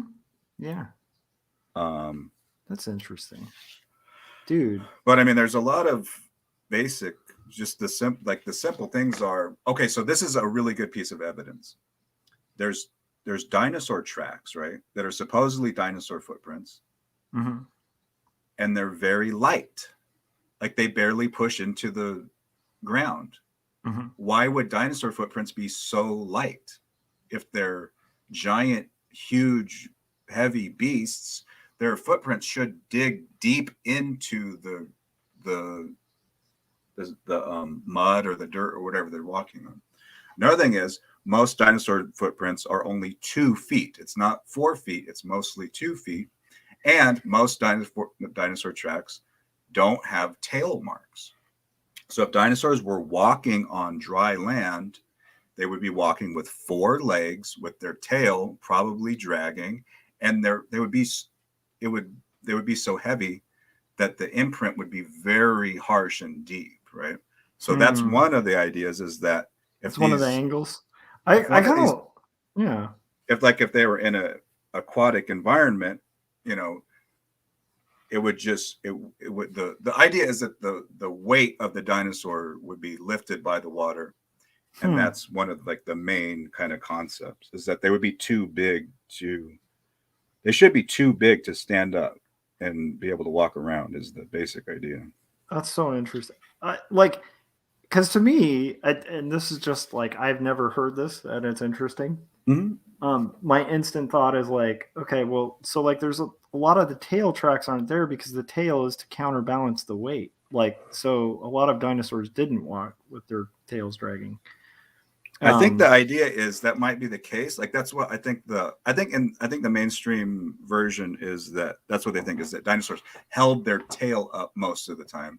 Yeah, it was like a lot of like larger animals. But so this guy's argument is that costs so much metabolic energy, like it costs so much resources to hold that giant tail up. Like, that's kind of one of his things. Is like, I kind of like it. Why would dinosaurs develop to have these giant tails just to hold them up? Like, it's expending so many resources for kind of no reason. Yeah, I mean, that is one of the most insane things about dinosaurs. If you think about just like so really fascinating documentaries where like you watch one about like especially like a giant apex predator, Yeah. like a killer whale, and it is kind of insane like how much they have to be a predator and like Sure. how limited their time is to like get a kill in order to live just the night. Yeah. Because like they're literally just expending so much energy like just to exist that they're like a meat eating machine. It's fascinating, you know. Bears are kind of similar too, where like they expend so much energy that like going on a hunt for a lot of bears is like it's do or die at that point. Like if they don't get a kill, they're gonna die, you know, because they've expended so much energy just to get the food. It's a really weird thing with like apex predators. So anyhow, I guess my point is like I can definitely see where that would be like sort of interesting, because that you think about like, I mean that's a bear, right? Like not a dinosaur the size of like a football stadium. Yeah. Of which there were dinosaurs the size of a football I think stadium, another which is good argument insane. for aquatic dinosaurs is all dinosaur fossils have been found in an environment that was water. Mm. Like Is you that don't- true? All of them? Well, according to scientists, that's what Yeah. they're. Because there's flying dinosaurs. That's They true, but found but the sky doesn't form. Like you don't have a sky fossil. The dinosaur has to form in a, like most fossils are formed in water, right? Well, yeah, okay, I could kind of see that, but I mean, if we're talking like just geographically, like there's been so much continental drift that it's like, I mean, that's the more prevailing theory that might explain it, where it's like there's so much continental drift and so much differences in soil throughout, you know, eons of time. Like it kind of that can Maybe, also But part of also it too- explain some of, you know, because like we're like the area I'm in like is desert, but like there was probably a point where it was like ice, you know, so Sure. But so part of my point of that is I think we tend to find, like if you find fossils, a lot of them are trilobites. okay. A lot of I them don't know are- what a trilobite is. You have Oh, to they're tell like me. those. You probably would recognize what if you saw it. Yeah. But they're these like sea mollusk things. Yeah. From they're way like way back. little Oh, But, okay, yeah, but yeah, yeah. a lot that's of sea a crab lot shrimp of type of fossils, thing. like the majority of fossils you find are fish Mhm. Yeah. and dinosaurs. We have like, that's Like true. in other words, I think just the fact that there's so many dinosaur fossils Mhm. to me is a clue that they might have lived in the water, because that's where things fossilize. Things fossilize in the water. We're supposed to believe that dinosaurs accidentally fell into the water. Every single fossil you find is it accidentally drowned or something like. Well, I think it's easier to what believe if that. there was an event that caused Sure, a lot of water to maybe like a to worldwide fall flood, and or they drowned in the water? Yeah, like a big, massive global flood. yeah. And that's There's- why. There's that. There were There's all- also there's also like a very huge speculated flood caused by like the giant meteor impact that like shook the earth from its orbit and kind of rotated it a little bit, so and caused like a massive ice age to melt and flood like a good percentage of the continents. And so there's a lot of like weird things. I forget where that crater is. Is it in Arizona or whatever? I can't remember. Or is it in South America? There's like a giant crater where they measured the impact. It's like a giant crater impact, and they were like, is it the one that supposedly killed dinosaurs? I don't know if they think a crater killed the dinosaurs. It's just the impact environmentally did. Yeah, but because it wasn't the crater itself. It was the impact. Let me see where that is. Well, the one that a lot of people think is that killed off the dinosaurs is the impact in the Yucatan Peninsula. There it is. Yeah, that might be it.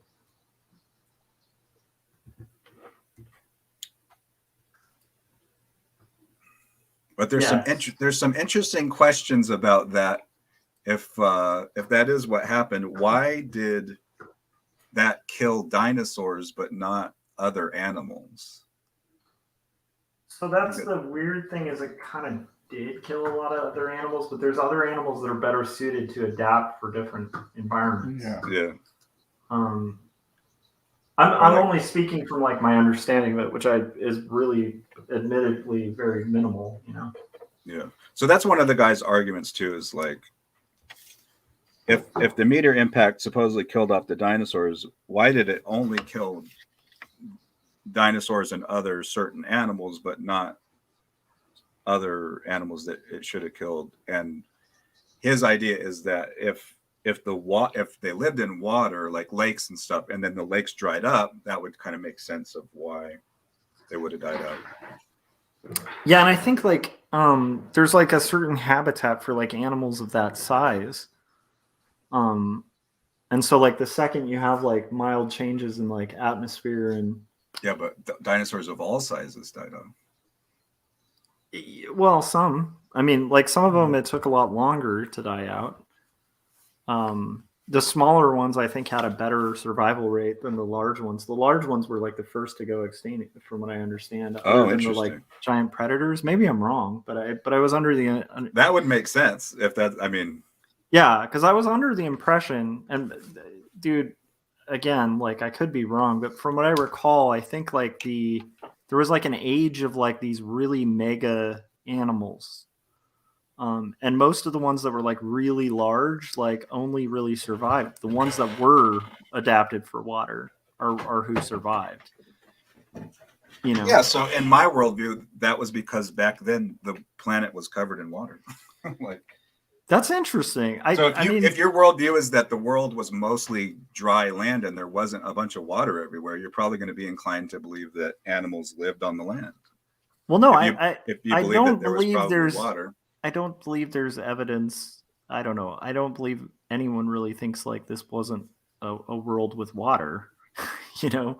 Well, I'm saying yeah. like I think in the time of dinosaurs there wasn't dry land. Like dry land was very, very rare. It's interesting. There was very little dry land, or that was like when there was just starting to be dry land for the first time. That is interesting. I mean, it's funny because I'm like kind of the between of you and Frank, because I think Frank is, I think there is, I always find it weird just as a person who, I believe there's a lot of evidence for evolution. Mm-hmm. But I also think there's a lot of overlap with evolution and the creation story that I believe in. Right. Where I don't think they have to be as in conflict as people say it does. And the best person I've heard talk about this is this guy John Lennox, who people might be familiar with him. Like I've heard of John. I don't know if I've watched his stuff, but I've heard of him. Yeah, he's like he has a good reputation. Yeah, I would say he's one of the few salient creation guys in the debate circuit. Like there's that other guy who always is like that has the really fake teeth and looks really like a generic sales guy, but he's actually pretty decent. Oh my gosh, what's that guy's name? Oh, William Lane Craig. Yeah, like I respect him a little bit, but I think Craig is great. Yeah, I would say he's still not. he's not good the at best, but he's good. You know, from the angle he takes, and I've seen him win sometimes. You know? Oh, I think Craig. I disagree with all of his positions, but I think he's a very good debater. Yeah, I just feel like his science is a little. It's weird because I don't want to critique the guy because I actually respect him. He doesn't connect to me as much as like the kind of Lennox type. Yeah. But anyhow, so Lennox has a book about that, like kind of tries to navigate sort of the 7-day myth, or the 7-day, not the myth, but the myth that's like the only interpretation you can take of the creation story. And he tries to navigate it in a way where you can take the book very literally and still not believe that it's 7 days, which is very strange. But it's a really, he's got a good take on it that I tend to like kind of believe with, but like again, it comes at the cost of like some really heavy theological questions that I have no idea what the answers are, you know. But anyhow, I'm rambling, but what was the point? Oh yeah. So I guess, but I definitely think like most evolutionists believe there were some pretty massive floods. You know, especially people who believe in the idea of continental drift, which is pretty commonplace now. Like most people think there was a point where most of the continents were connected, and they, you know, because of, you know, the moving of the tectonic plates, they've literally split and sort of traveled, you know. Yeah, and that was the time of the dinosaurs. Yeah. Mm-hmm. So like, and that splitting and that traveling mixed with other things like giant meteors hitting the earth, like caused some pretty significant changes to the atmosphere that would cause like volcanic activity, like all sorts of crazy issues that cause formations of new landscapes, different changes in climate, places that were once a frozen area that, but then it is interesting, Adam, because one thing that kind of, because there used to be even a guess about that, like how people ended up on the north, like how animals ended up in the North American continent. And a lot of people thought that there was like this, you might know the term, but it's like there was like this frozen, almost like pathway connecting it to an area that animals migrated from. And that's how the animals came. But then really recently there was like a discovery, and I'm forgetting what it was, but it was like fairly significant proof that like far before there was civilization here, which is really interesting. So it like kind of undid a lot of the theory of that like pathway of being how animals and people got here. Right. But it wasn't like quite the Mormon wet dream version of that, where it would be like, we found the ancient Jews. Like it wasn't that.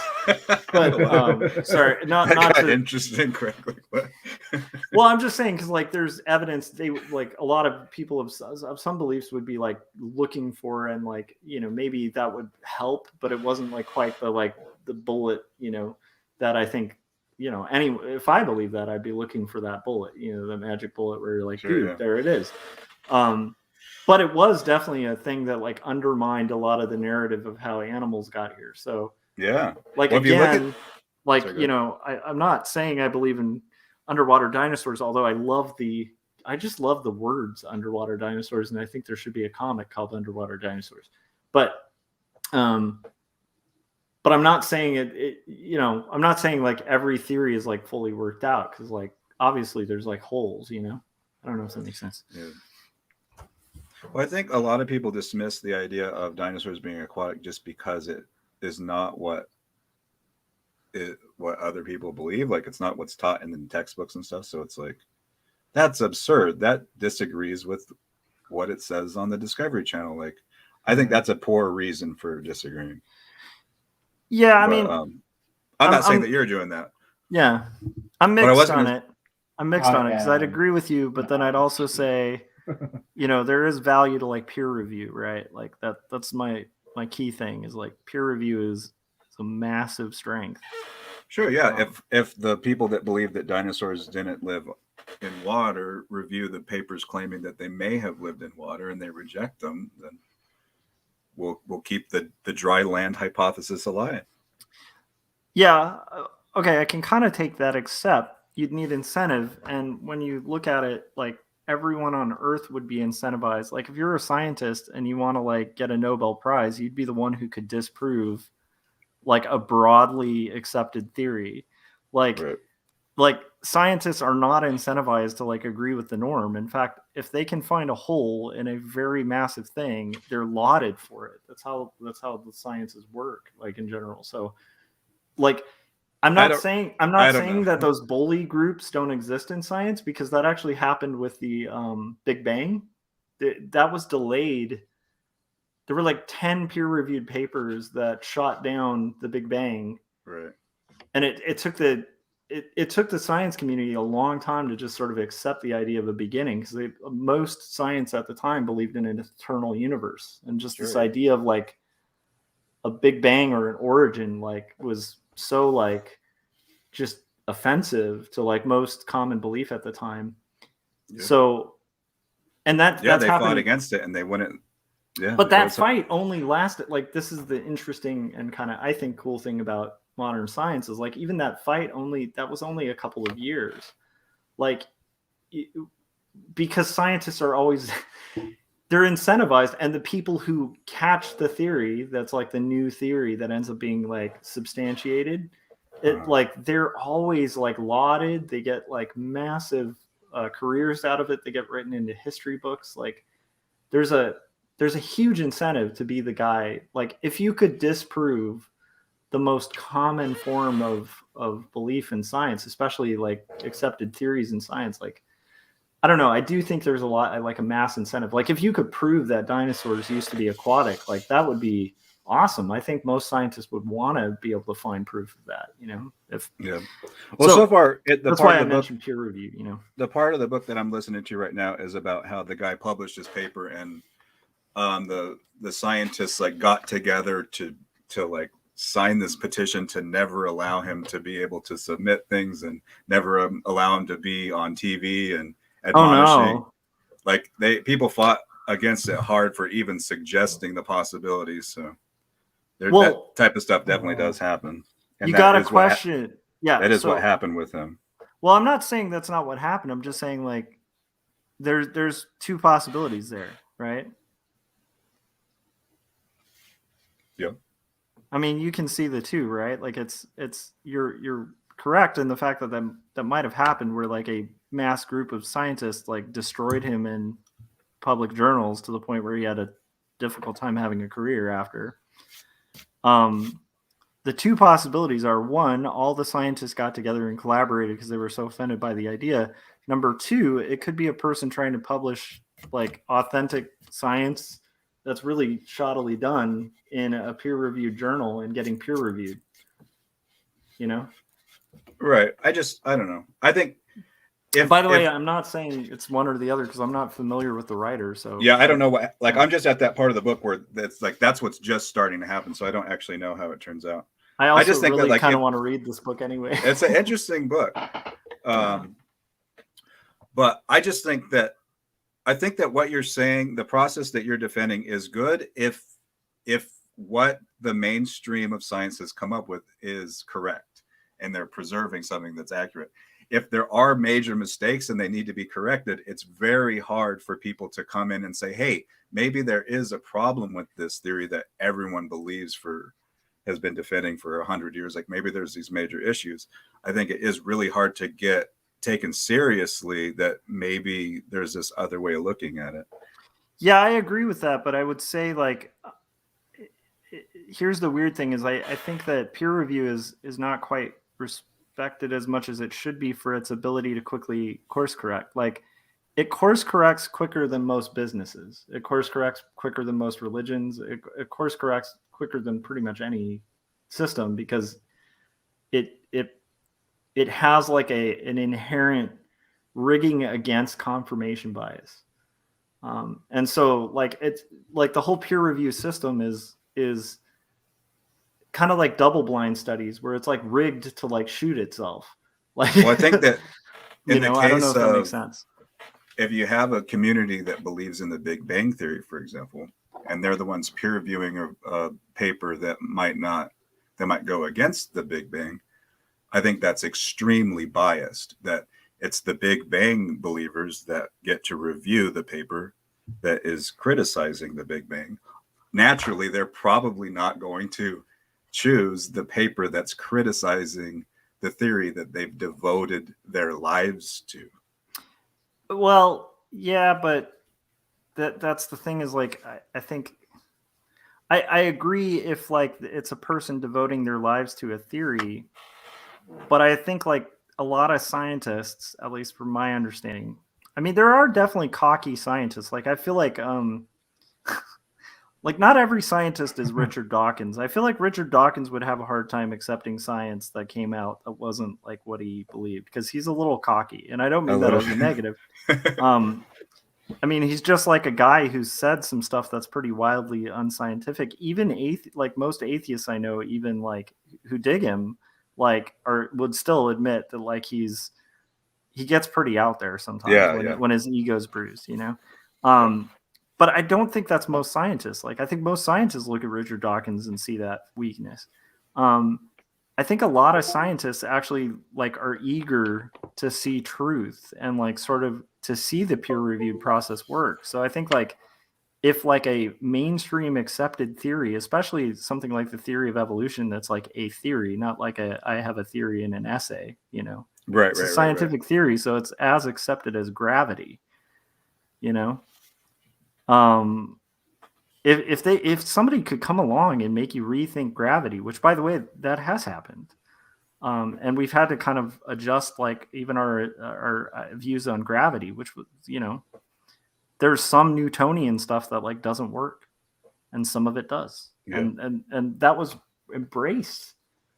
But like, yeah, I mean, I agree there will be like one or two, but the idea of like every scientist in the world like collaborating, or that it's a peer-reviewed paper and the science, maybe the studies weren't double-blind, maybe like they didn't protect for their own biases in their testing, maybe they just weren't salient. In the case of the aquatic dinosaur theory, the guy just laid out the evidence like similar to what I told you, and they started a petition like banning him from being able to speak.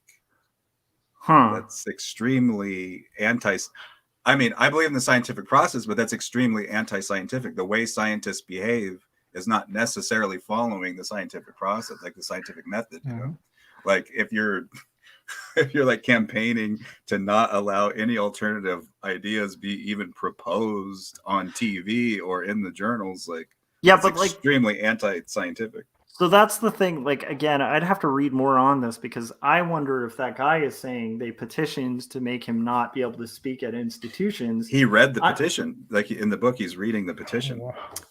But what I'm getting at is like, what would originate the petition? And is this all the scientists in the world, or is this maybe a single institution? Like it's. I think it was presented as like a lot of the major scientists in the field.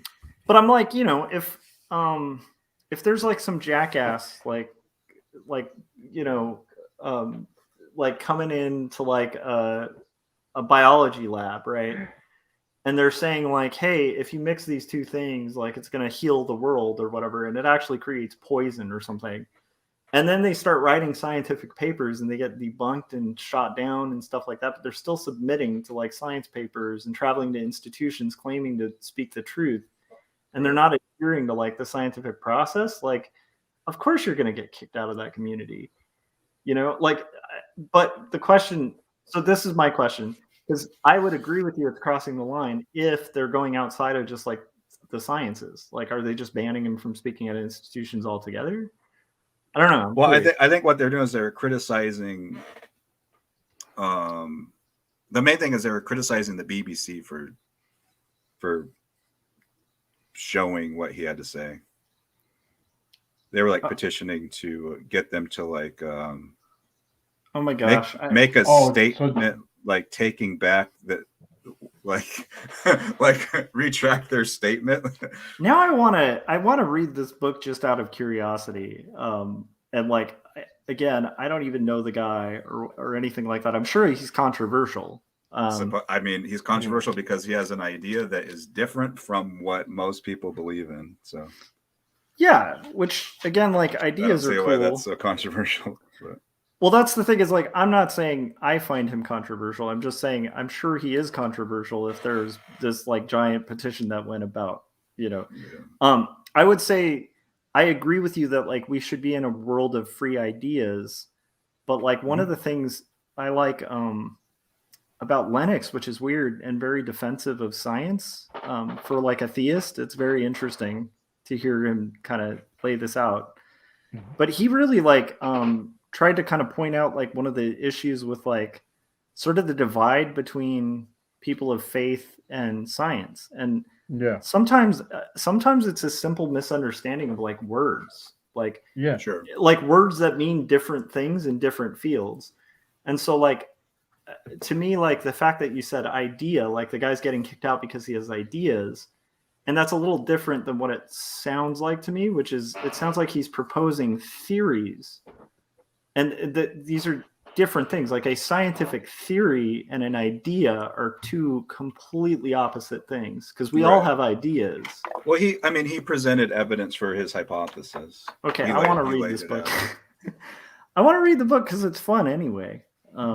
Even if I don't believe it, which by the way I don't even know because I don't really know. But Yeah. and I'm open to saying I don't know. But like It is sounds an audio- fascinating and it sounds juicy regardless. Like even if I disagreed with the It's a guy, big talk. because like I said, if it was kind of controversial, I'd want to be aware of it and like kind of know some of the stuff, you know. Yeah. So the book I is hope called that Too doesn't Big sound to Walk. If okay. anybody wants to check it out. I hope that doesn't sound like I'm like disregarding your idea, by the way, dude. Because like I don't know, and to me it sounds like something you're not, frankly, like 100% on. You're just kind of interested in. Oh, 'cause I it's definitely an think interesting that story. dinosaurs were, if not mostly aquatic, almost entirely aquatic. That's definitely Really? where I'm at currently, because the planet was covered in water at the time, and they like just the evidence that they're presenting. Like, okay, so hi Frank, I see you too, brother. Like Frank is like making like hand gestures and stuff because we're just going on and on. So Frank, you can chime let in me there, ask bud. Frank. Well, Frank I might, want to say we've reached the 5-hour mark. oh nice. Also, I have some theories on that, on why the world was covered in water and how some things there, but they all relate to the Bible. But like I was just letting you guys go on because we already went past that kind Sure, of yeah. conversation. I mean, I agree with Frank on that. Like, even though I take like an evolutionist standpoint on it, because like again, like I'm a Christian, so it's like I definitely believe there was like a worldwide flood, and so I just think it like corresponds more with evolution than most creationists. I think that there is Yeah. a middle ground because the religious world can not all of them, but like can be like, no, it this is what happened, and the science world can be, no, this is what happened. But I think there's a middle ground where they both marry, and not everyone follows that. So, yeah, I mean, I think So we're in the- agreement on that, even though like we may not agree on it entirely. It's like I think yeah. truth isn't going to negate truth, and so I think we all Yeah. like. I think actually Adam would agree with that too. I think we're all kind of seeking truth, and so it's like you look for areas where like truth hopefully doesn't negate truth, and if there's an area where it does, then you got to kind of analyze and go, you know, like, Sure, yeah. yeah. Well, I think one of the okay, so like I would present this as a question to anyone that doubts the aquatic dinosaur hypothesis. I also love the I think hardcore I mean there compliments. were aquatic dinosaurs, What whether is they that? were all aquatic. No, yeah, aquatic dinosaur is like hypothesis is majority of dinosaurs were mostly aquatic. That's the hypothesis. I think it's widely accepted that some dinosaurs were aquatic, right? Yeah. Well, I mean, there's some of the most ancient animals on the earth are aquatic, and I'm forgetting, but there's that like shark that was found in Japan really recently. Japan always gets these like ancient, like that's where the first colossal squid was discovered too. They always get these like giant crazy animals because they're the kraken. From what I understand, they're in like an unusual island where it goes from like the end of the continent to or the edge of the I'm blanking out on the word, but like the edge of the island to just like the archipelago or something like that. Yeah, but it goes to like some of the deepest areas of the sea, like closest to land, like on the earth. So it's like, oh, interesting. It's not a coincidence that like you have these strange animals like wash ashore that are like really deep ocean animals, because it's one of the few areas where you have that deep of ocean right next to a landmass. Like most places, it's like further out. So yeah, they found that like giant, what is that shark that's mostly a mouth? Megalodon? Yeah, I think that like was pretty recently discovered. Like, that it's just kind of still like there was one that was like alive within like 20 years or something, and they were like, what? Like, Oh wow. so it was like that it wasn't that it was a new animal, it was the fact that it was a living like dinosaur kind of like Sure, that was just hanging out in the deeps till like 20 years ago and then croaked. So here I want to propose this just as food for thought for those who Yes. scoff at I don't the- scoff at this, by the way. I'm just interested. well, Yeah. most people, like, I've been talking about this hypothesis and people are just like, I just think you're a crackpot. there's no way that I mean, I this don't could be possible. necessarily think, like, I'm not convinced in the slightest yet, but I'm interested. Right. So okay, so let me and ask I you this. don't So scoff. This is something to consider. Yeah. Why are these supposed dinosaur footprints not deeply embedded? Why are there usually 2 legs rather than 4? And why you covered the tail thing? But so let's just focus on that. Why are most dinosaur footprints that we find 2 legs that are very shallow imprints rather than deep imprints? Instead of 4 legs that are deep imprints. If they were huge, colossal land animals, we would expect to find very deep 4-legged imprints. Okay, so this is a weird question to answer because it presupposes a lot of things. Like, number one, the majority of fossils or the majority of footprints does not equate all dinosaurs. So, like, it's highly likely. If it's the case, like, I don't know if it is the case, but let's say if it is the case that that's the case. I don't even know that that's the case. Yeah, but well, I'm not saying that's the case either, but I'm just saying, just presupposing that's correct. There's a billion things I could instantly think of. Like, we have fossils of like 1 million specific kinds of animals that are way more common than fossils of others that have little to do with whether they lived in the water or not. Like, it literally had to do with just like the specific kind of animal. So the point being, like, if the majority of fossil footprints or whatever are 2-legged animals, it could just be that 2-legged animals hung out in areas where there were fires more frequently lit by like settlers or whatever it is. Yeah. My point is, like, so there's a better carbon date, or like that they were in fertile areas that were closer to water. And so those survived longer because they had the water thing that helps fossilization happen. Like, there's specific animals that are hard to find fragments of just because of the environment they lived in was not conducive to making fossils. Like they lived outside of an aquatic environment. So my point being, it might be a fallacy. It's just possible that it could be a fallacy to say, hey, like, we know this, like, even from human history, that humans that lived closer to water were more likely to leave fossils. So, but it would be a fallacy to assume that humans were underwater mermaids or something in the past, because we found fossils that always were close to bodies of water, right? I'm just saying there's a hypothetical. Brianna version. said something similar in the comments where she said it was Atlantis. But I do think there is a lot of evidence of flooding and land erosion and stuff like that. And I don't think it's like Ken Ham level evidence. I don't take that kind of stuff seriously. I mean, I admire it, like, you know, as a fellow believer or whatever. It's like, I think the guy is sincerely trying to do good work for what he believes, but I just don't. It's hard to take seriously. But my point is, like, I can just instantly think of like a couple like totally more probable explanations for like the footprint thing, right?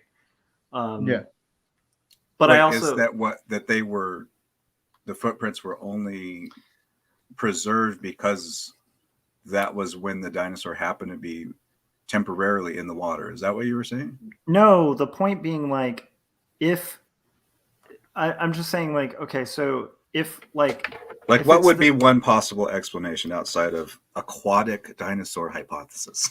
Well, I was just explaining, but I'll rephrase it. If go ahead, Josh. Okay, so like, if Frank and I are like ancient peoples, right? And I live near water and Frank lives on land, and it happens to be that water ends up being more conducive to leaving a fossil, to starting the fossilization process Yeah. than dry land.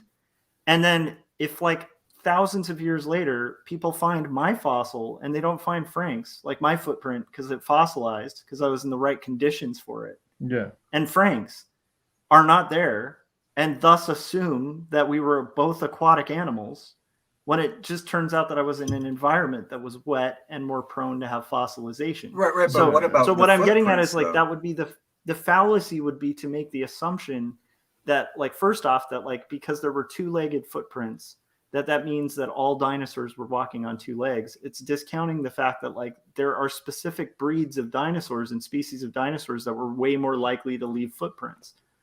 Yeah. They lived in environments that were more likely to fossilize. So of course the prevalence of like specific species are going to dominate when it comes to fossils. Like we have way more saber-toothed tigers, right, than we have T-Rexes. Why is that? Because the environment they live in. It doesn't mean there were more saber-toothed tigers. Right. Well, you know I don't what see why that would translate to shallow, like soft footprints rather than really deep footprints. So that's a whole other thing. Like again, like we're talking about the majority. It's hard to say what that specific. Like I don't know if are there any deep dinosaur footprints. I don't know if they exist. Well, and then what are we comparing the depth to? Well, maybe like an elephant, for example. But are we comparing it to an elephant fossil or just a regular elephant? Well, I'm talking about like imprints. I'm not talking about fossils. I'm talking about like when they find. But those are fossils. I mean, like a footprint that's ancient is a fossil. Okay, right. Sorry. Yeah. I was saying. I mean, sorry. When you were saying fossils, I was thinking like in my head, I was thinking like fossilized bones. But I get. But yeah, like a fossil. I guess like a fossilized imprint of footprints that are interpreted to be dinosaurs. So like a brontosaurus, for example. Yeah. Right. But like, I guess my point is like, what's our measurement of depth? Like we're talking about a footprint that's, of course it's going to be more shallow than it was like 1 million years ago. I mean. I see. So maybe it. Yeah, like if I poke my finger in a piece of soil and it happens to be in a condition where, again, like maybe there was a campfire nearby, maybe there was other things like 20 years from there that somehow preserve that poked finger in the ground, which is a rare occasion anyway, that's even going to stay there. But at some point, like there's going to be land and there's going to be rain and there's going to be all sorts of conditions. So if some archaeologist like uncovers this poked thing and it's a little more shallow than before, that shouldn't be like an instant conclusion of like he didn't poke it very hard. It's like no, there's millions of years between the time of that impression and also such specific conditions required for that impression that of course they're going to be like more prone to like certain things or like more prevalent animals. Like actually a lot of that'd be true for all footprints then, right? Yeah, 100%. So a lot of scientists really struggle with like trying to piece together that era of the world, because if you based it on like all the fossils we found, you'd think it was just like overrun with like, again, like saber-toothed tigers or something that's way more common to find. Right. Yeah, there's like a bias for which animals are going to fossilize and which ones aren't, which makes it seem like they were everywhere. That had more to do with the conditions and the environments they lived in, whereas like you had things like the woolly mammoth for a long time like was a little tough, and then they found like a fully preserved one because they're in like these Arctic areas. So it was only when like global warming kind of started happening where they found like a giant fully preserved woolly mammoth. So based on that concept, maybe it wasn't the age of dinosaurs and there were dinosaurs everywhere. And we have these rare instances where they just happen to be living near the water. And those are the precious few that fossilized. Maybe dinosaurs were pretty rare, but they just lived in water, which makes it easy to fossilize. Yeah. So it seems like there's tons of them, but maybe they weren't the most common. Yeah, but then even that begs the question of like, okay, so we do have fossils of dinosaurs that were like the size of a football field, right? We also have fossils of like T-Rexes that we know would be burning like a crap load of calories, and we know for a fact we're carnivores, right?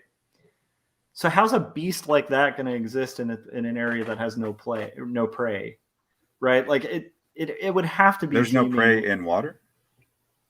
No. What you were saying a fewer amount of dinosaurs, and I'm like, I think the amount of dinosaurs does have a lot to do with like the food chain and kind of like the estimates there. Well, I think the I'm picture is guessing. that dinosaurs were just all over the whole planet. Like everywhere you went, there was dinosaurs everywhere. Is it? I don't know. I think there's specific ages. Because at the time it was like Pangea, so it was like they had a chance to like spread on all continents. See, I don't even know about that because I think a lot. It depends on the. I mean, that's what I'm seeing. That's what I was recently seeing. Yeah, because I think it depends on the stage of dinosaurs because they're in like all sorts of different stages. Yeah, I mean, it's like hundreds of millions of years or something if you go by the mainstream estimates. So like Pangea is kind of weird because you have a very limited species around that time. I don't think it was as like diverse. From what interesting. Yeah, if there was a Pangea, Sure, yeah. Again, I'm kind of speaking just from my understanding of it, but I'm trying to say like there's, I think, some probable explanations that wouldn't require like that jump. Right. There might be other explanations. It might have been just a coincidence that dinosaurs got too close to the water. Like there might be these other explanations, but it also might be the case that they stepped lightly because they were floating in water. Yeah, or the fossils that were more likely to last and survive millions of years. Maybe something about that condition of being close to water helps that footprint last longer than say a woolly mammoth in the Arctic who's less likely to leave a footprint because they're walking around and I don't know. I've just seen that explanation a lot for these time periods that, to me, I'm convinced the world was mostly covered in water, and the mainstream paleontological or geological explanation is, oh, well, this just happened to be next to a seabed. Like this just happened to be next to a water source, like rather than this was underwater, like deep underwater. Like so that's like a common sort of excuse for a lot of there's a third common excuse, and Frank already gave it, and I kind of think that might be worth pursuing, where it's like obviously like the soft footprints and stuff wouldn't necessarily be explained by a massive flood, right? But a massive flood would explain a lot of the geological formations that are otherwise kind of hard to explain, or like require 500 billion years of like carving slowly. Sure, yeah. But a global flood does not require a massive landscape covered in water. What it requires is like something like a giant, meteor hitting the earth and causing the entire frozen part of the earth to melt very rapidly and basically flood the earth. Could be. So, it's a theory. I don't know, man. But I love this idea a lot. And Dee just commented with a bunch of dinosaurs, which I have to say though, I really, Adam, even if I know this is your current inclination and maybe conviction and belief, inclination might be the meaning. I don't mean that. If this is what you currently believe, even if you change your mind, I still think there needs to be a comic about underwater dinosaurs because the idea of it is really fun. Yeah. And I don't mean that I hope that doesn't sound demeaning because I literally think it's super fun. Like I want there to be underwater dinosaurs because that would be fun. Yeah. I have an underwater T-Rex. I want to see what that looks like. And I have cool. This fake video game soundtrack I did called Dino Golf. Oh, I've seen this. You talked about this. I think we had you on Artcasters at one point. So the sequel, Dino Golf Part 2, is underwater, which I came up with like a really long time ago before I had any kind of idea of this aquatic dinosaur hypothesis. So I wonder if you're onto something though.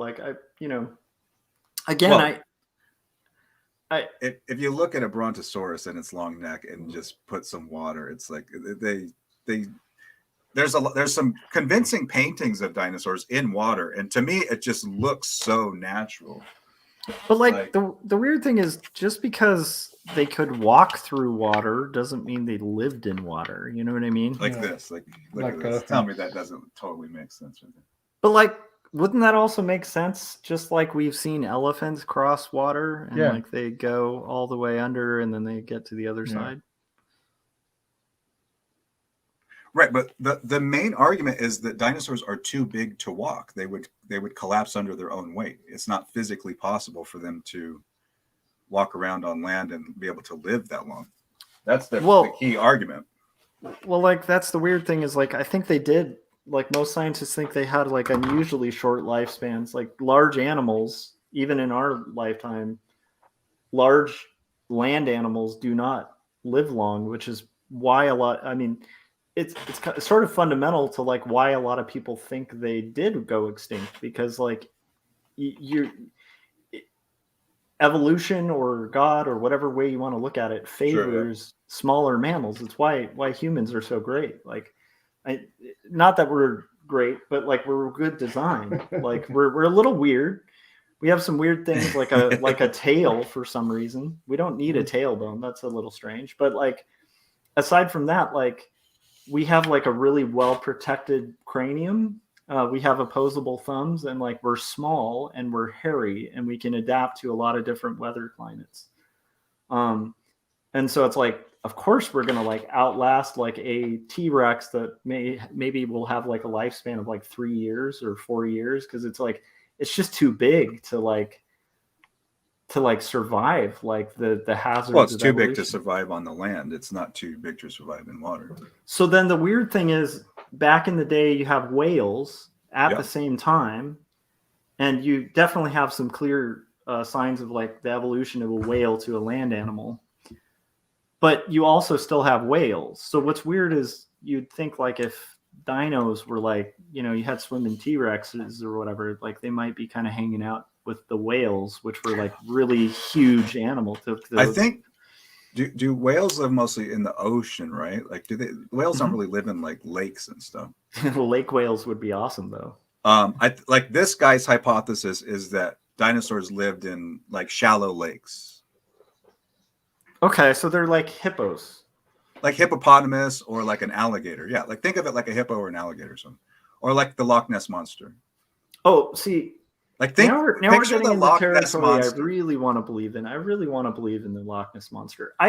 The thing is though, like there's no scientist out there who doesn't think that species of dinosaur lived underwater, and there's some really big signals on its like in its skeleton that indicate that it lived underwater. It had fins. Yeah. You know? Those were sand fins to move through the sand dunes. I agree. Okay. I'm just joking. Okay, I was confused. You can like make that. up an excuse for like, I don't know, if you believe that they didn't live in water, you can just say, oh well, yeah, obviously those fins were for something else. Like, no, I guess my point is like I don't think most scientists are claiming that about like skeletons with fins. I do think there's a species of dinosaurs that they do think lived in like rivers. Like they didn't live like breathing underwater, but like they were kind of equivalent to like what a hippo or like one of those like kind of more water prone animals. Like even elephants like sometimes will like kind of hang closer to bodies of water. Yeah. Animals hang close to bodies of water. Those there's duck-billed dinosaurs. Why do you need a duck-bill if you don't live in water? Well, if you evolve, they were all duck-billed. Why does a T-Rex start to lose its arms if it's not in the water? I don't know. There's just a lot of. I mean, to me, it's convincing. I don't. I think the T-Rex swim around with little arms. Well, that's also why the T-Rex didn't have a really long lifespan, man. I mean, like in the sense of like the presence of evolution, the T-Rex didn't have a long. He had a big bang and then he disappeared real quick. I didn't realize that. Well, I mean, compared to like a saber-toothed tiger, I think had a longer lifespan. I think there's just like a lot of the big dinos, like the really big dinos, just were not like long for this world, you know. For the world of dry land. for just the world in general. world But in I'm general. curious. I am curious about I'm it. being kind of a smartass, Judge, but go ahead. I'm liking the smart assness though. It's fun. I feel like I'm interesting. being a smartass, and I feel like I'm making a really good point though, because you keep saying, "Oh, well, all these things." It's like, well, if they lived in the water, that wouldn't be the case, and it kind of solves all these problems. Yeah, but I mean, like that. An argument that does not make. I mean, I could say if they lived in outer space and it's all an illusion, that would solve all their problems. Just because like a simple explanation solves problems, it doesn't make it a true explanation, right? That is true, but it does Yeah. it does solve a lot of issues. I mean, I agree. Like, if Occam's razor is all we're applying, it's just like you've debated, like, I'm sure you've discussed like atheism versus like theism, and like one of the biggest mistakes a lot of people make when it comes to like science or like the real world is like they apply Occam's razor to things to an extent that becomes absurd. Where Right. if you ask like a biologist or a chemist, like what's going on when I hit a table, they're not just going to say like it's wood, it's hard, your hand hits it. It's going to be a really complicated answer, because like there's more to like the solidness of a table than just like a simple explanation. Right. So it's, I don't know. But I also enjoy the theory and I like it, Adam. And I also like all the questions, and I am kind of curious. I want to read the guy's book. You've gotten me interested in reading the guy's book. You have to tell me his name, because even if I don't believe it, I get really into this. Brian J. anyway. Ford. That's the guy.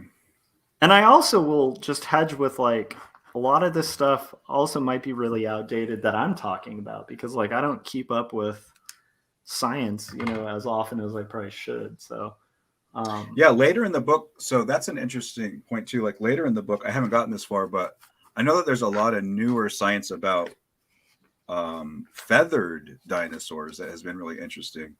Yeah. Did you know they found this was a weird one, but they actually found a fossil really recently of like a dinosaur.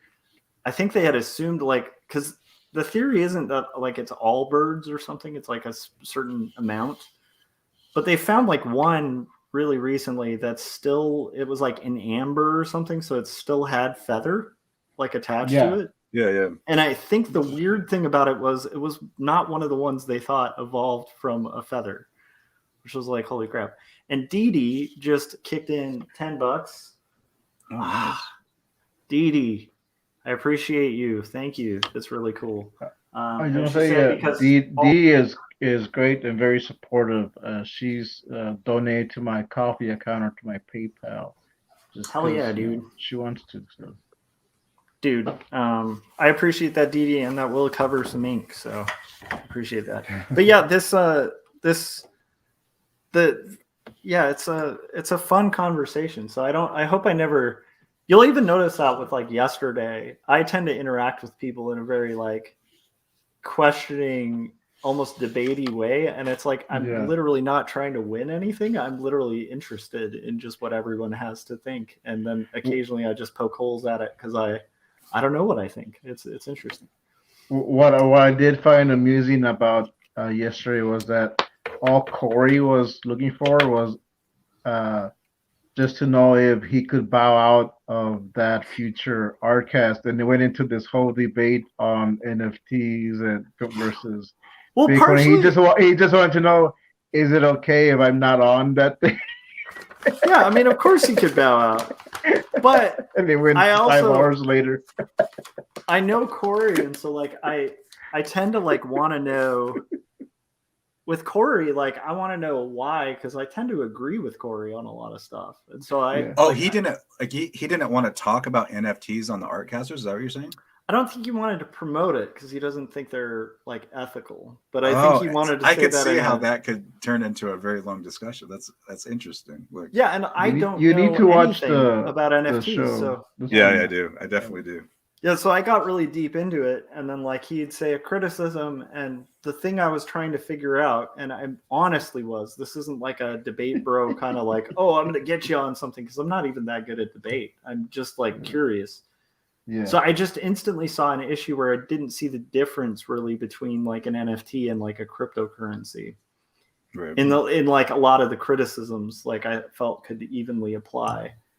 And so there was a lot of questioning and stuff like that, but I did learn a lot from it. And I can see some of the issues. I can see an issue that he brought up that I didn't know about, which was like, I thought it was like a good safety issue, but then he brought up that I don't want to retouch it too much, but I'll just mention the ones that compelled me from it.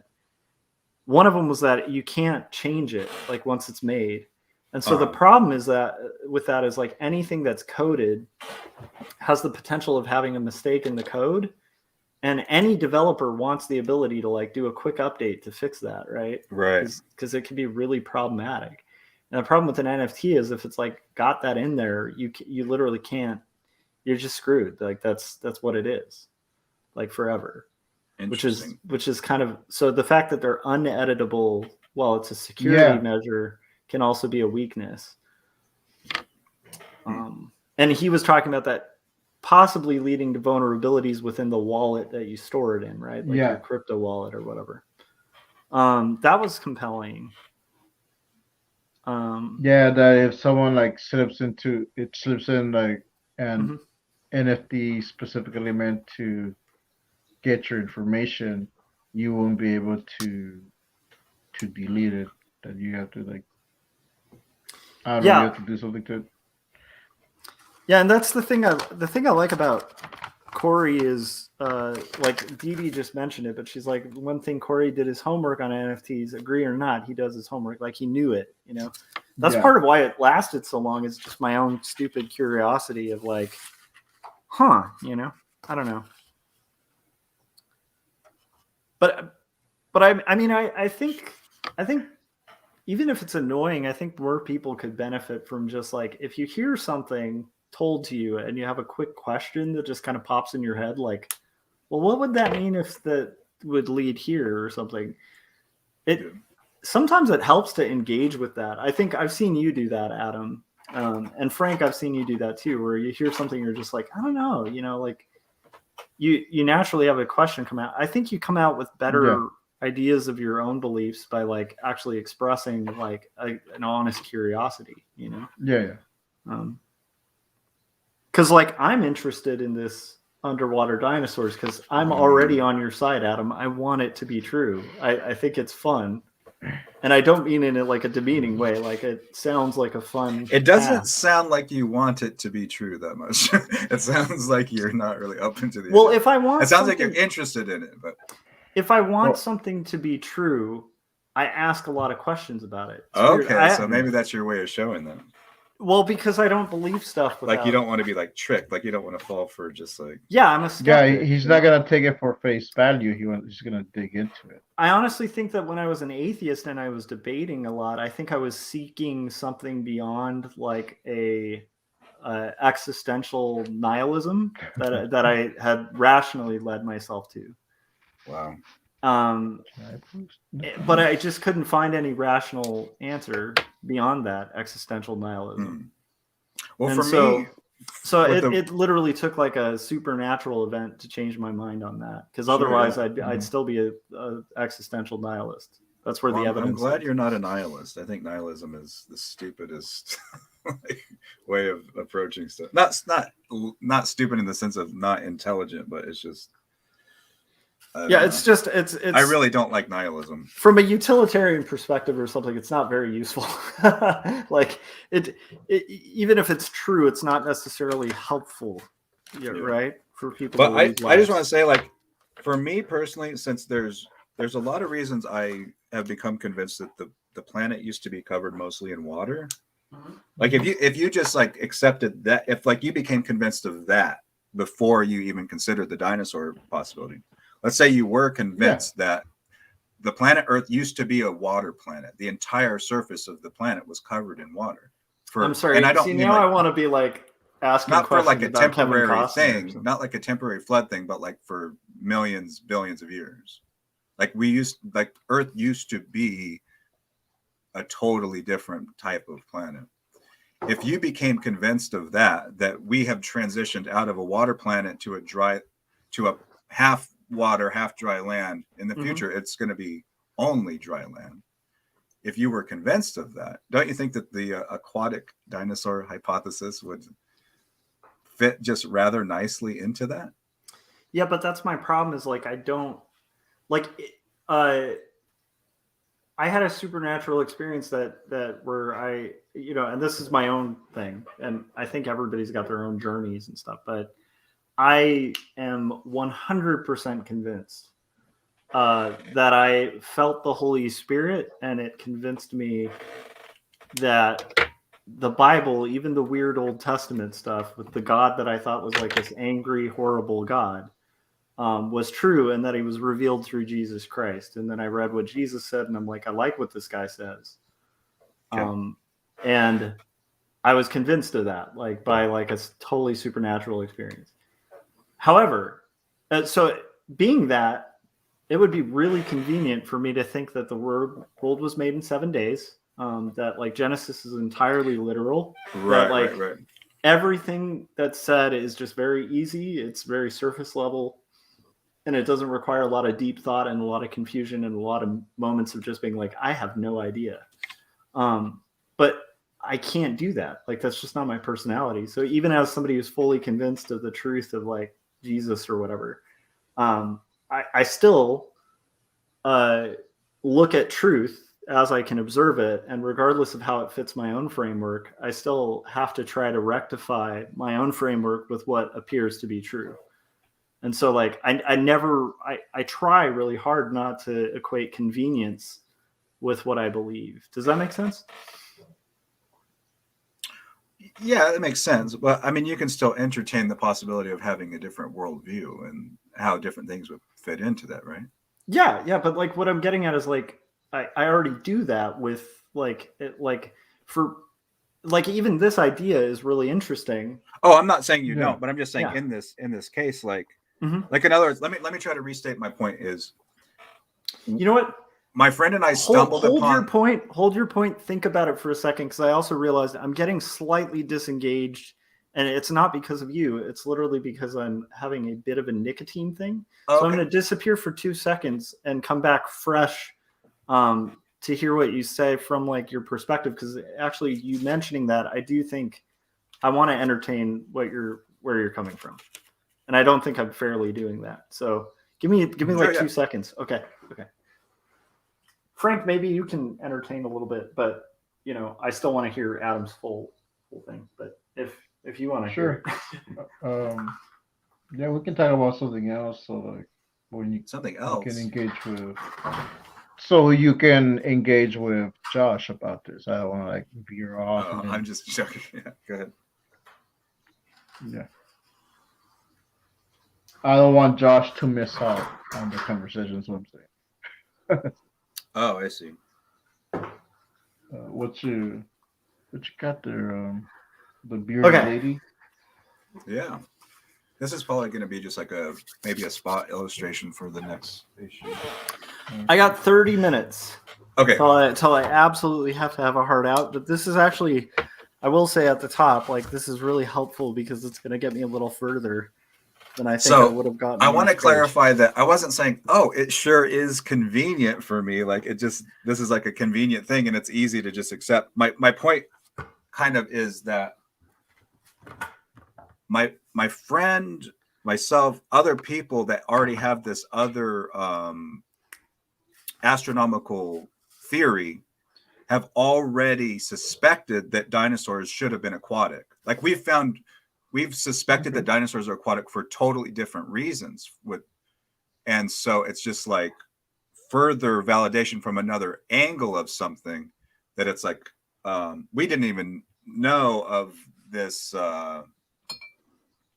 The arguments he has, they're too big to walk, the footprints and things like that. Like we already had this other motivating thing to kind of suspect that it might have been different. So I think the fact that this other guy, this scientist, has this idea of not coming from our theory, not coming from the theory of an expanding Earth, not coming from the theory that the Earth used to be a water planet. He doesn't believe that part of it, as far as I know. Okay. Like I just think it's like an additional. It's like, to me, it's like worth additional points. It's like there's other people stumbling upon the same idea for different reasons. Like there's additional avenues leading to this controversial hypothesis. Okay, no, like I actually can see that, because I would say Frank and I did that too, where you were talking about like water, like all the signs of like some kind of massive body of water, and of course people who believe in like it's hard to.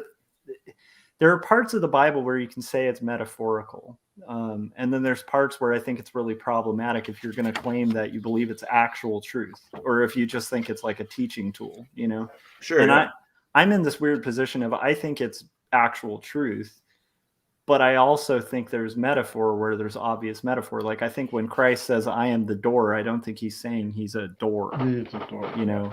And I think it's fair to like take things in context to how they're written and go like, if they're talking about days and there's no sun, obviously we're talking about a different kind of day than the measurement we have right now for days, Sure. Yeah. So, but the flood is like one of those things, like you have a hard pressed fight ahead of you as a person who claims to believe in the Bible, and to not have to own the fact that you think there was a massive flood. Like it goes very beyond metaphor, Sure. And so it's like it's a hard thing to navigate as like a person like me who like, I really like science. I like observable truth. I like things that can be peer reviewed and proven. But yeah, I totally agree. Like Frank and I did the same exact thing that you're talking about with the water, where it's like, to me, that would very easily, I would not be surprised to find out that there is evidence on this earth of like massive bodies of water having covered the whole thing. Because it just like, I'm not surprised by the discovery by evolutionists who were initially like believing the idea of the eternal earth, like finding that the earth was nothing and then became something. That's very like Genesis. Like and Didi pointed out in the my point is, I'm comments guilty of exactly what you were saying. So yeah, I totally can empathize with it. Sorry, go ahead, Frank. Didi pointed out in the comments that even the Bible says that there was a point where the whole entire world was flooded, and that's where I was getting at, that the world was a water world for a certain number of time. So, and that's where I think that definitely enough dinosaurs got wiped out, and they're allowed bodies to be shifted to different sides. There were animals in the ark, so like they might have started up in one place, ended up in another part of the world. So I don't want to like boil it down like, oh, this is it, but like and I think it was still stuff pretty that you're saying does line up with some of it. So and then also like and Chris K is in the chat. And my buddy Chris from art school, one of the buddies I was talking about, who like right after we graduated was like hitting the pavement regardless of how much rejection we got early on as illustrators, and is now a full-time illustrator. But Chris was saying, are we talking about Waterworld, Kevin Costner's cinematic masterpiece? No, we're talking about like Adam's got like a pretty awesome kind of interesting theory on like I don't want to go too far back into it because we've gotten really deep into it, but on like the idea of like more dinosaurs than we're aware of being water animals, which is an interesting discussion, and I haven't heard that theory before. So I would also say we also believe the idea of like the earth was probably covered with water for quite a while, definitely long enough for Noah to get drunk and like not just get drunk, but actually create a vineyard and create wine once he reached a semblance of dry land. And I believe at that point, it's not like the earth just like was blow dried of water. Interesting. So there is probably a very long period of time where the earth is still like, even though there's areas that are receding from water, like that are still impacted and underwater. So I think if you look at if you go and look at a geology, and I apologize to anyone who's not like at all like sort interested of in this.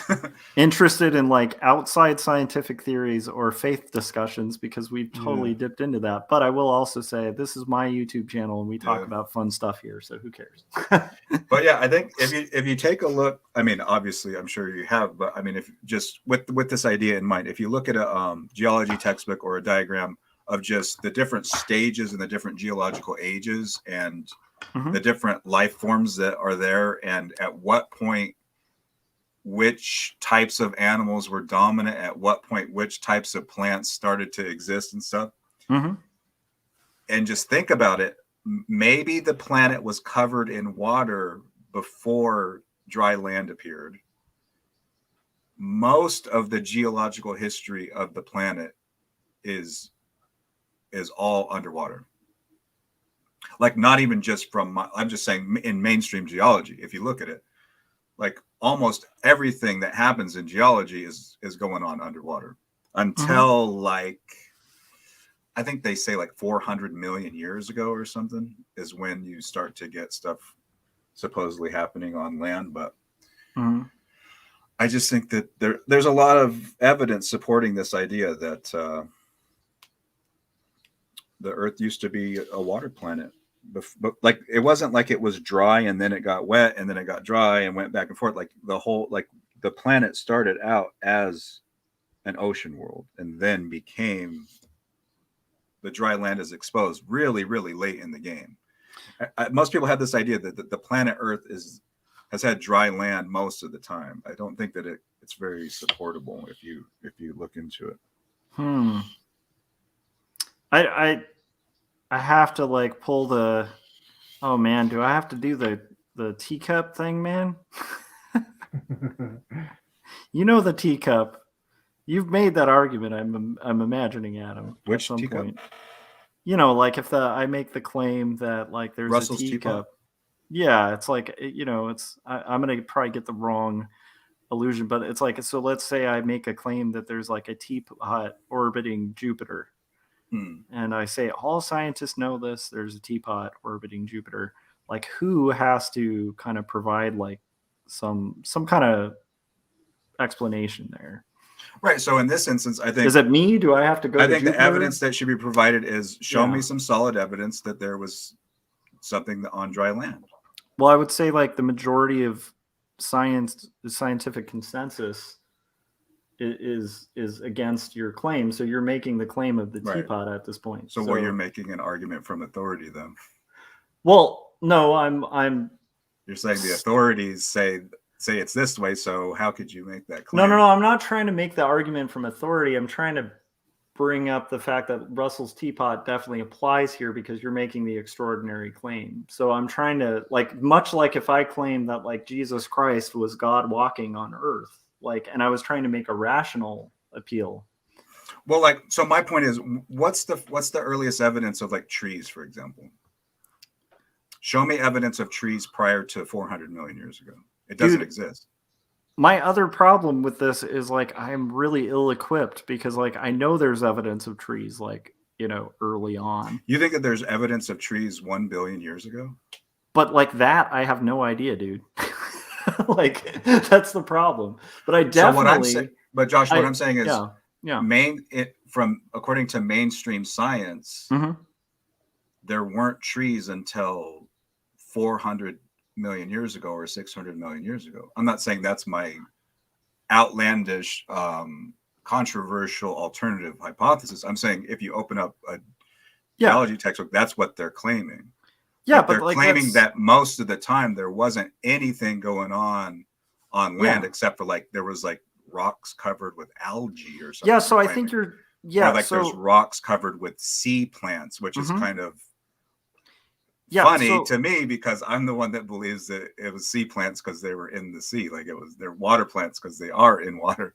But yeah, so here's the thing. Like from my understanding, I'm sorry, initially I thought you were saying were there trees 400 million years ago, and I was thinking that that's about like right, you know.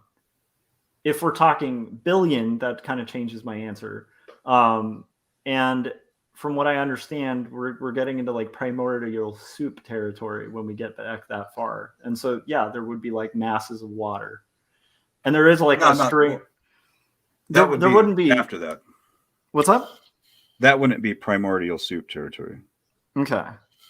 So we're talking like a Primordial little soup bit. So territory when would we're be like talking about billions like, of years ago. yeah, but you were talking about billions, right? Didn't you say? No. billions? I'm saying 400 million years ago or something like that. It's like 400 But million. you were just saying, like, if I back this up, you literally said that like most scientists don't think trees came till like about 400 million years ago or whatever. Right.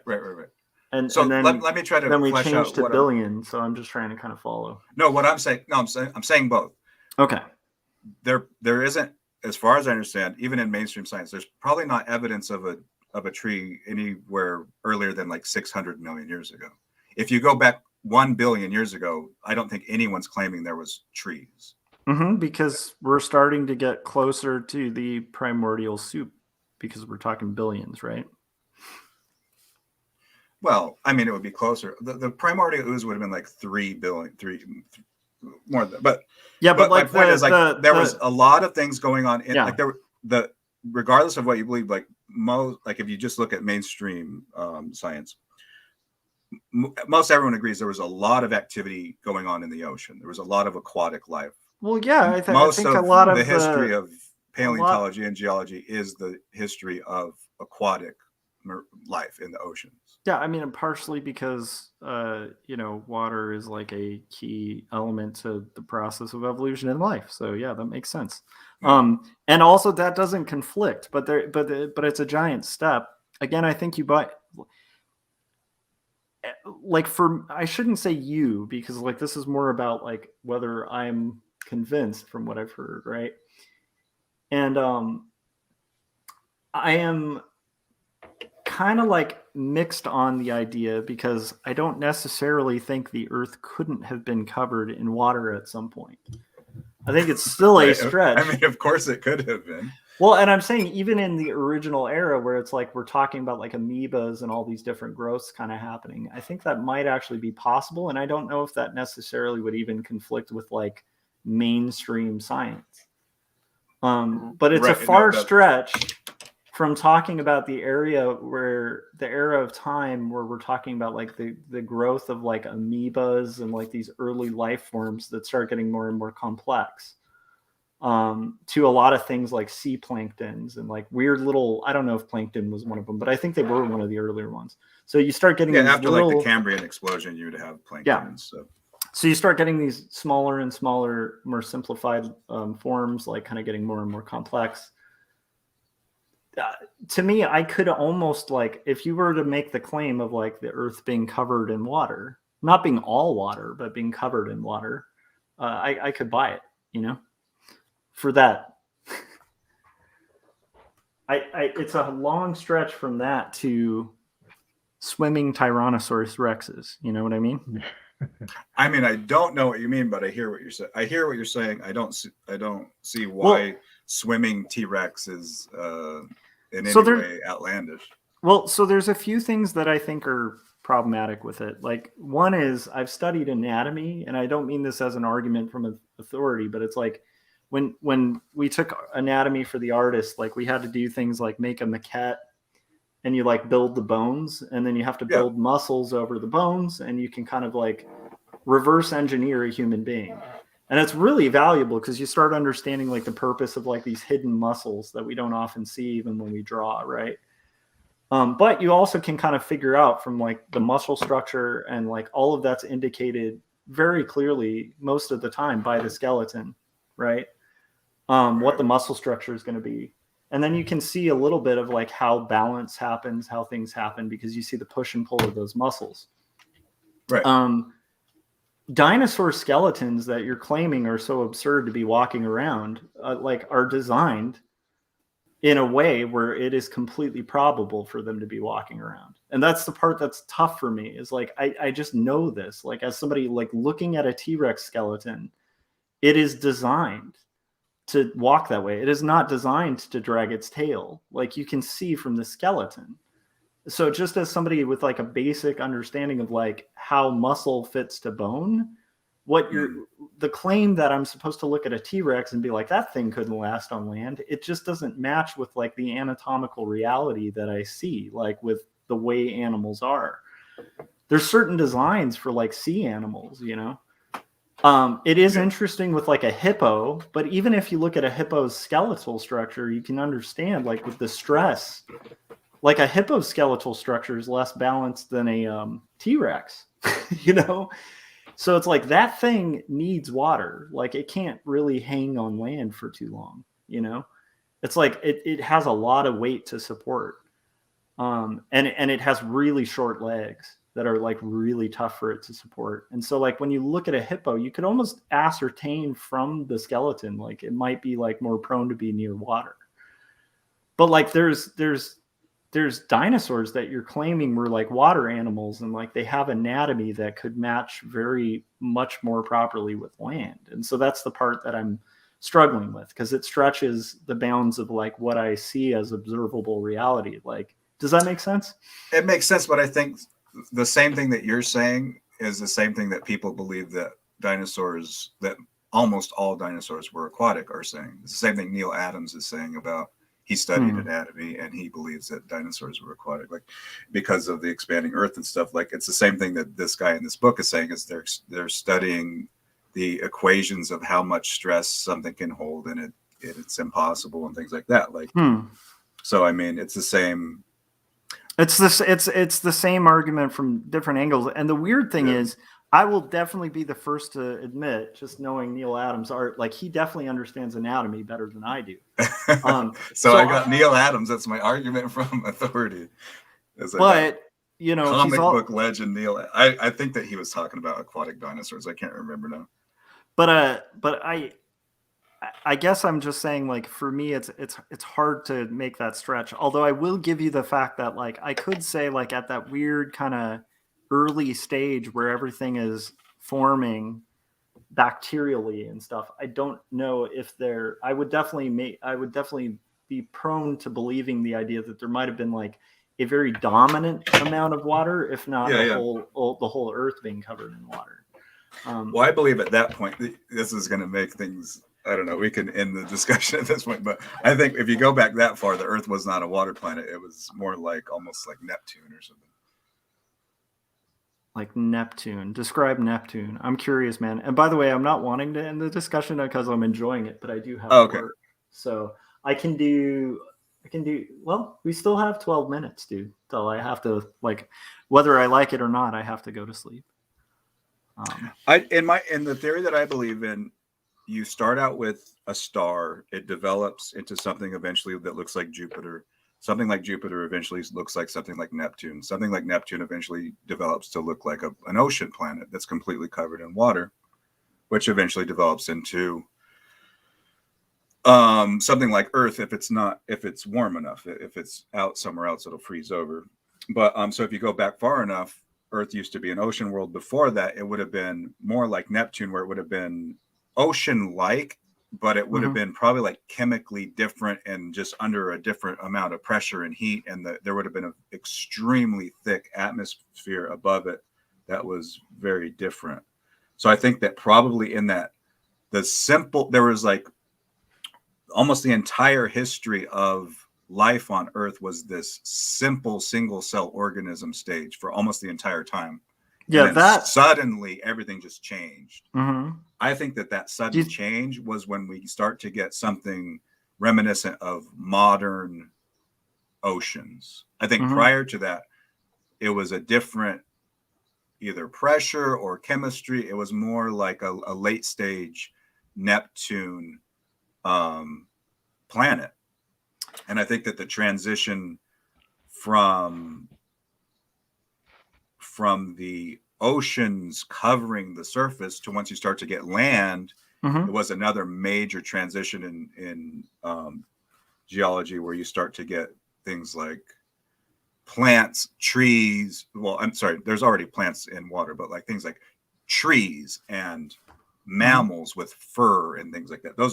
That's when we started to have land. So I just think that but to me, like, I don't know, that's sort of where I'm at currently. I kind of like it. I like it. And I'm not trying to crap on it. I want to be really clear about that too. Because I'm not convinced of it, but that doesn't mean it's obviously not, that doesn't mean it's. I also am not like convinced completely against it. I just don't, frankly, know enough about it. But I will say some of that doesn't conflict with a lot of science. Like there is this strange area in evolution, and of course creationists like pointing this out, but there is a strange area in evolution where there is this sudden burst of like kind of life. Mainstream science has no explanation for how life began, how the diversity of life suddenly came out all at once. Mm-hmm. And that is interesting. In my worldview, maybe that was when oceans began. Yeah. Prior to that, there weren't oceans. There was some weird different chemistry, or it was like the pressure was too high or something. Like maybe that Cambrian explosion was because that was the first time we finally had oceans, and most of the history of life on Earth was the history of ocean life and marine life. So I have a question. I don't know, like, again, I'm not playing coy about this. I literally don't know. No, yeah, go ahead. Is it common parlance, the idea that a body in space can gain mass, like a star can get bigger? Is it common parlance? Like, is that observable? Like, are there planets that increase in size? Is that something that frequently happens? I don't think so. I mean, maybe in rare instances. Because that's the part that I'm like trying to figure out is like, I don't know if like most scientists, and again, I'm not trying to appeal to authority. I just like frankly don't know if they think that the Earth started as like a small thing and became in mainstream. I mean, the mainstream scientific view is that you start off with like dust and rocks and stuff, and it accumulates, and that's how the Earth forms. And yeah, like, I mean, that's the mainstream view, I guess, is that you gain mass by accretion, like stuff clumps together. That's like what most people believe. Got it. Okay. And so it's almost like yeah, that actually kind of makes a little more sense. And what I'm talking about, it's the opposite. It's you start off with a big, giant, bright, energetic star, and it loses mass as it develops and becomes more and more complex. It's shedding mass. The Earth has shed. The Earth used to be bigger than the sun. It used to be a giant, energetic, hot, bright, white star. Okay, so I have a question out of curiosity. Is there a reason that the Earth has to, like, is there something kind of foundational for you that makes the Earth have to start bigger? Like that goes beyond just kind of like science. That goes beyond science? Yeah, like is this like conclusion about like the water-bound Earth and like the idea of it kind of starting larger and sort of decreasing or whatever? Does that come from like where does that kind of conviction of that like come from? Is it from like some books, or I was just curious. Like, I'm not sure what you're asking. Like, what is the evidence for the idea that stars would develop into smaller planets? At first, I thought you were asking, like, is there something almost like a personal reason why I'm convinced of this or something? Yeah, I think that's what I'm getting at. That is what you're asking. Yeah, I'm just convinced by the evidence. I think if you look at planets, if you look at exoplanets, if you just put stars in order of mass next to planets in order of mass, it's as plain as when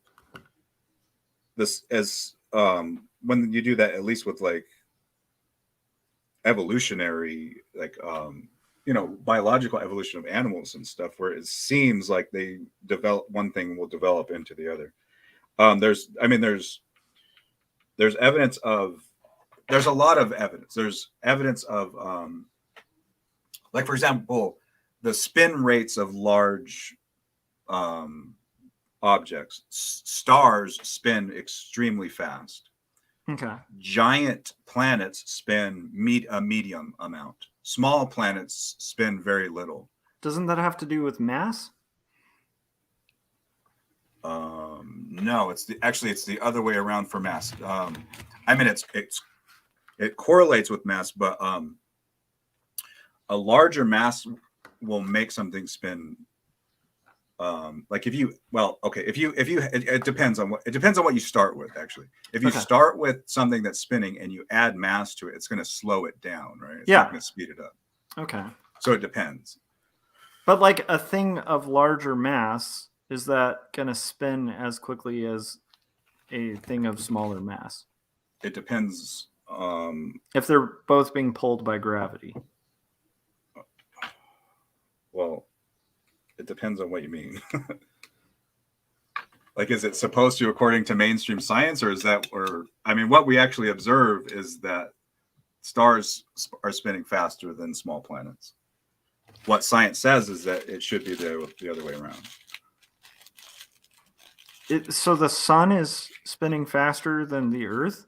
Well, it depends on what you mean by spinning, because there's two different ways of it depends on whether you mean if you take a point on the object and keep track of how much it's moving versus how many times it has rotated in the same amount of time.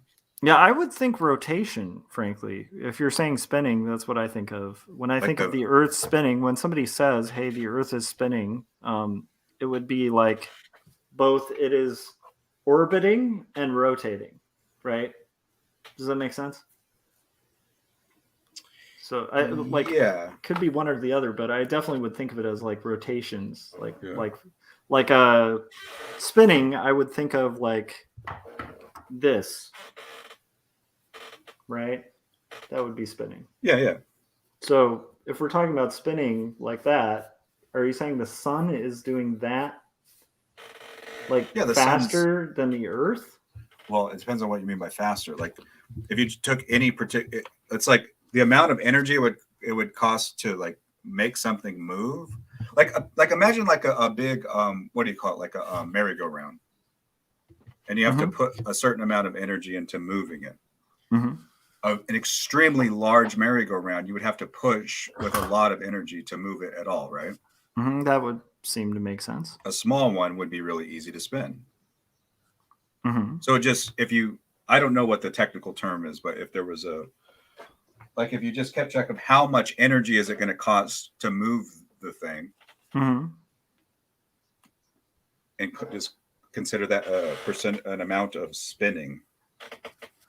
But if I'm thinking about the energy cost to move something, and I'm thinking a larger object is going to require more energy cost to move than a smaller object, then I am still looking at the sun and I am seeing it not spin faster than the Earth, which is spinning faster than the sun. I see what you're saying. I think we're just using two different ways of using the word spin. Okay. Maybe I'm misunderstanding. I'm sorry if I am. Because I really don't follow. Are you following this, Frank? Do you understand the spinning thing? I've been in and out.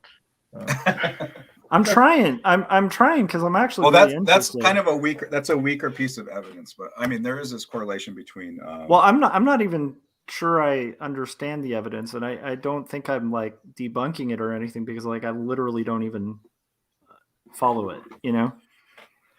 So I'm not trying to poke holes in it. I like that one. I actually would like to know because I want to have a fair understanding of what you think of it this way: if you measured a dot on Jupiter, and then you measured how the distance it has moved in 1 minute, right?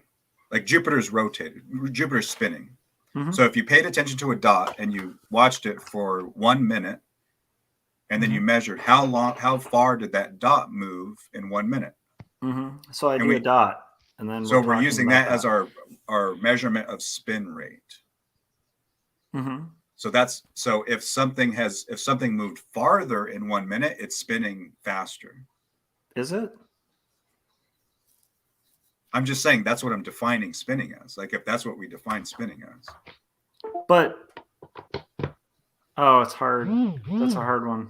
There's like two technical terms for this. I'm gonna have to bow out, guys. Right. Yeah, I got it too. I actually have work. Oh my gosh, I'm enjoying this conversation. We have to do it to be continued, whether it's on your channel or or on mine. Adam, thank you for being a good sport and like sharing Yeah. what you think too, because like honestly, that's vulnerable and cool, and I value those conversations a lot. No problem. And I want to be clear, I'm not trying to convince you of anything because I have no No, idea. I didn't feel that way at all.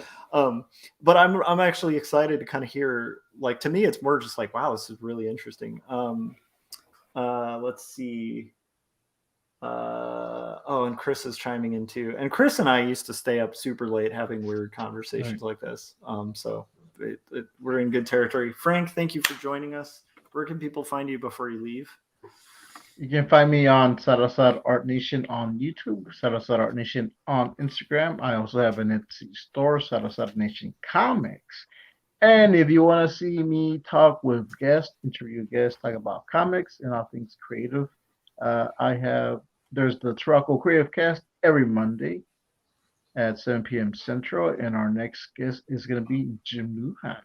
So I love it. I love it. And Didi actually said, doesn't all science begin with imagination? And I agree with that. Like, yeah, our human imagination is what allows us to kind of figure out questions that we can then apply, peer review and all that fun stuff too. Sorry. Anyhow, right. I liked what Didi was saying there. Frank, have a good one. Adam, where can everybody find you and follow you, and like where can they get Toad Road and all that fun stuff? Sure, yeah. And thanks for having me on. This has been really fun, dude. Anytime. I'm glad to have you. I'm glad that I have the capabilities now to stream. So we can, dude, yeah, I know, and I'm really really stoked that, and you guys should support Adam because it was a long road to get here, and now he's like a comic machine. So keep give him some support. Like. Throw them like where can people get this? Yeah, so this is the family friendly version. Josh has the uncensored version on Indie Planet. Good hint right there, right? Yeah. It's indyplanet.com. If you just type in Adam Lore or Toad Road Comics, you should be able to find it. If you go to my channel, Adam on YouTube, Adam Lore is the name of my channel. I'm streaming every day pretty much. You'll be able to find a link to my comic pretty easily. And those are kind of the main places that you'll see my stuff. But I'm also pretty active on Facebook and Instagram lately. So just my name, Adam Lore, on those. I adore it. That's awesome. Thank you, Adam. Thanks. And I'm excited thanks for having me on. Yeah, and I'm really excited to see your comics coming out and keep the live streams going too because they're fun. And I listen to a lot of them when I'm at work. So I'll be like working on like a crazy like souvenir or something and be fielding questions to designers with like you chatting in my ear. So that's fun. It's fun to have. So keep them going. And I will just say this is a sneak peek of my graphic novel that's coming out in May, and you guys should pick it up. I have not been happier with like the printed copy of any comic I've done in the past, like to the extent that I am with this, like with the print job. It's just did a lot of justice to the work that I put in. So it's also a really good book, and it's a good story that talks about young adults sort of trying to find their way and finding connection and meaning or lack of meaning in the process and having intertwining dreams and stuff like that. And I'm still ironing that pitch, but I appreciate everybody who tuned in. And it's super fun doing these streams. I mean, like Adam does a lot too. So I encourage you guys to check out his live streams too, because they're really fun conversations. And we live in the future where we can do this. Yes. And I am gonna so it's Brian J. Ford. Before I go, I really want to actually, because I might rock that audiobook too. There might be like some interviews and stuff with him. I haven't really checked out any of his stuff. I have a long commute too, so I could do like a 20-hour book pretty quick. It's under 20 hours, so it's like I think it's like 14 hours, something like that. Too big to walk though. Yeah. See, again, and I really don't want this to sound demeaning. I want to believe it because that's an awesome cover. Well, you see the water, like the blue part is the water. It's fun. It would be fun. So, okay. Oh my gosh, I really want to see now. All right. So I'm gonna get that book just to see, and then yeah. All right. Well, have a good night, guys. Thanks for tuning in, and I'll see you guys on like the next one of these, which will probably be sooner than later. And then Adam, I might lurk around your channel every once in a while, and if I'm working, maybe I'll hop on there too. So. Oh, that'd be great. Great to have awesome. you on. All right, man. Well, thanks, and thanks again to Frank. Go support Frank Salazar. He's one of the most supportive guys in our community. So you guys should definitely kick him some support too. And I will see you guys later. Bye. And then the eternal end.